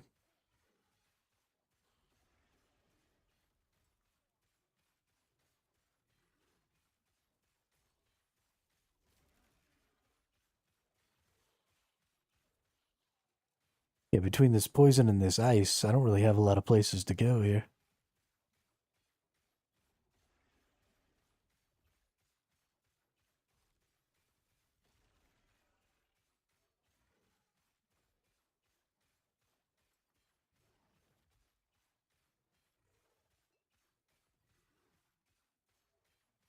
I can definitely see how these things could get pretty nasty.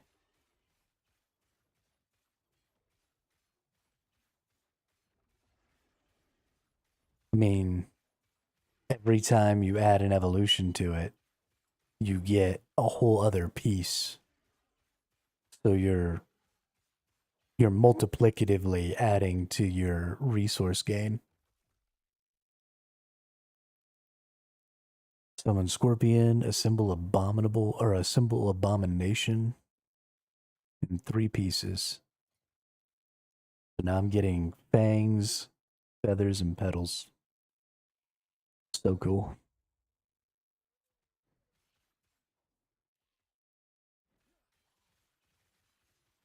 Really enjoying that.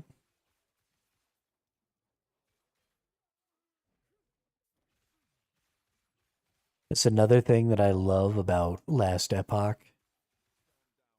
is the fact that these items all go in inventory slots that are not things that I have to purchase.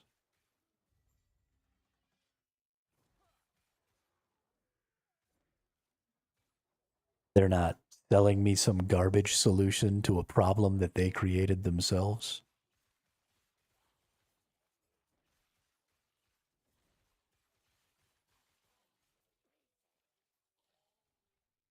Just a big freaking fan of this game, man.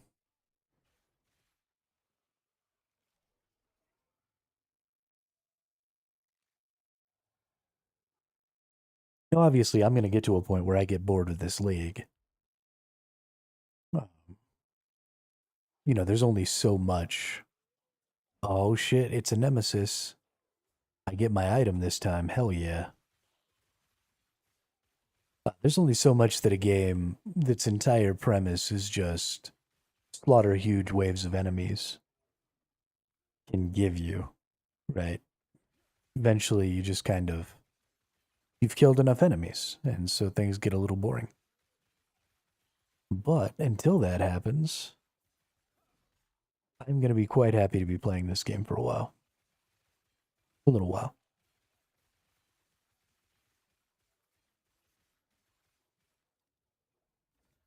All right. Ooh. Increased physical damage plus dodge rating.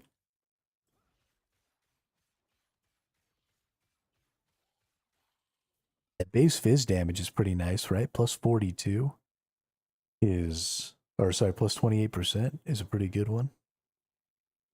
So we're going to challenge this thing. We're going to get this right now.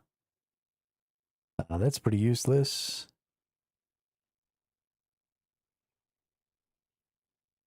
That's pretty useless. That's pretty useless. So everything else in here is useless. But that's okay, because that Amy is freaking dope.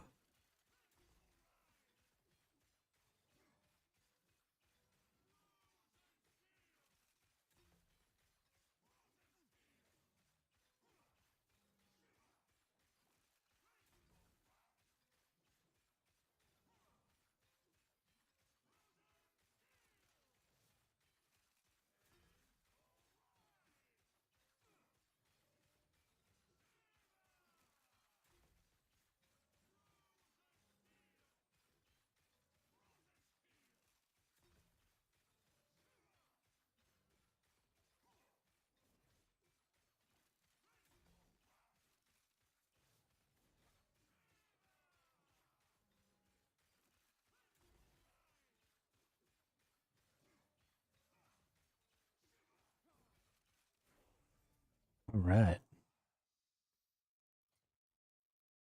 Let's freaking equip that. Health goes down. That kind of sucks, but I mean, you just can't compete with 8.5% of damage leached to health. That's outrageous. It's just outrageous.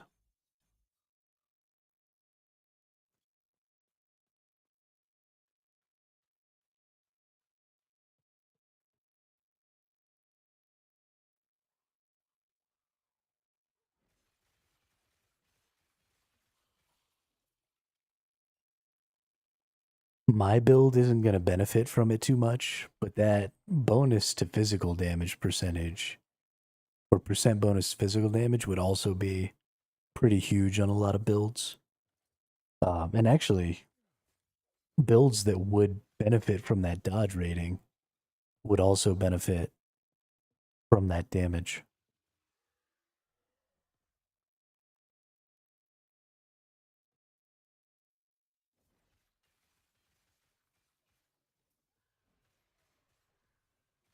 Which I hadn't really thought about until just then. But it might be worth trading that amulet away.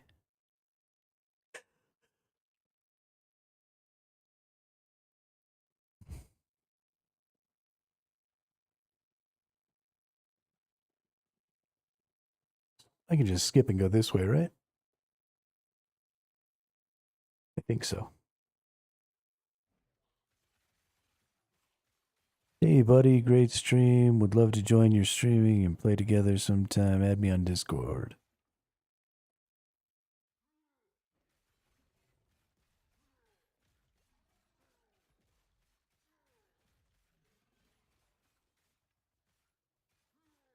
Are you a bot, Izzy? You are a bot. Why you so body?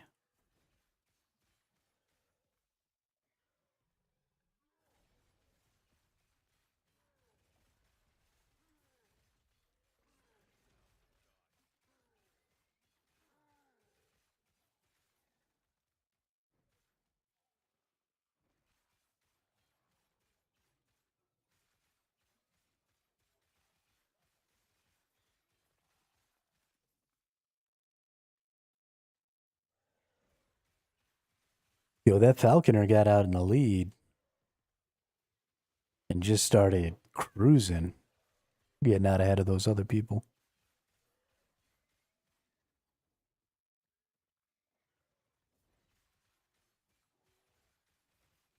You love to see the competition at the head of the pack. So cool.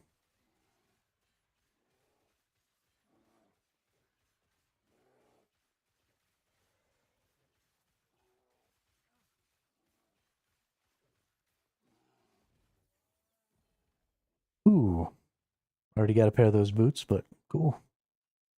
Portal Champions Full Helm. Attunement, health regeneration. Haste after use evade. Okay. Oop. More chance. Something that they should look at doing next is updating these rune prison enemies. A lot of the affixes and stuff you can get from them are kind of meh in the current meta. So it'd be kind of cool to see a little bit of a change.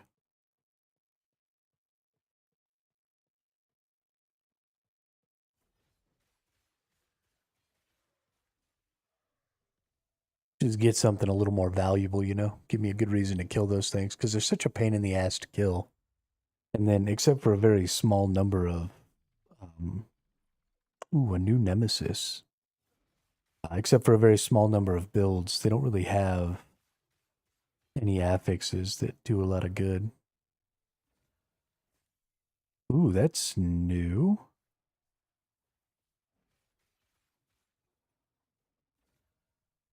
Interesting. Directly cast 3. Oh, no, never mind. It's not new.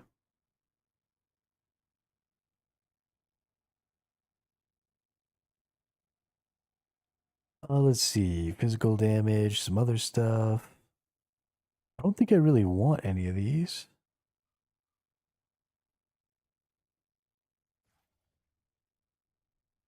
Yeah, so we'll just banish that. I'm kind of on a hunt now. There's a specific item that I'd really like to get.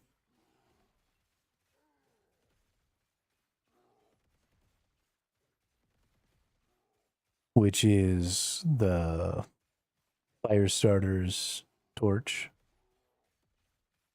I think it's called the Firestarters, whatever the torch is. I definitely want to get.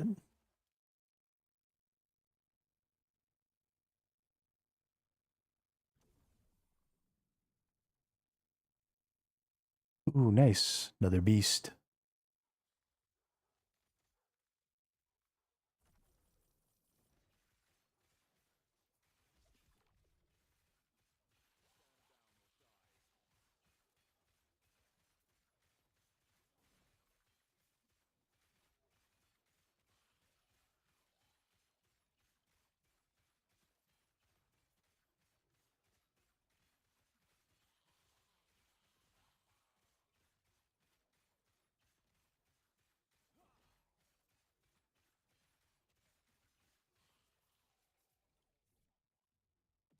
Torn Rift.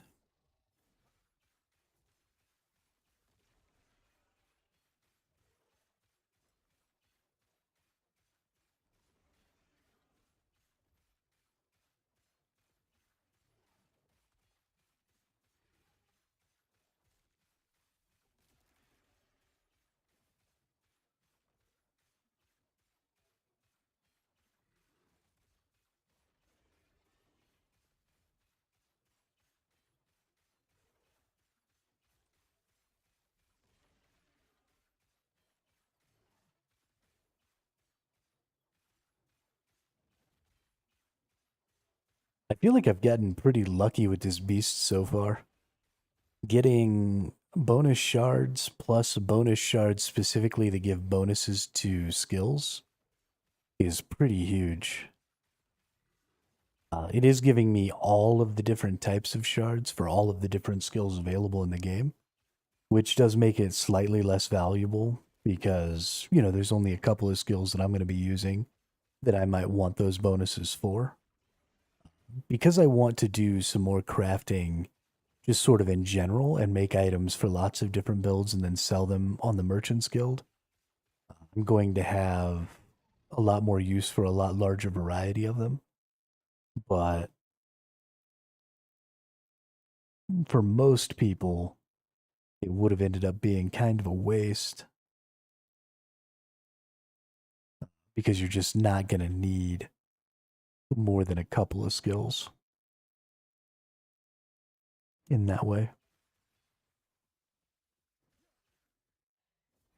But I'm pretty excited about it. I think it's going to end up being really, really good for, crafting a bunch of items and stuff.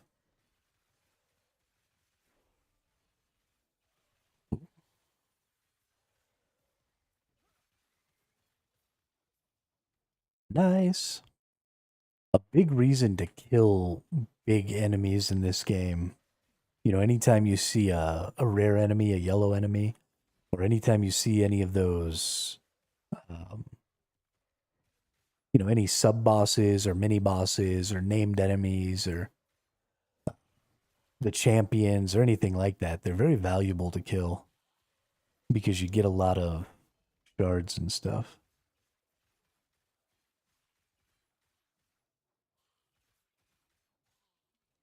Shards are just so freaking valuable.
Fuck, level 73.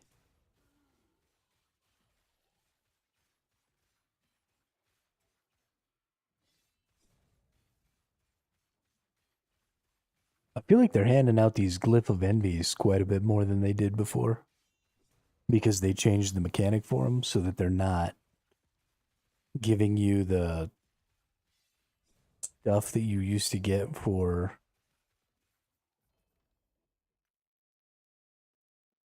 the monoliths. They seem to be handing them out a little more. They think they made them less rare because they don't have the impact that they used to, which is cool. I definitely think that was a good change for monoliths. I think people were getting through the end game too quickly.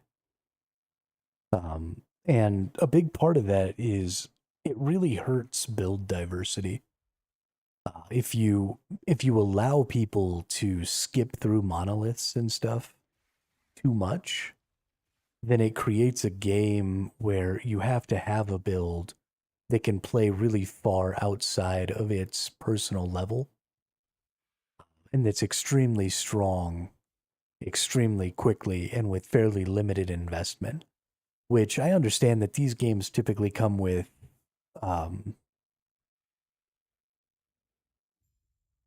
Normally, when people play these games, they play them so where they're gonna build like a starter build.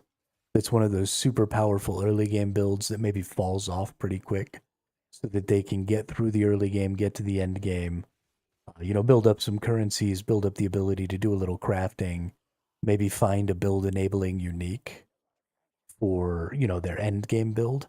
And then they go back, they start a new character, they go into the end game, and they push things that way. And so that lends itself to that system. But there are also a lot of people who don't necessarily play the game like that, who just want to start with their character, get to the end game, and then get to play their character all the way through. And that's kind of how I like to play. Right? I like this character. I always play spin to win. I always play ignite pretty much exclusively in this game because it's just my favorite skill. And I really enjoy playing it. And I don't want to have to play something else through the game so that I can eventually get to level this character up. But I want to play this character. I want to go spin around in circles and I want to murder lots of stuff and have a good time doing it. And I want to craft items and have a good time doing it. Ooh, a unique loot lizard.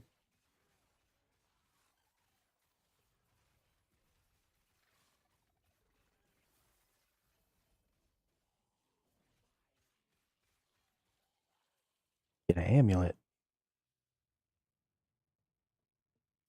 I don't know what a strong mind amulet is.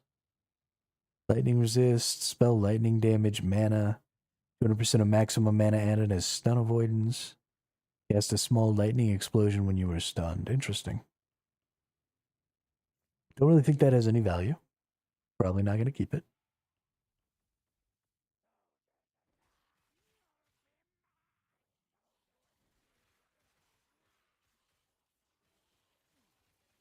Oh, we got another nemesis down there.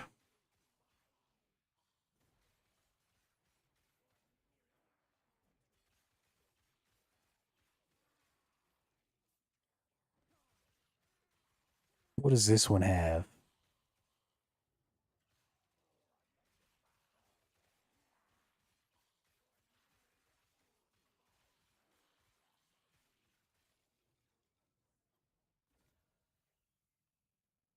Howl of the West Wind. Wolves retaliate with lightning strike. Wolves cannot be stunned. Increase minion movement speed. Chance to shock on hit. 10 to melee lightning damage. 47% chance on hit with lightning skills. Grant your wolves additional melee lightning damage equal to your melee lightning damage. Ooh, that's max percent on that too. 47. Interesting. It's a pretty high chance to shock. Pretty high movement speed. That's max strength. Honestly, I think that's a pretty good version of whatever this is. And that's probably a pretty build enabling unique. Thanks to all the bonuses to the wolves and stuff. There might be some value there. We might go ahead and empower this. I'm not going to play this build probably, but because I intend to go Merchant's Guild, I do want to get some good stuff to sell. And if I could get something with some decent legendary potential here, on a potentially build enabling unique, that might be something that I can instantly go sell in the Merchant's Guild and just instantly kind of make some currency off of it.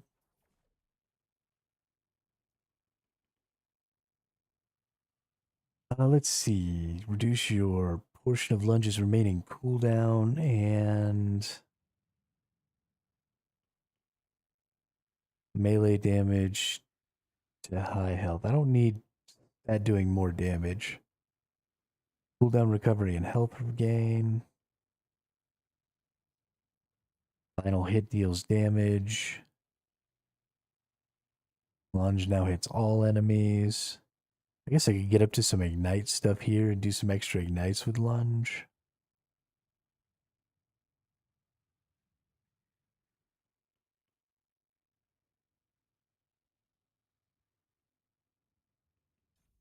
Well, let's just do this health stuff for right now.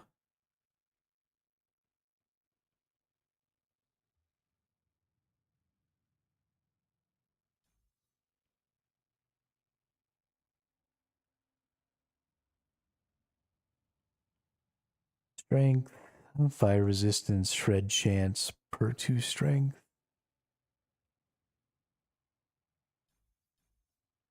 Seems like a good idea.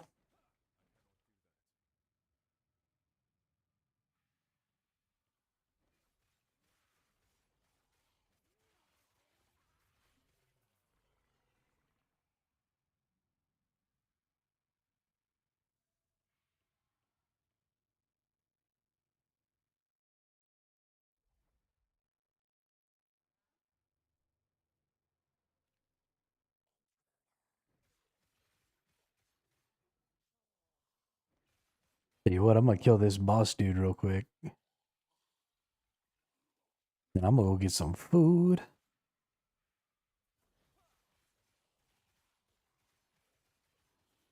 Some hot dog freaking taco.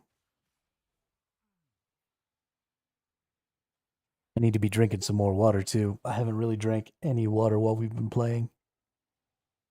My mouth is getting dry. All this yapping and no drinking water.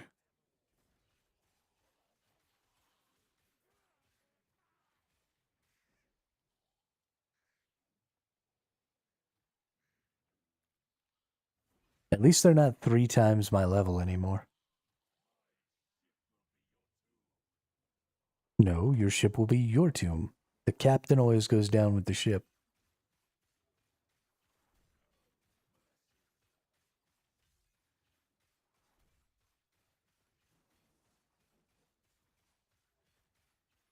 You freaking nerd.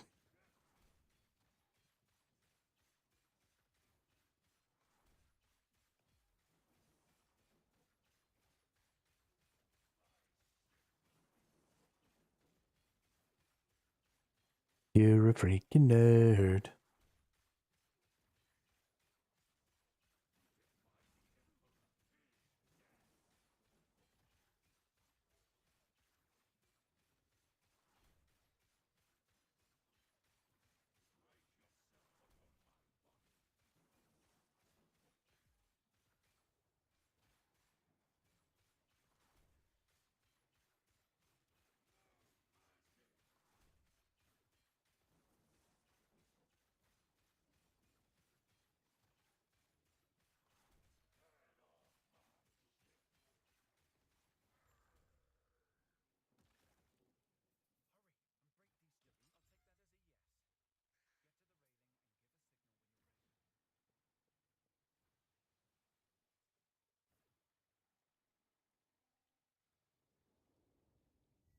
All right.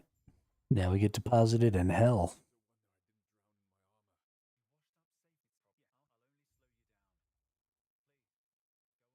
All right, we're just going to hang out right here for a sec. I'm going to use the restroom. I'll be right back.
Right, we back. We got some hot dog tacos. It's been a while. But we've had hot dogs in the house for the past few days.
All right, let's get back after it.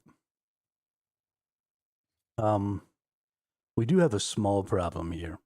Poison damage is real low. So, or poison resistance, not poison damage. Do I have poison resist on any of my gear?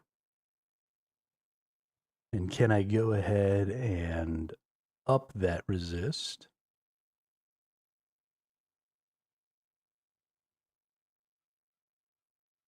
Hmm. Does not appear so.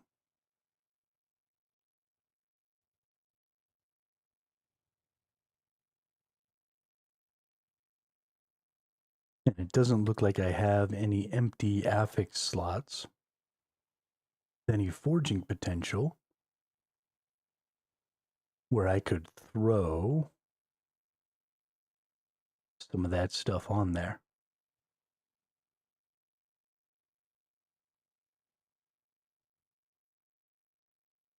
Which is sad.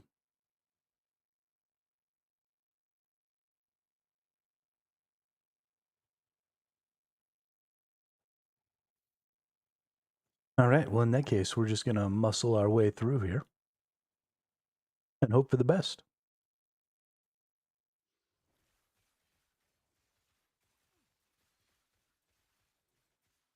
We do have our really good amulet, which is going to give us a pretty significant amount of health regeneration,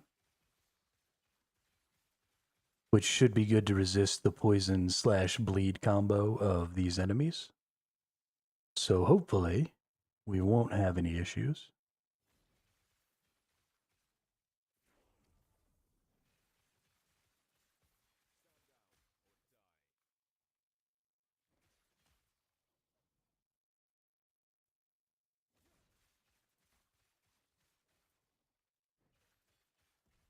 And our DPS seems to be going well enough. We're putting out some pretty good ignites and stuff like that, then I am fairly happy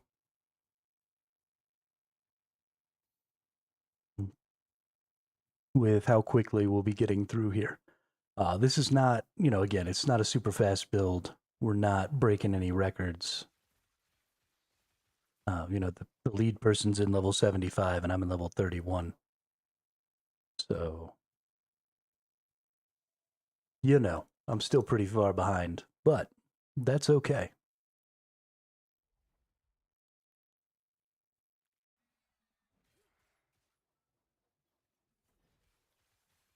The big key is just getting to where we can become Merchants Guild, which means we just have to beat Lagan, which should take a few more hours at least, but that's just because I'm slow.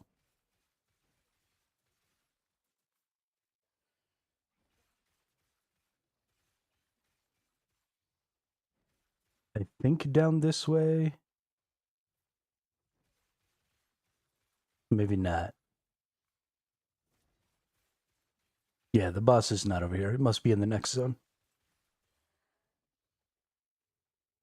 Jump the gun a little bit there.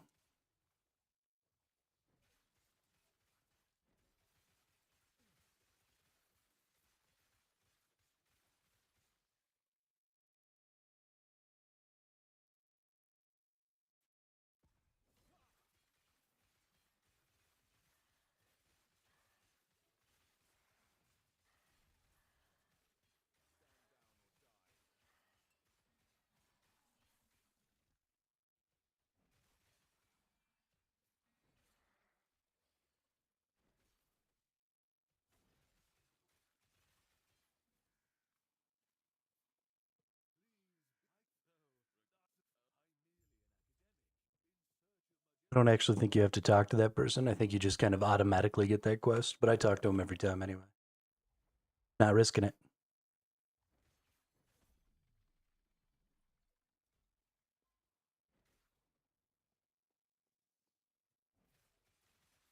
One of these days it is going to get me killed, though. Because I don't normally kill all the enemies on the way across that bridge. And then I talk to that person. One of these days, something bad is going to happen. I'm going to hit the wrong button, or I'm going to do something to get myself like stuck in that screen for a while, and I'm going to die. Probably while playing hardcore. Although I honestly don't know if I'll ever play hardcore again. I'm just not really good enough for that. And I doubt I'll ever play this game exclusively enough to get that good.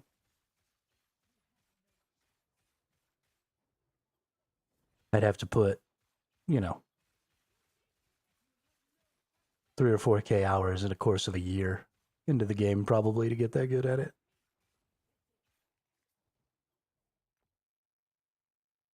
Ooh, a falchion.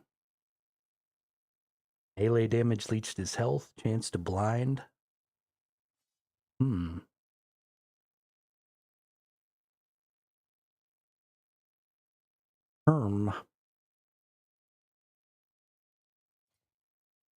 Kind of want to throw this in here and see what I can do with it. I don't really want the health on kill. Maybe we hit that with a little... Okay, that was pretty useless.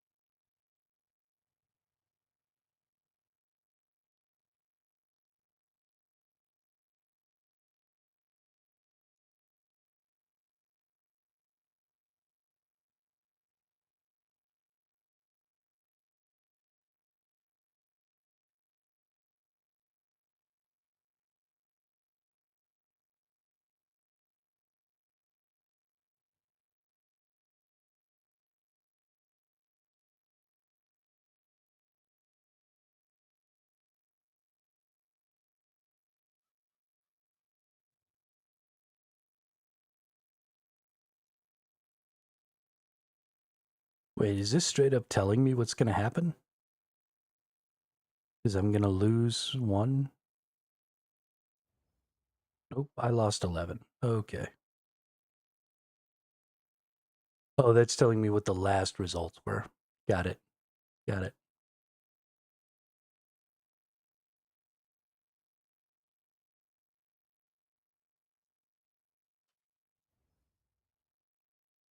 You see, the problem was I'm a dum-dum. This is a little bit less damage.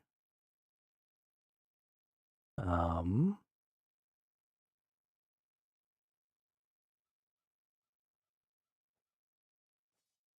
but I think it's a much faster attack speed. Yeah, I think that's probably an increased damage overall.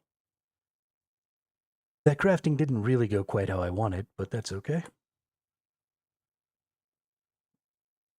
It was a low tier item. It was a low tier craft. Increased attack speed is very important for our build here, because the faster you attack, the more ignites you can apply.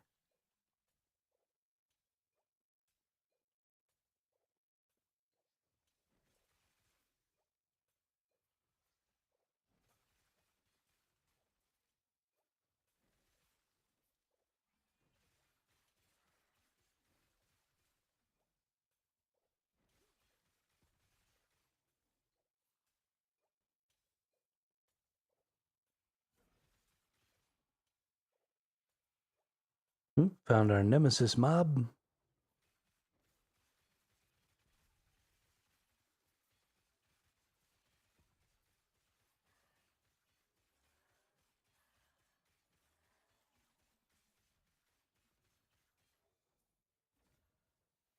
What did you get? 32 mana. I mean, we're just going to empower it again anyway.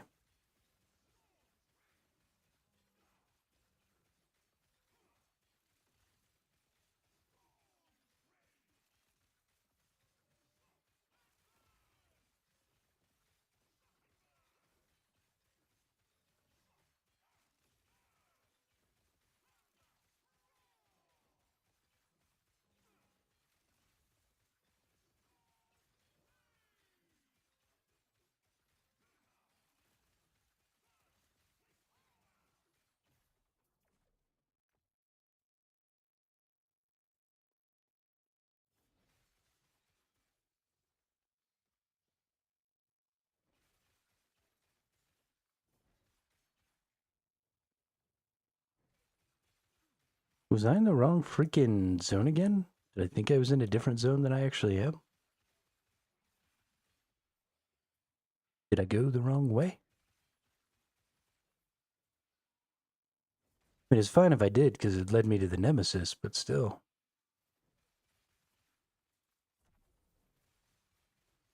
Ooh, Shrine of Chaos.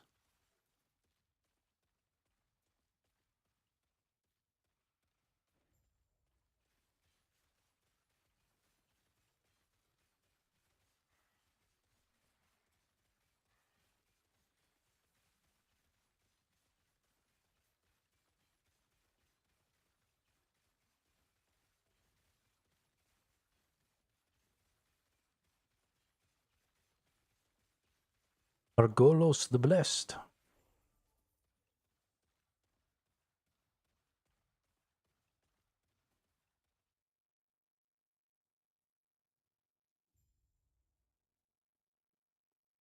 That was fun.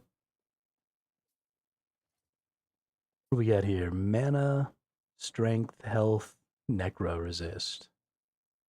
Health, vitality, attunement. If I can get that mana to be something else, this is an upgrade. I don't have any mana though.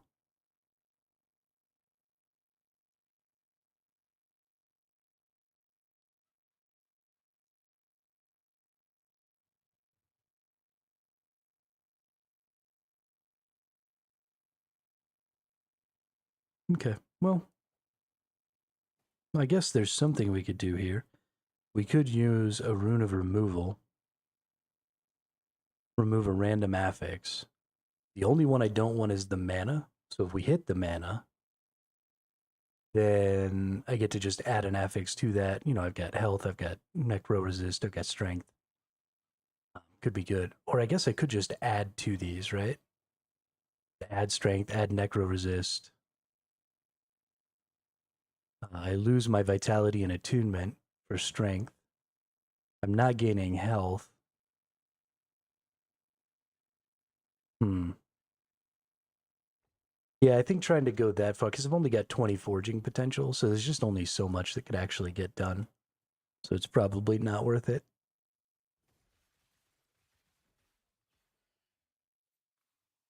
There's, you know, some good chances to hit some good glyphs of hope in there and just not use up like any of the forging potential resource while I'm going through there. And I mean, potentially it could be just an epic item. You know, you could just get super lucky a bunch of times and end up with a perfect item super early in the game, but that's very unlikely and not something worth banking on or even trying for. It's a really good way to waste some of your early game resources and find yourself kind of stuck farming later on if you're not careful.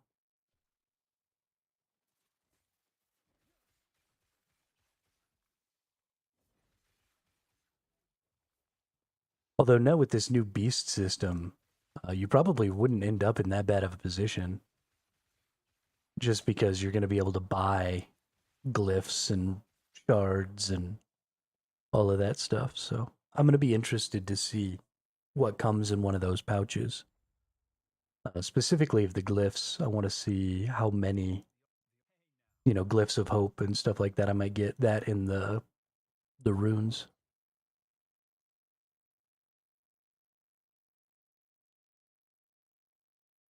You know, how likely are you to get, you know, a rune of ascendance or something?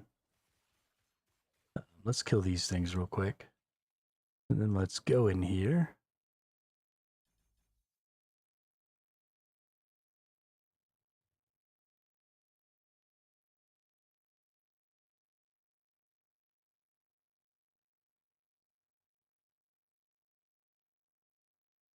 Okay, we're going to have to go backwards a little.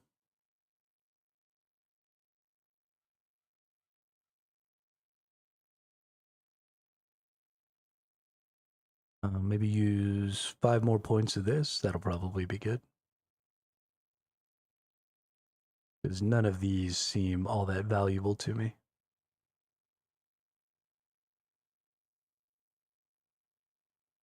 Yeah, we'll see. Hey, there's that nemesis. I get to get my cool helmet. I'm very excited. Ooh, a unique body armor. I don't actually think I like this armor at all. Just a minion armor. I don't ever really play minion builds, so minion gear always kind of feels bad to me because it's just straight up nothing I'm going to use. Also, minion builds are so unique that I always kind of feel gross about finding items for minions because they literally can't be used for anything else because they all just power up minions. We get dodge rating and mana. Well, definitely could have been better. Could have been worse, but it definitely could have been better.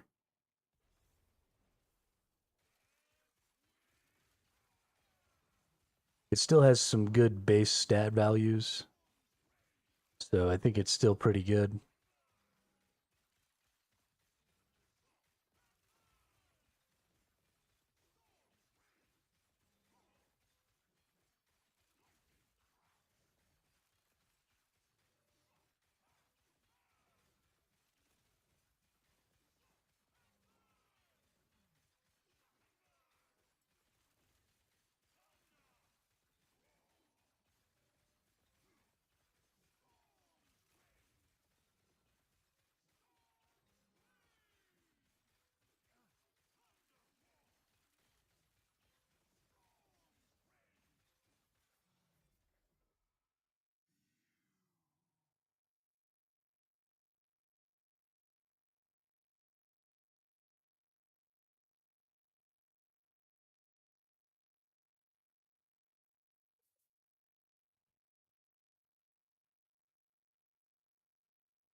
Definitely should have killed that dude before I went up there and killed that nemesis. Potentially could have been a pretty big problem there if I'd have ended up having to fight that and the nemesis at the same time. Probably would have been just fine, but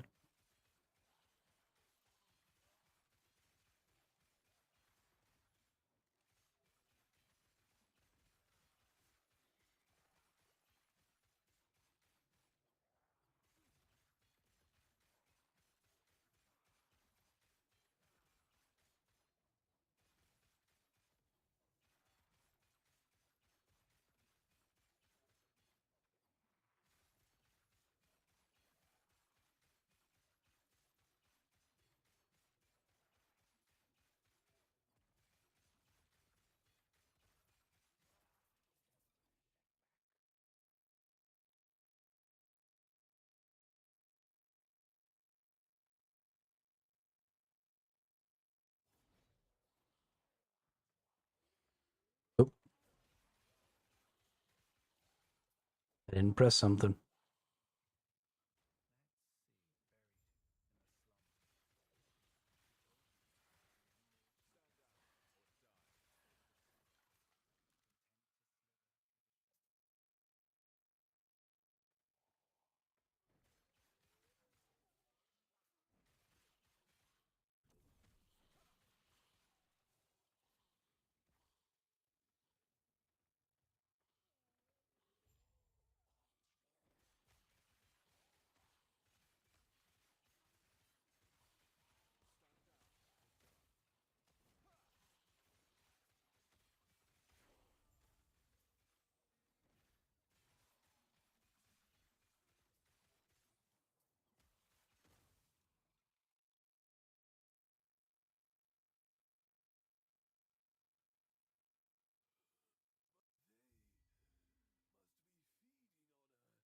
Free passive point.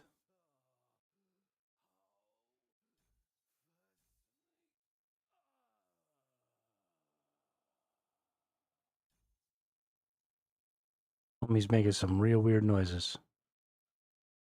Let's see, we got area, we got block chance. Ooh. Please and thank you.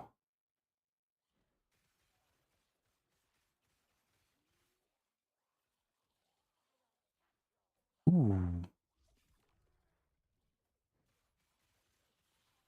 Darn, it's just a torn one.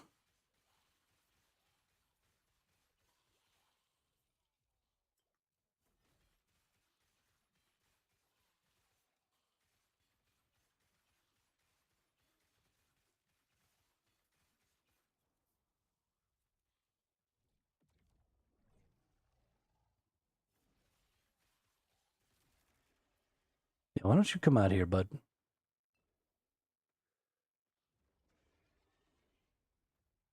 Oh, shite.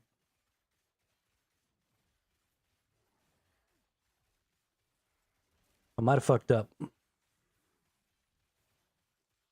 fucked up, AA Ron.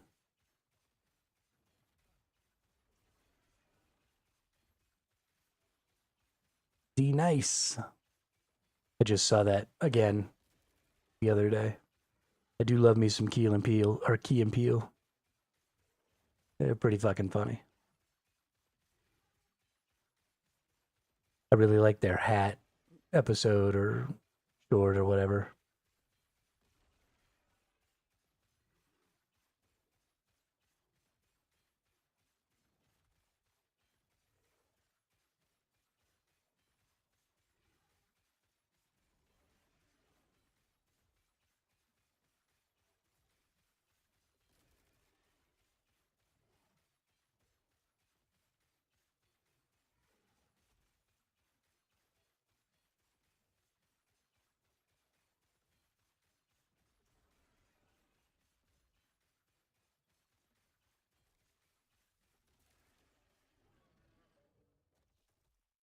Ooh. Warpath, nice. Flame Rush, Detonation Arrow, Warcry. Hang a feather and a petal. Man, that's just so good.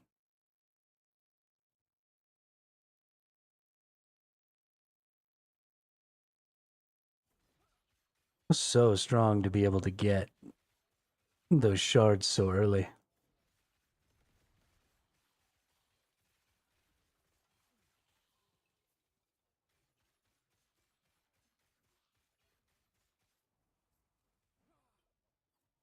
You know,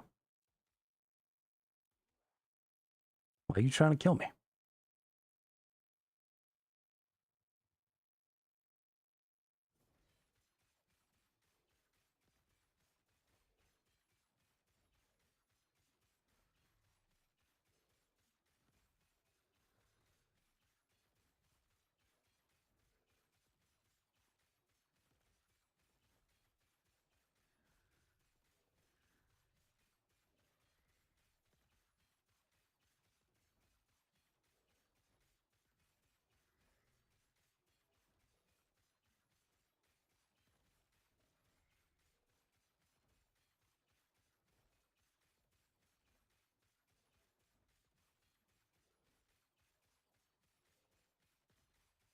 Phenomenal cosmic power.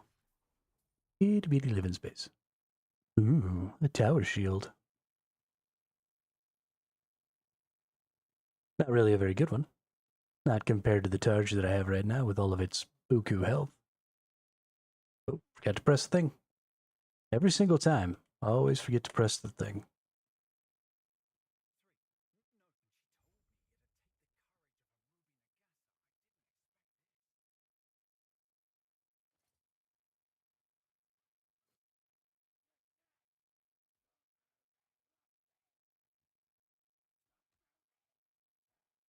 Bunch of minion garbage.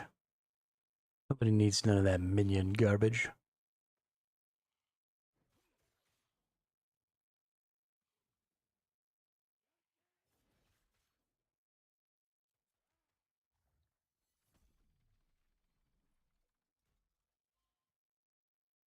$78.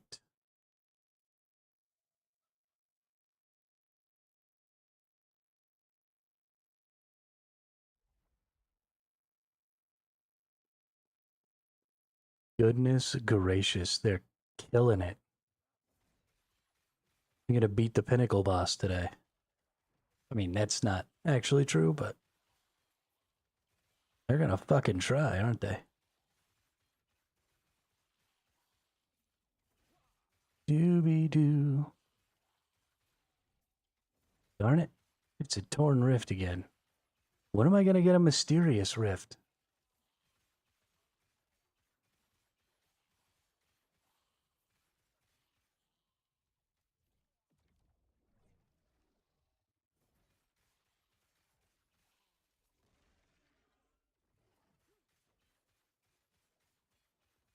I want to get this dude's last little evolution thing going on. So every time I get this, I'm getting 4 of something, you know?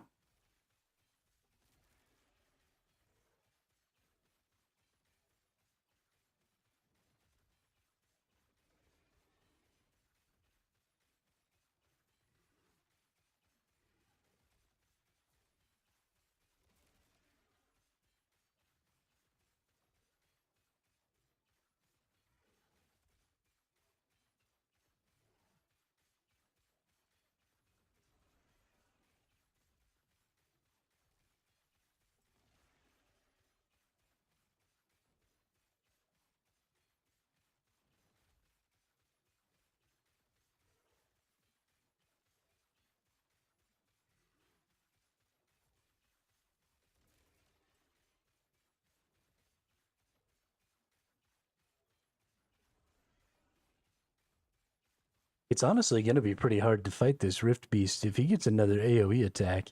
And that seems to be mostly what he's getting, is AoE attacks.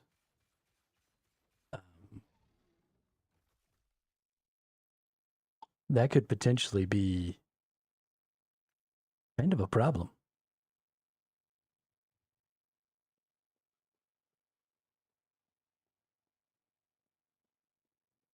Because I'm going to end up having to stand in one of them.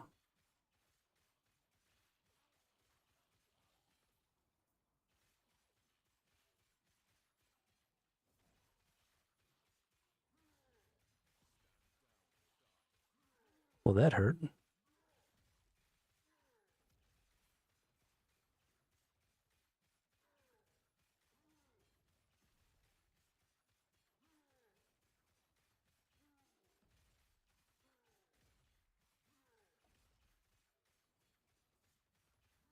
gonna die, Mr. Warden? You gonna die.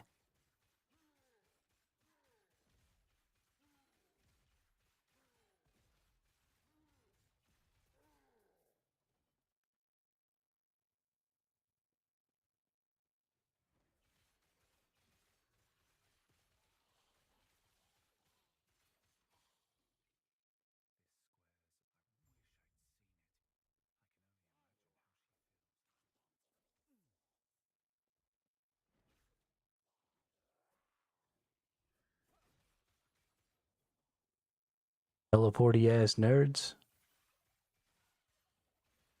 Oh, blue lizard.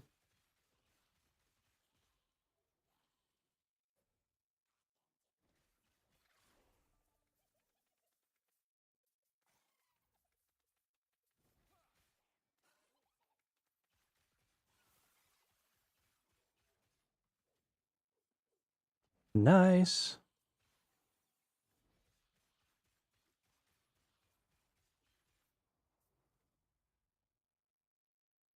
Full helm of deflection. Don't really care. Well, poison damage taken as physical's not bad.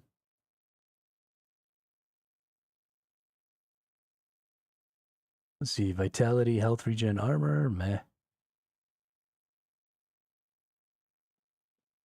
The abyssal rusted cleaver of suppression. Alright, what's the next ability that I want? Symbols of Hope? I think Symbols of Hope.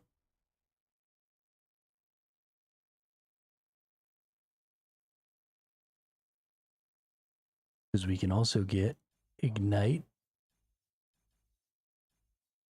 for symbol.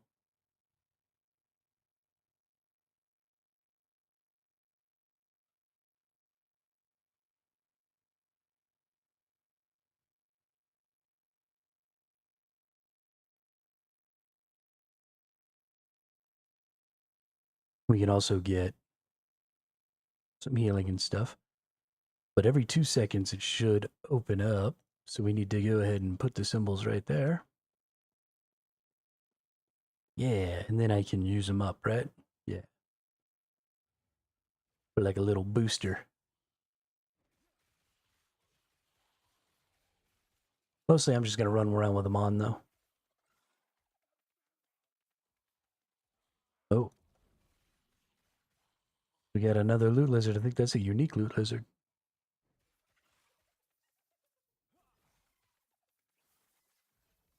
Yeah.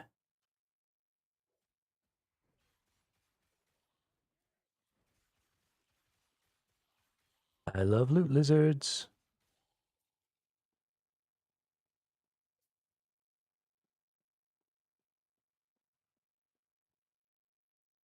What was that ring?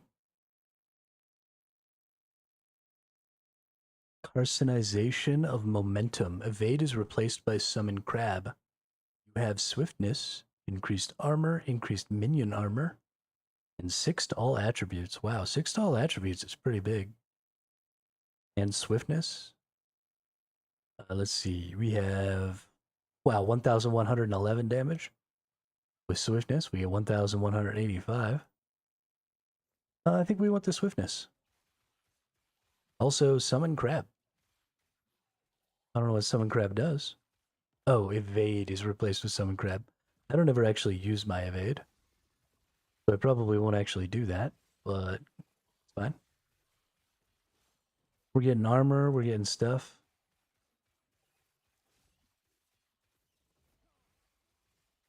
Ooh, another unique.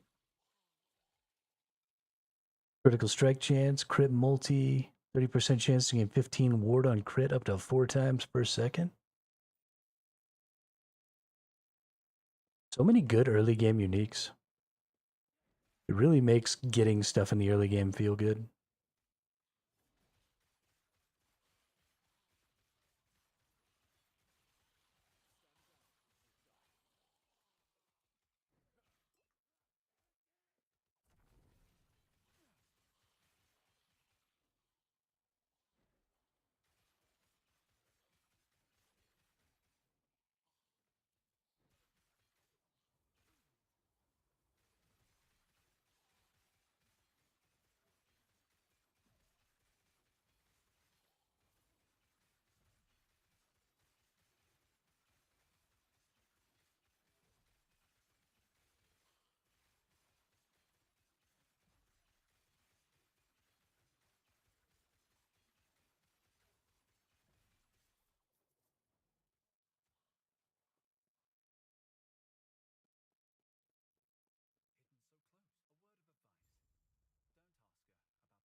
Majelka.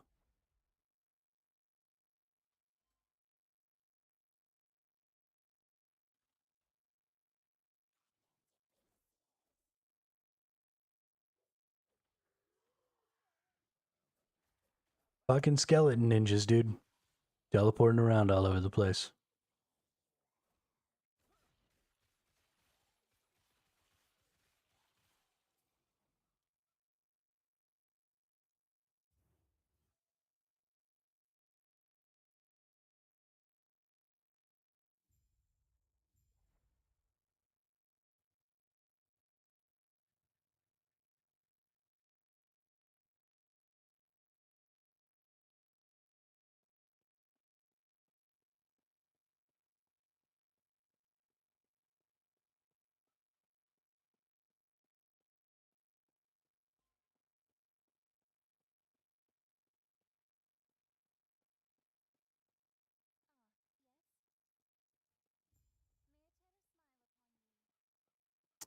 Let's see what we get over here. Maybe there's something worth buying.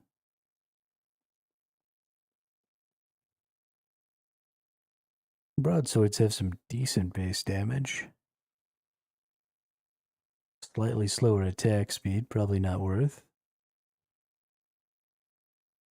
Only 12 forging potential in that falchion.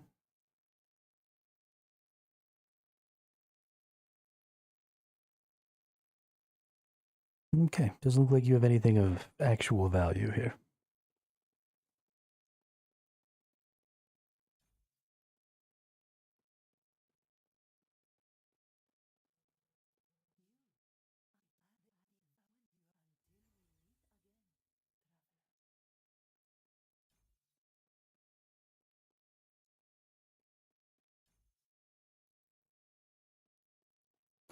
%12 ignite chance per symbol. Nice.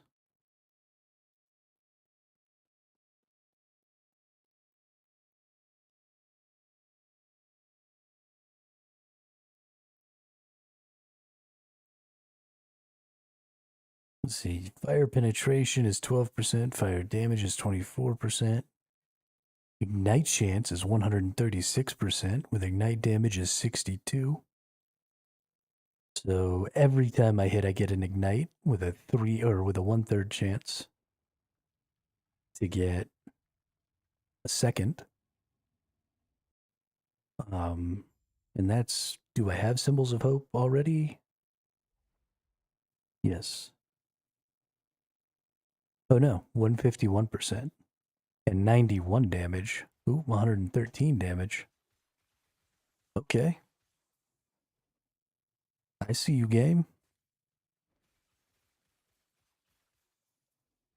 So I'm almost getting 2 every attack. And I'm doing lots and lots of damage with them.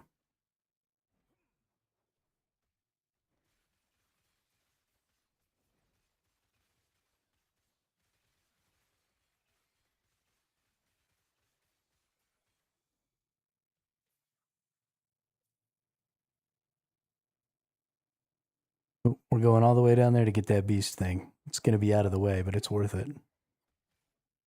Could be a mysterious rift.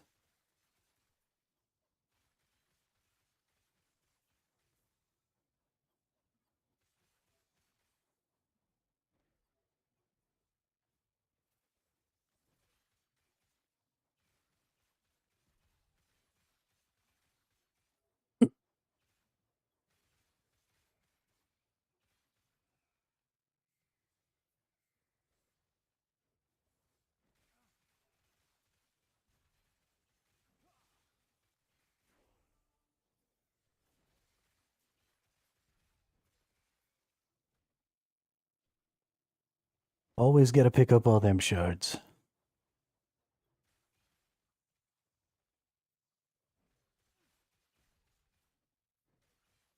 Probably going to take a couple of days, but I definitely want to have like a big crafting stream. Get as many pieces together as I can. Get some good bases and just go at it. Ooh, it is a mysterious rift every time. Every time I go out of my way to go to one of these, I get rewarded. by getting a mysterious rift.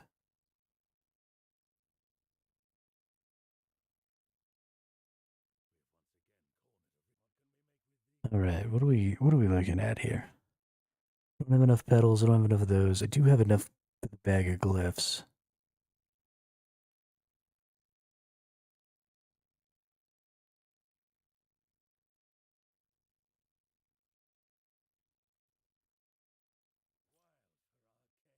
Let's go ahead and get a bag of glyphs.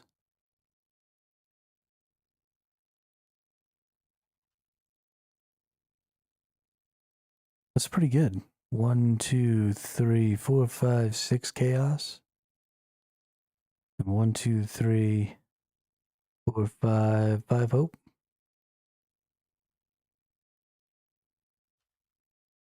That's pretty decent.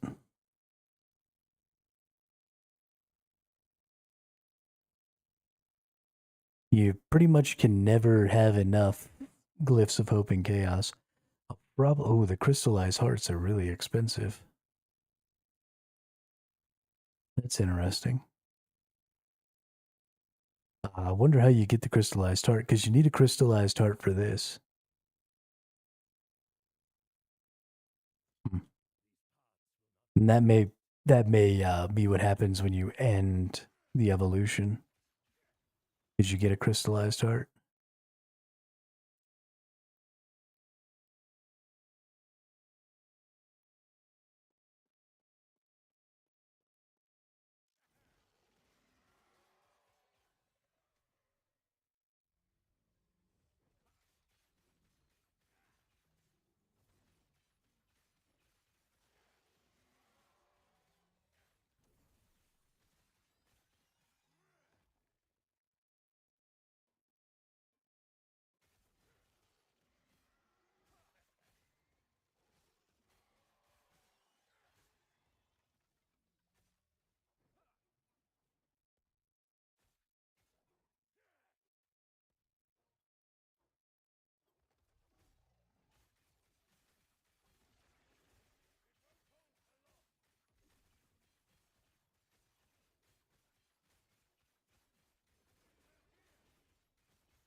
Yeah, my damage output is really improving.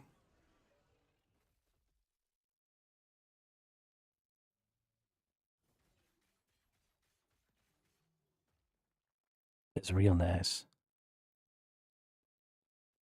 All right, what do we got? We can get more fangs. Dropping a rare bow or quiver. Uncommon affix shards with ancient bones. Deadly if not damaged recently. Don't have that problem.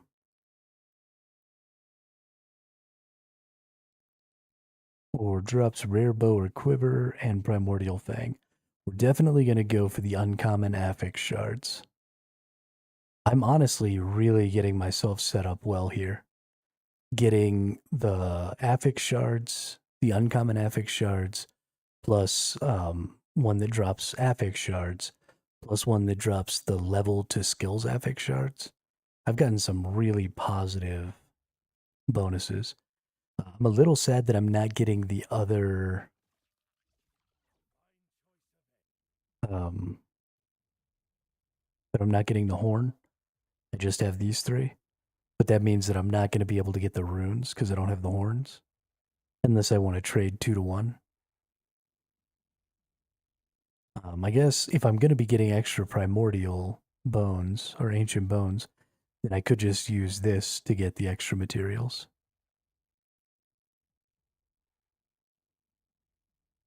It honestly, because of how much I'm going to be getting out of getting all those shards and stuff, I'm honestly a little hesitant to go ahead and end my my evolution because I really kind of want to just stick with this evolution and get tons and tons of shards. I mean, as my starter character, or as, because I'm so early in the game, right now is just a really good time to stock up on a lot of that stuff so that I could, build other builds if I want to, or make items to sell for other builds, or whatever. There's some real value there.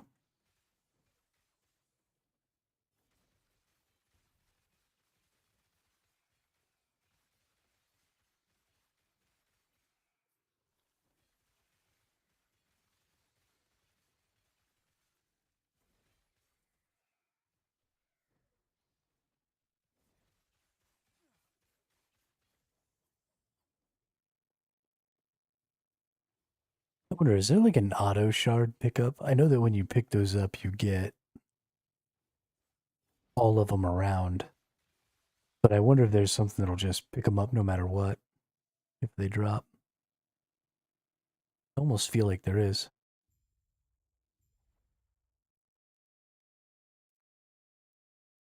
Let's check the menu real quick.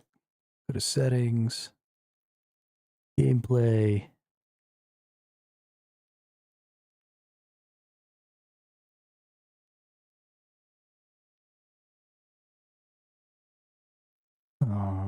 Display health bars, player health bar, display health bars.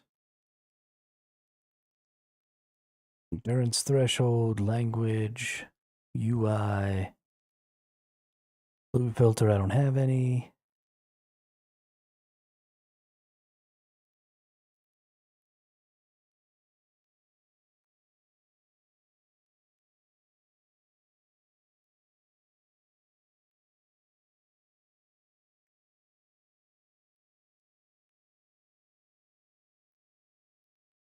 All stackable items automatically transfer stackable items to storage when looted. Definitely.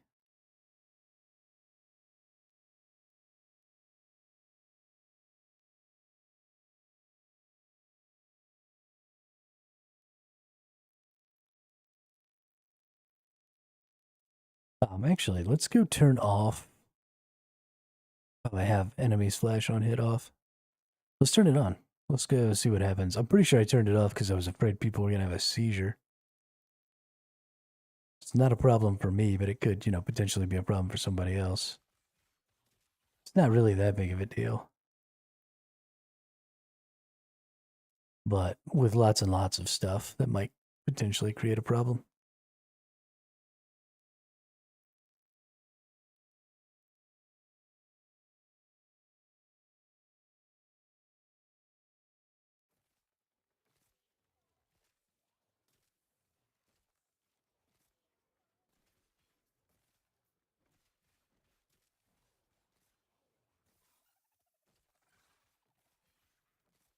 Iggy!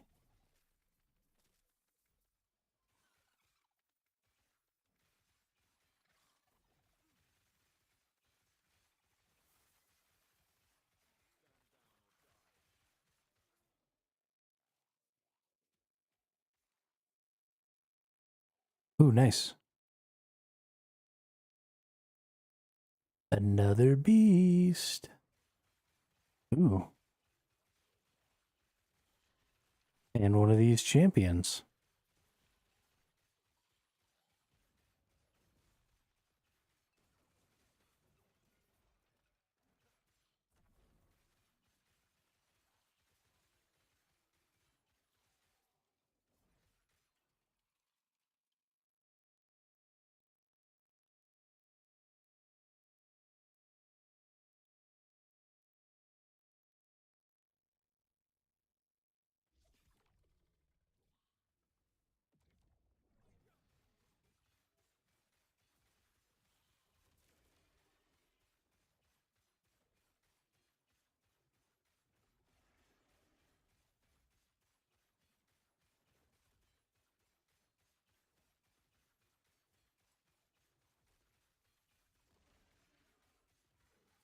Let's see, we got 822. I just kind of want to know how many of these ancient bones or whatever I have before I finish this boss.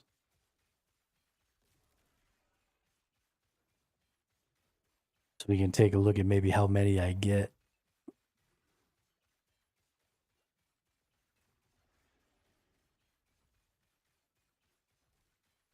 For killing them.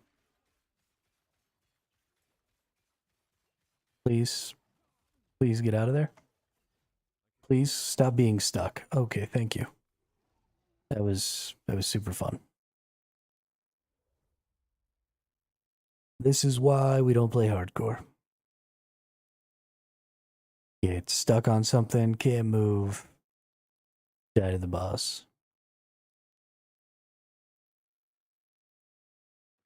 Get angry, smash keyboard, stop playing.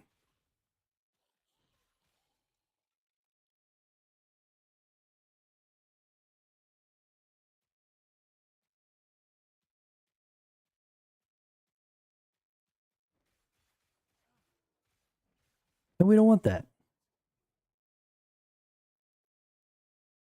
If I die in this, it doesn't even matter. Nothing bad happens. I get to keep all my shit.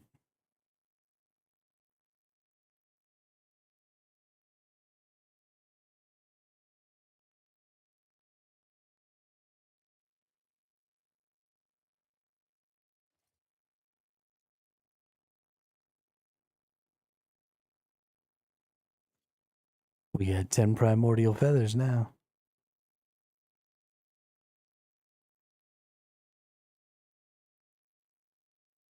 So we went from 822 to 997. I did not get very many. That is unfortunate.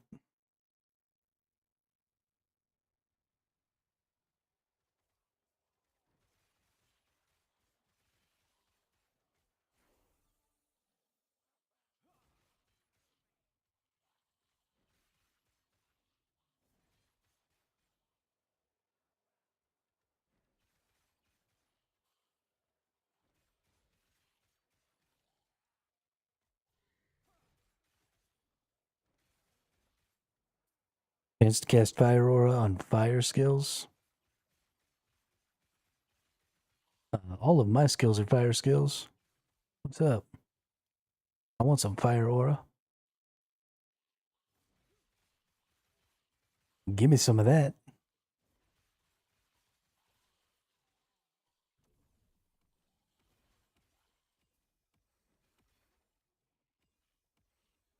Ooh, we got a nemesis up ahead.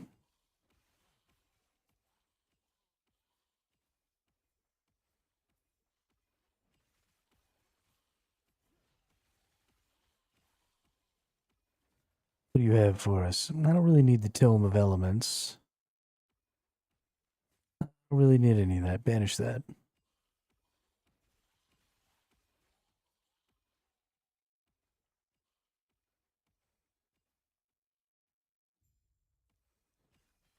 What's up, you big ugly worm?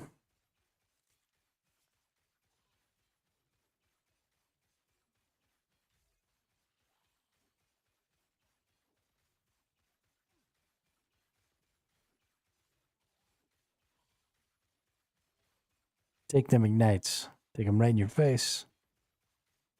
I want to know how this giant ugly worm spies on anything. Like, how exactly is this big ugly worm dude a spy? Nobody notices when he crawls into court or wriggles into court.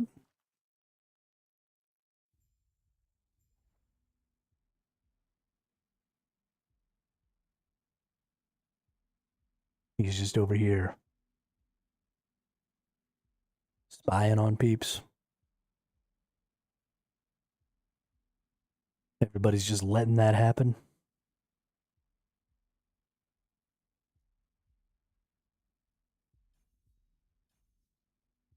Whoops, probably didn't need to get that last one. That's okay. Increased fire damage is good.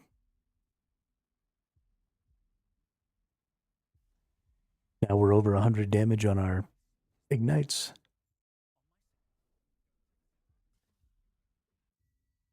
I am really just kind of flying this one by the seat of my pants. I've played this build enough times that I'm pretty confident in building this build.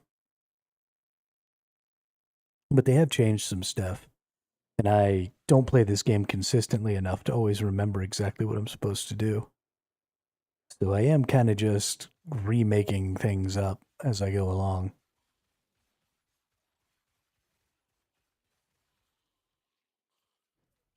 I'm not running a build guide this time. I'm not really doing any of that. As much fun as it is to run a build guide and know for sure that you're going to have an interesting build and that your build's going to be able to do content, there's an amount of satisfaction that comes from defeating content with a build that you've created as you've gone that I think is really underestimated. Um, and I think a lot of people would probably enjoy ARPGs a little more if they just went ahead and said, fuck it, I'm going to just build the build as I go. It's certainly more difficult. Um, creating a build in this game is not easy, especially when you're just doing it as you go without any sort of plan or anything. ARPGs lend themselves really, really well to being prepared and having a specific goal or plan in mind when you get into a character and you really start going. So doing it without that plan can definitely have some detrimental effects on your DPS, on your armors, on your stuff like that. And it's definitely more difficult to do if you're newer and you don't really understand how the scalings and stuff work. It could become a literal nightmare. Thankfully, it's fairly intuitive in this game. If you want to play an Ignite build, Ignite Chance is always valuable because you can ignite things more than once per hit and stuff like that. So lots of good shards in here. Cold penetration shard, level of fireball. Gosh, those things are so good. Ooh, and another nemesis.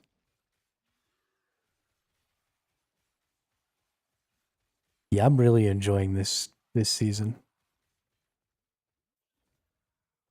Ooh, a dream thorn and a something else.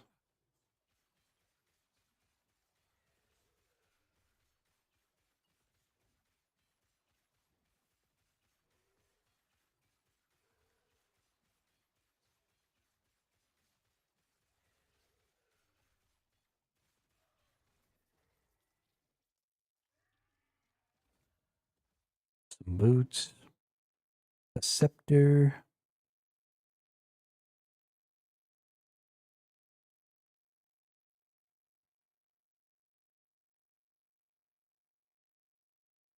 I don't really need either of these weapons or this scepter for that matter. So I'll probably hit the old banish there too. As much as that dream thorn I think is good for a couple of builds. And could have had some value if it got some good legendary potential stuff on it. Um, I'm not terribly interested.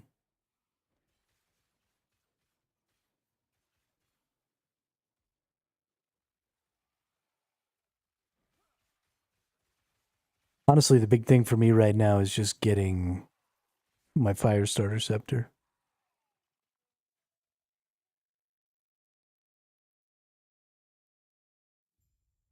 That needs it.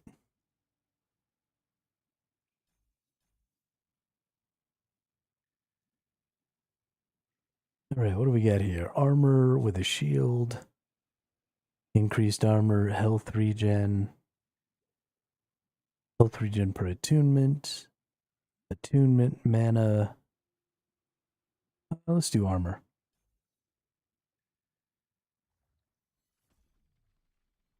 Hmm. I'm a fan of the armors. You're all dead. Ooh.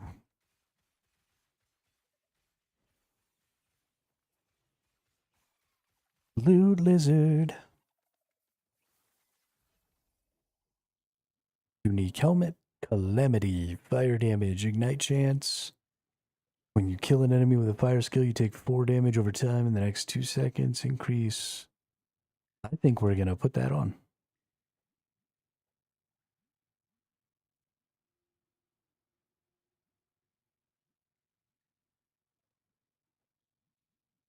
You know what else I haven't looked at is some of these. 6 health on kill, void resist, stun chance, necro damage, ward retention, elemental resist. Sure, let's take some health on kill and some void resist. Why not?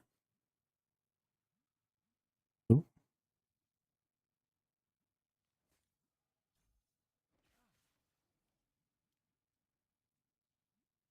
Hang on to your turban, kid. We're gonna make you a star. Prince Ali, fabulous he, Ali Ababa.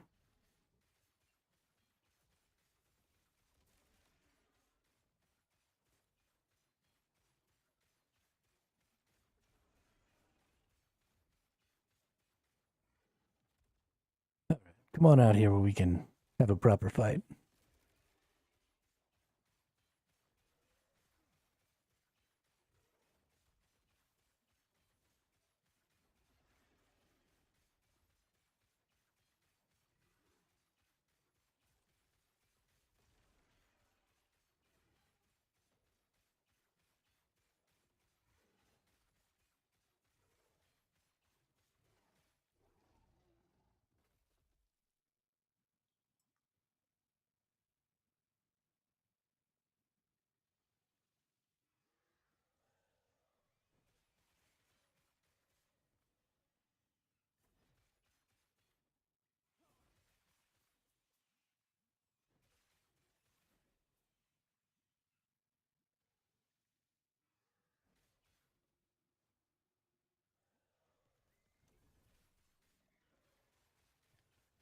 Freezing Shrine.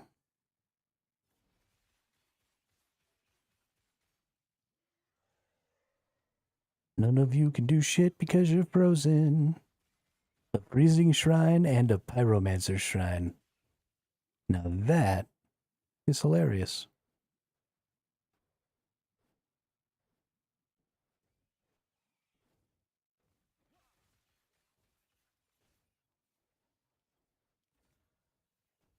Ooh.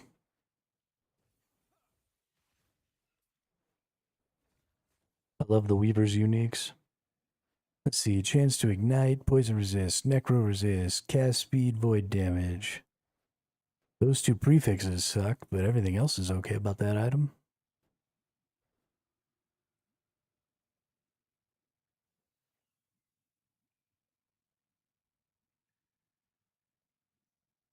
That's only got 12 Weaver's Will, so I think we're going to go ahead and banish that as well. Because it's not really all that strong, so it's not something I super need to worry about.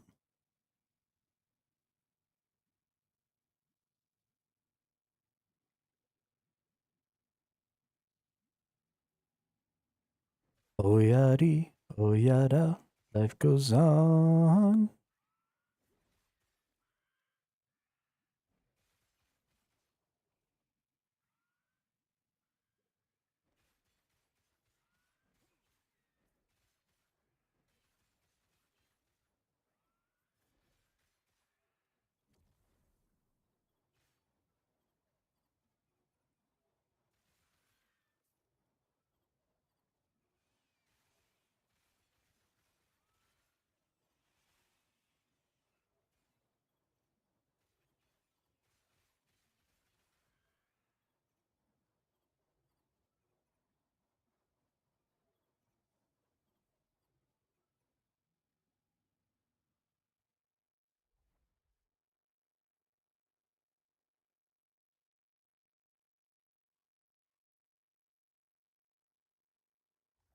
Holy crap. We've already been going for 5 hours today. I honestly should be much further than I am in 5 hours, but whatever.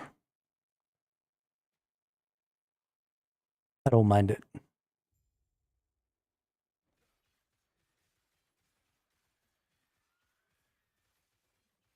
We might hit the 6 hour mark and then take ourselves a little nap and then come back and play some more. Stream some more, even. I might do 2 streams today, break them up with a little bit of a nap, get 12 hours in.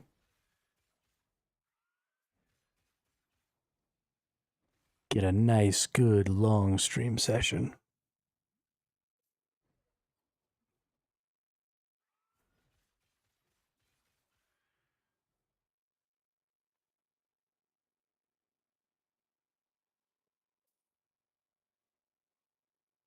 But I do love me some naps. And I'm feeling fairly contented today.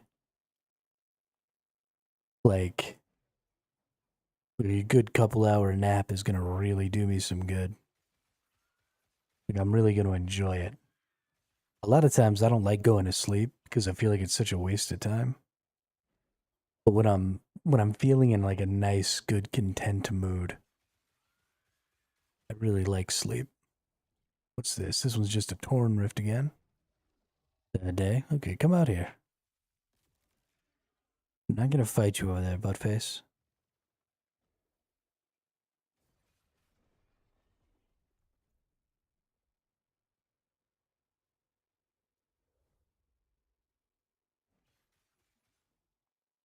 This is not the best spot to be fighting this dude at.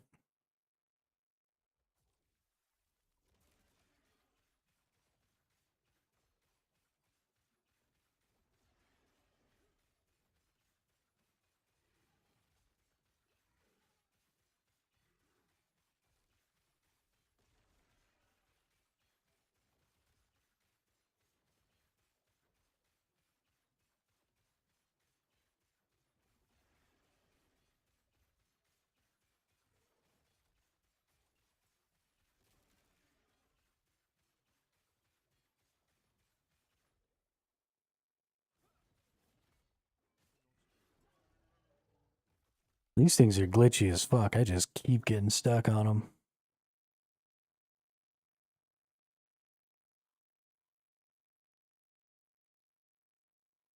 I'm not liking it. Not liking it one itty bitty little bit.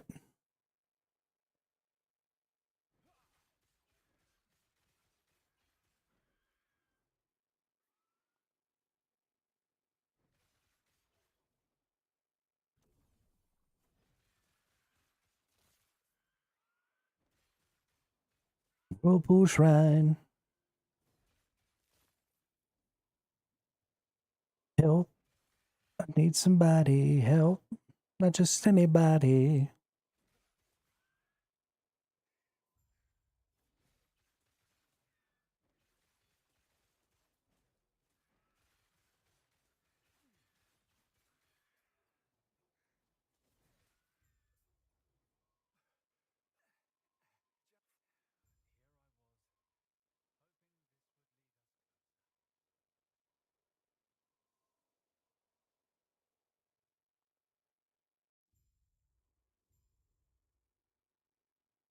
Necropolis of the Deep.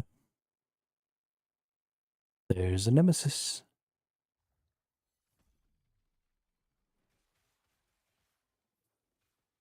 Come to Butthead.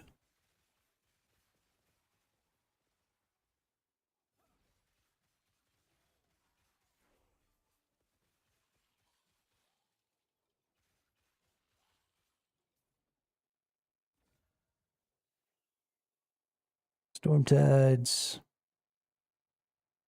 Not terribly useful. Ooh, actually, void damage taken as physical is pretty good. Lightning resist, health regeneration's kind of meh. Movement speed, void, and physical resist. Over dodge rating for sure.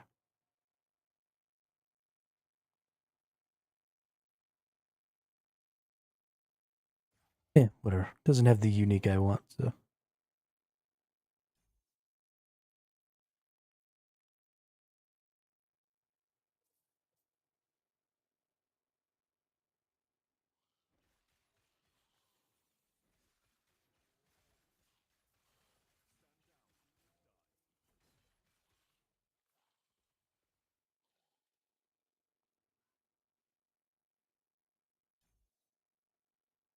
If I get the unique I want, then I pretty much just kill everything.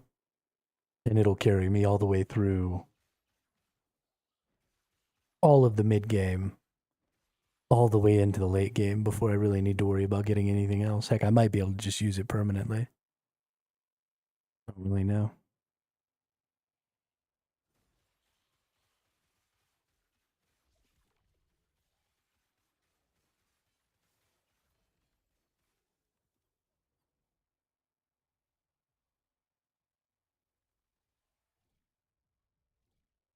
Hey, a mysterious rift.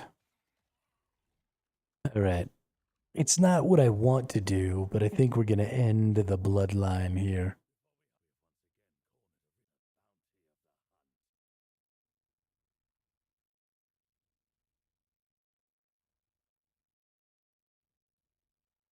Unless I just straight up can't.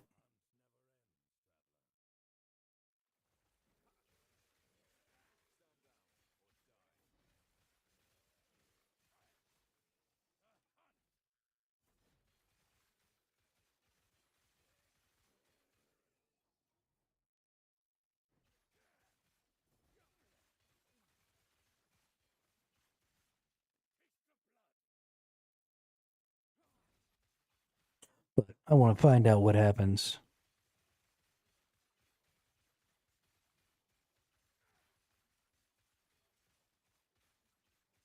I'm getting plus 8 or 9 ancient bones per one of these things I kill. That's pretty good. That's almost reason enough to go and kill all the things anyway. That falconer's level 82. Holy shit.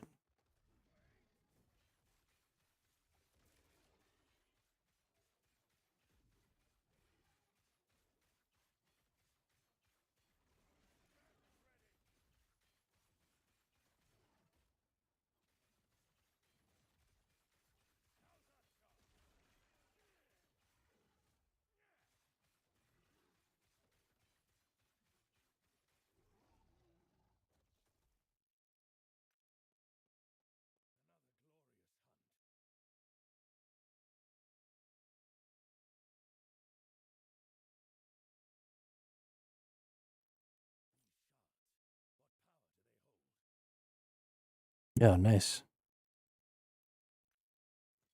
Cool, cool. Cool, cool, cool. This lineage has evolved beyond simple nest making. It will scatter itself through time in search of another purpose. There are always more lineages to hunt. Hold up. It will scatter itself through time in search of another purpose. Does that mean that I'm going to get to fight this even if I start a new lineage? Nope, doesn't look like it. Okay, so I start a new lineage. I got 2 fangs, 2 feathers, and 2 petals. So I got double. So it looks like when you finish the lineage, you get double plus maybe you always get this amulet, Evolution's End. Um, or maybe probably the better the lineage, the higher chance for like legendary potential and stuff. But +2 to all skills. Ooh, that's crazy. Plus to attributes, movement speed, all resistances. Wow. +2 to all skills, minion damage. When a hit leaves a boss or champion below 40% health, you summon a Rift Beast for 15 seconds. The Rift Beast summon has the same evolution as the Rift Beast that had dropped this item. Oh, that's cool. Wow, I like that.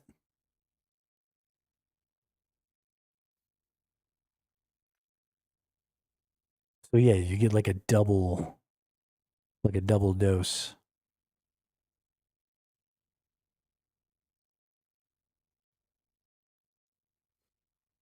Dang, that's pretty dope.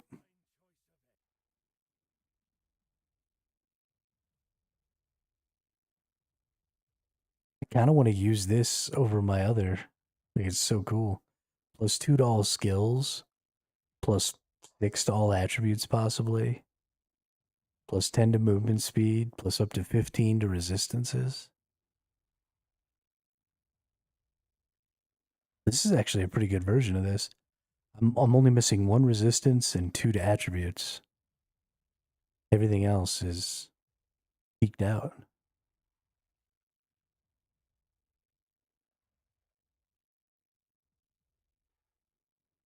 Pretty happy about that.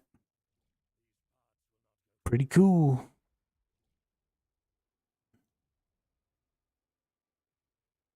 Okay, so now we start a new lineage. So I'll be interested to see how that works. It'd be cool if I could get more beasts. You know, like the beast would just randomly appear. I think that would be a little too powerful. You get a lot of value per beast, especially once you get it tiered up a couple of times. And you don't have to finish off the beast. So when you finish off the beast, you get what looks like a double dose of its drops. But you don't have to do that. So you can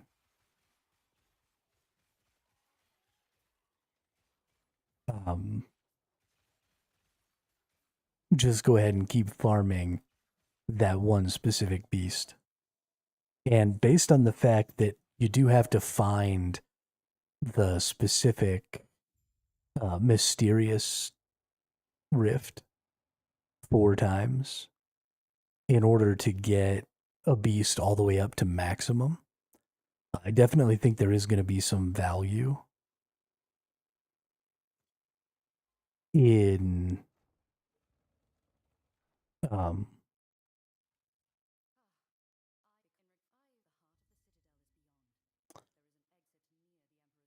definitely going to be some value in keeping your rift beast.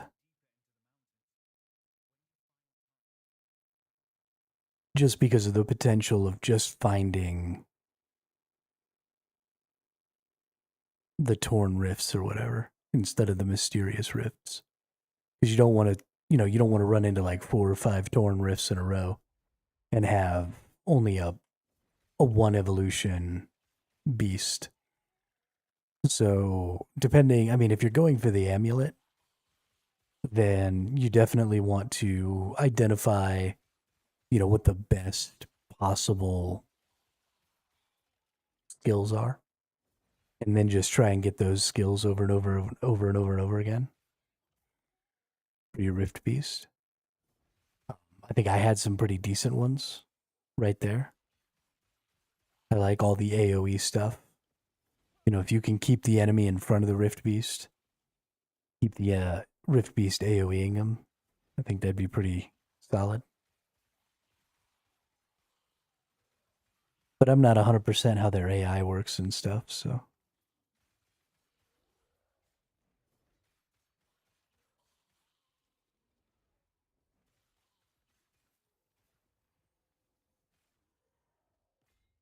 Oof. Almost let that guy nuke me. Not paying attention.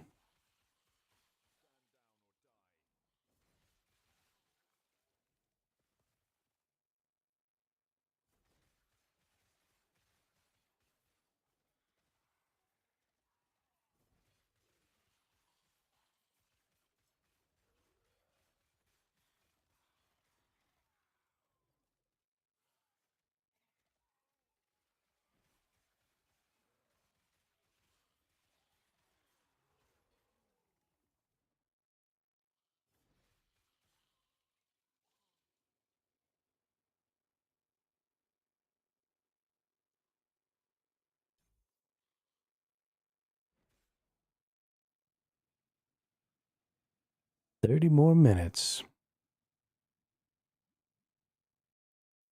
till our 6-hour session is over."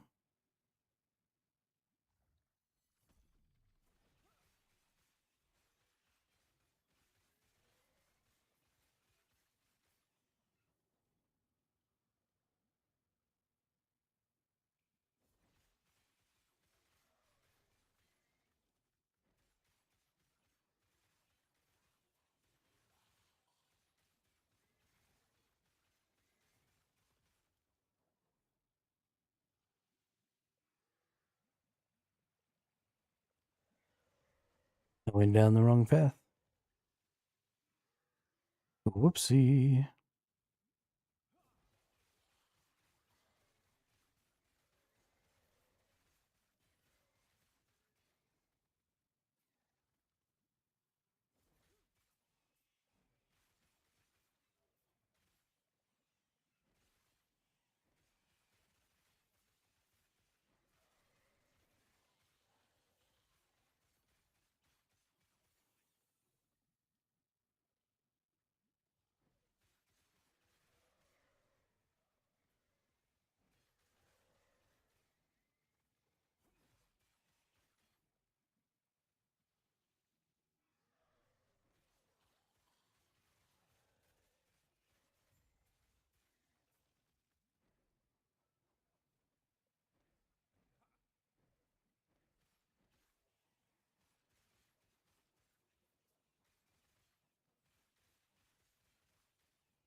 Another nemesis.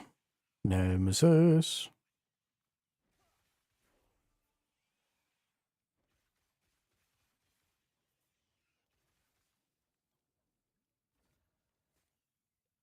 Ooh.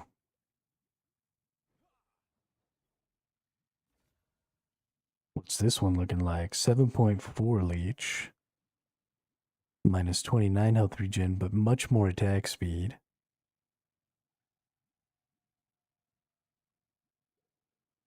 Yeah, we're empowering that bad boy right there.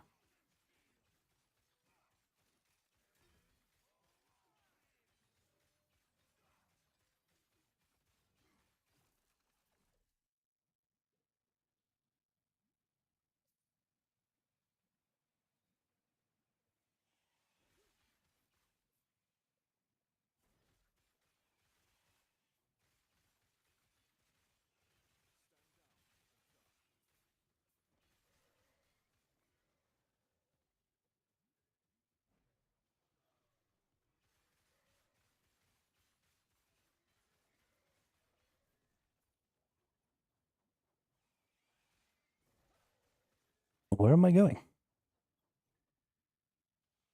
The exit's right here.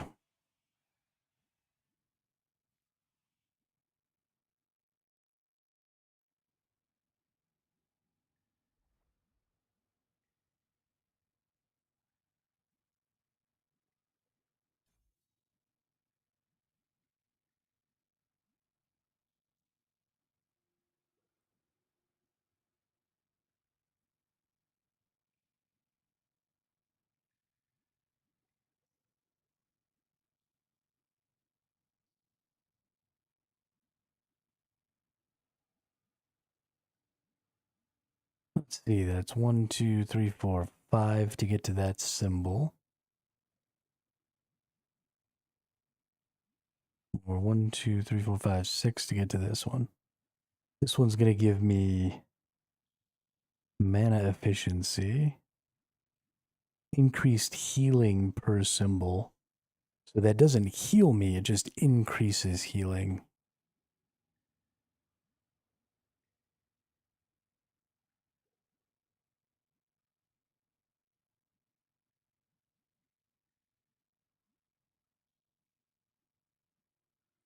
This gives me endurance, cooldown recovery speed.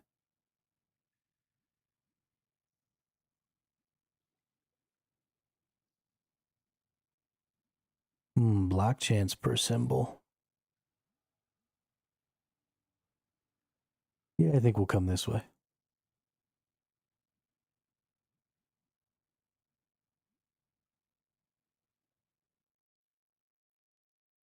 I do love me some block chance, let me tell you. Because I'm all about that bass, about that bass.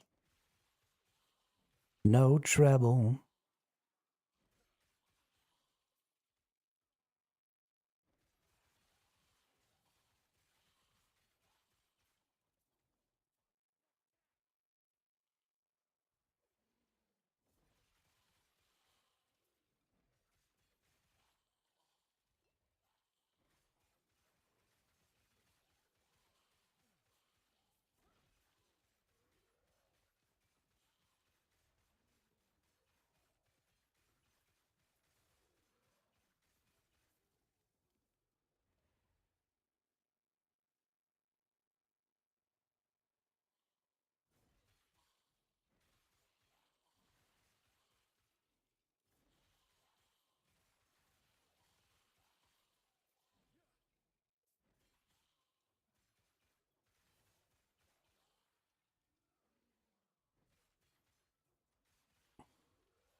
Mama, she told me to worry about your size. Boys like a little more booty to hold at night.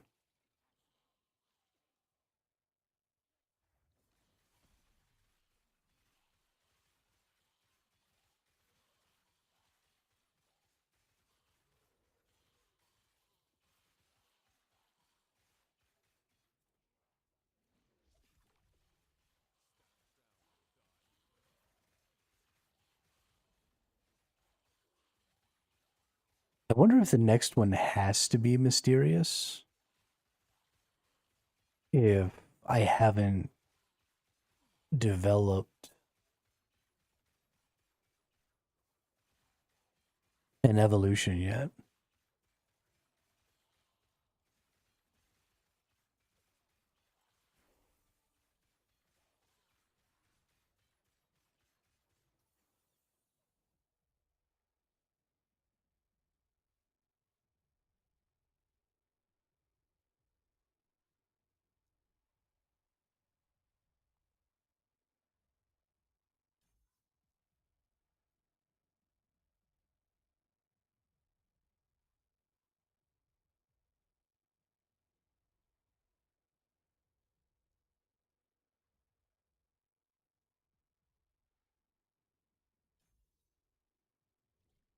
Hmm. Well, this one is a mysterious rift, and it is two mysterious rifts in a row now because I got a mysterious rift last time.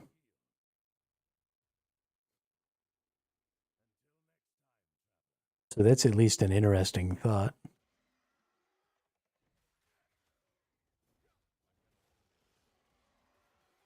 The other consideration may be that the other mysterious rifts come in a certain like number.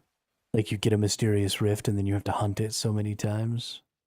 And then you get another mysterious rift and then you have to hunt it so many times. We'll have to look into that this time. Since we've started over again, we'll have to see how many torn rifts we go through before we find a mysterious rift.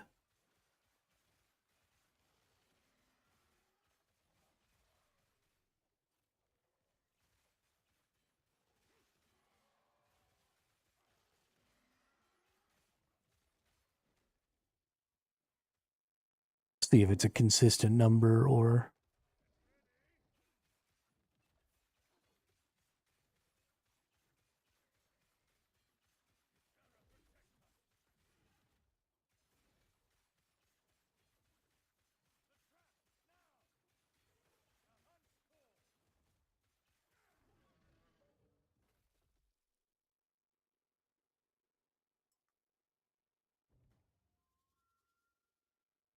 Right. Drops Apex shards, drops runes, drops glyphs.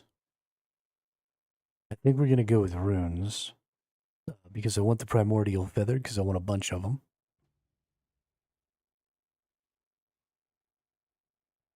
Wings for a slowing cyclone. Spits needles, gains a charge attack. Yeah, we're going to evolve that one right there.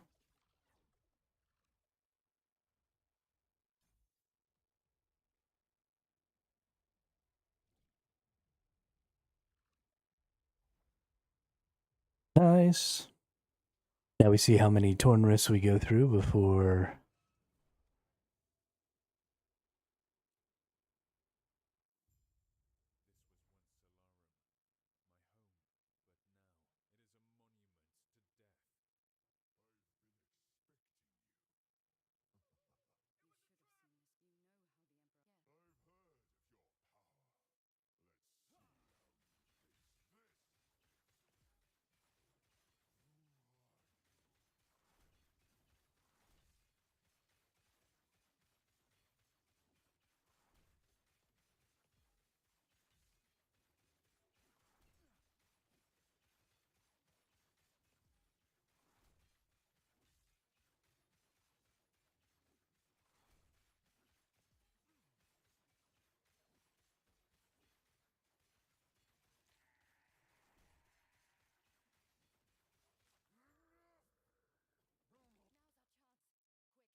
Well, that was entertaining.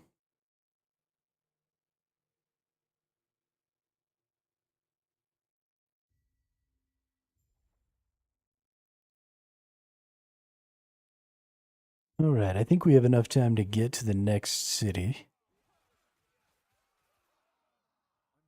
And we probably don't have enough time to get too much further than that.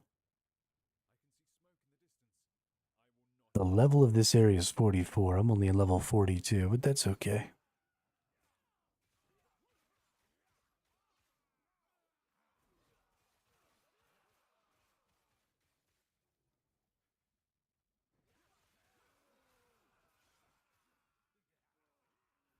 I feel like I've managed to be pretty strong by now.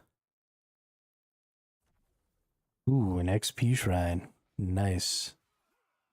We're going to make use of that. We're going to try and find some powerful enemies to kill. Like this blue paladin thing.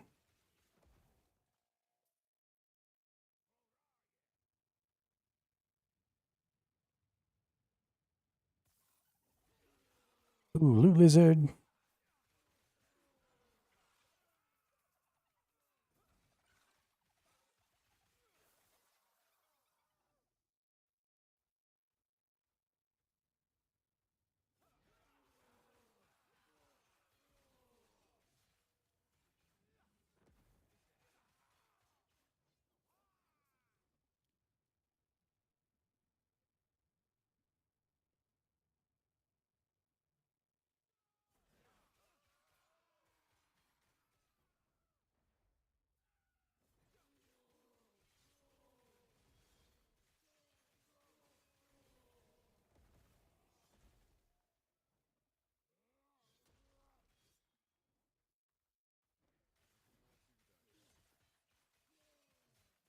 Ashvan.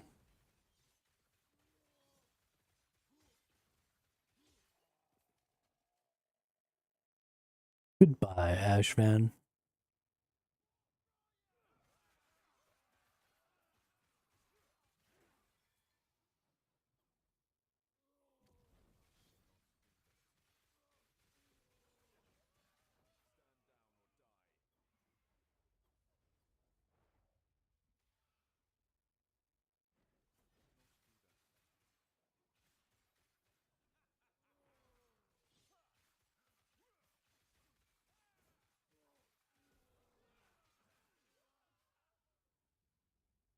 Don't think I have the XP shrine anymore. Not really any point in trying to kill everything.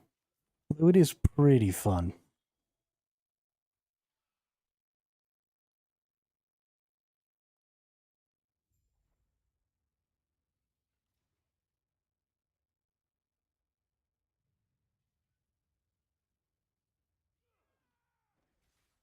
Oh, that's right. I gotta go save or fight with Heorot.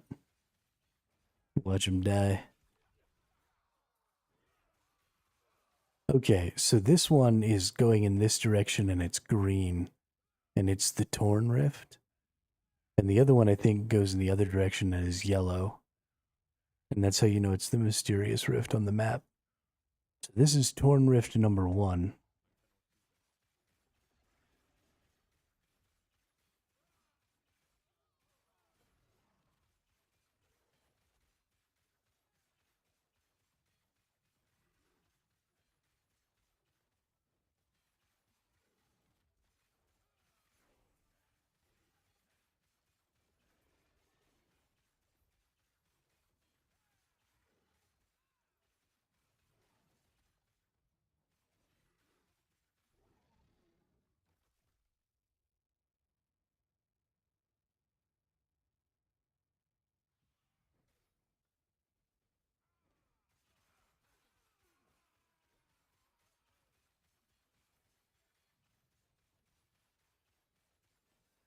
It's definitely pretty obvious that this season is very much a crafting season.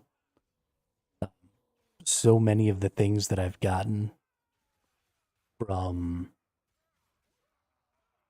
these beasts have been about, getting runes, getting shards, getting glyphs. They just sell big pouches of shards and glyphs and runes and all that stuff. So there's definitely a lot of um, a lot of focus on crafting in this league, as well as, the new, ooh, Grit Multi. Let's empower that again. That won't be good for me, but attack speed and crit multi ain't nothing to sneeze at for a couple of builds.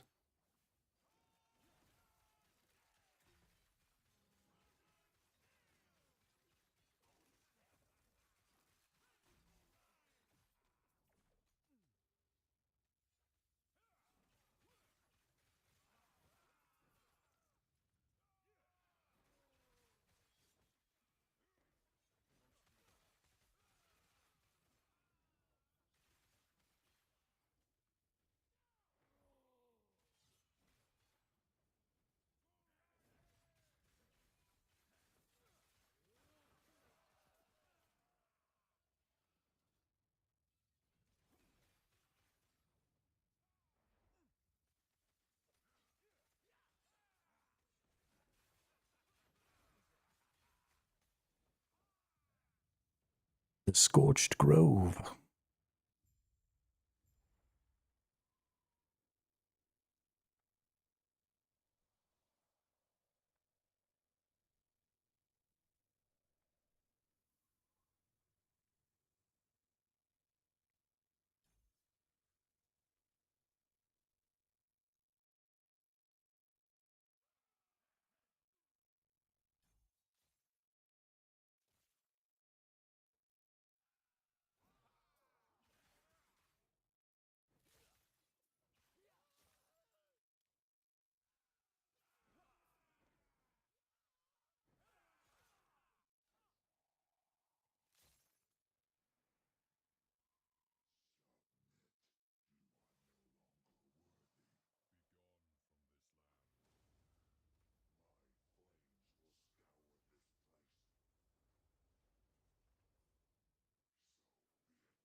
Right, it must be stopped. All right. And we're in the city. Look at that person. Look at that person. They got a little dragon tail and some dragon wings.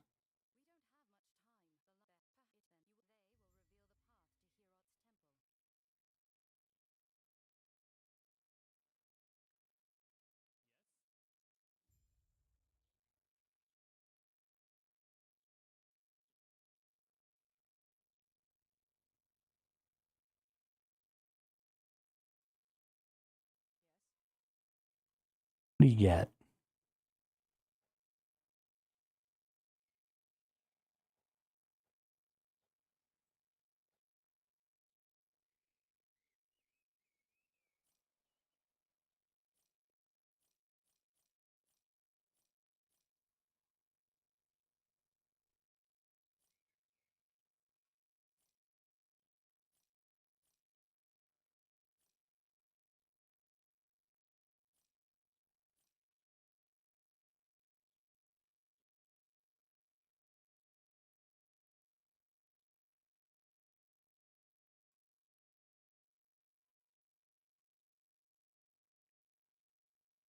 Basically nothing of value.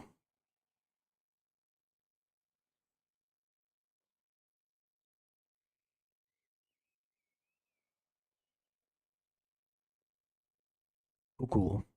Cool, cool, cool.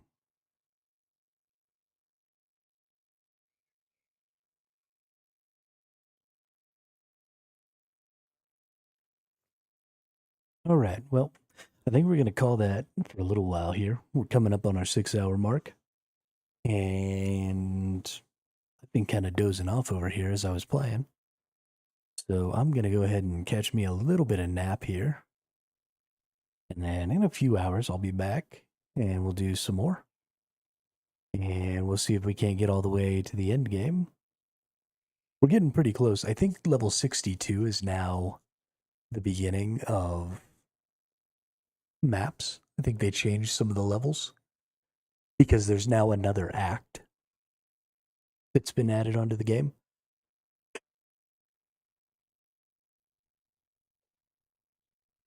So I'll probably play through the whole storyline this time too, which is something I haven't done in a really long time. So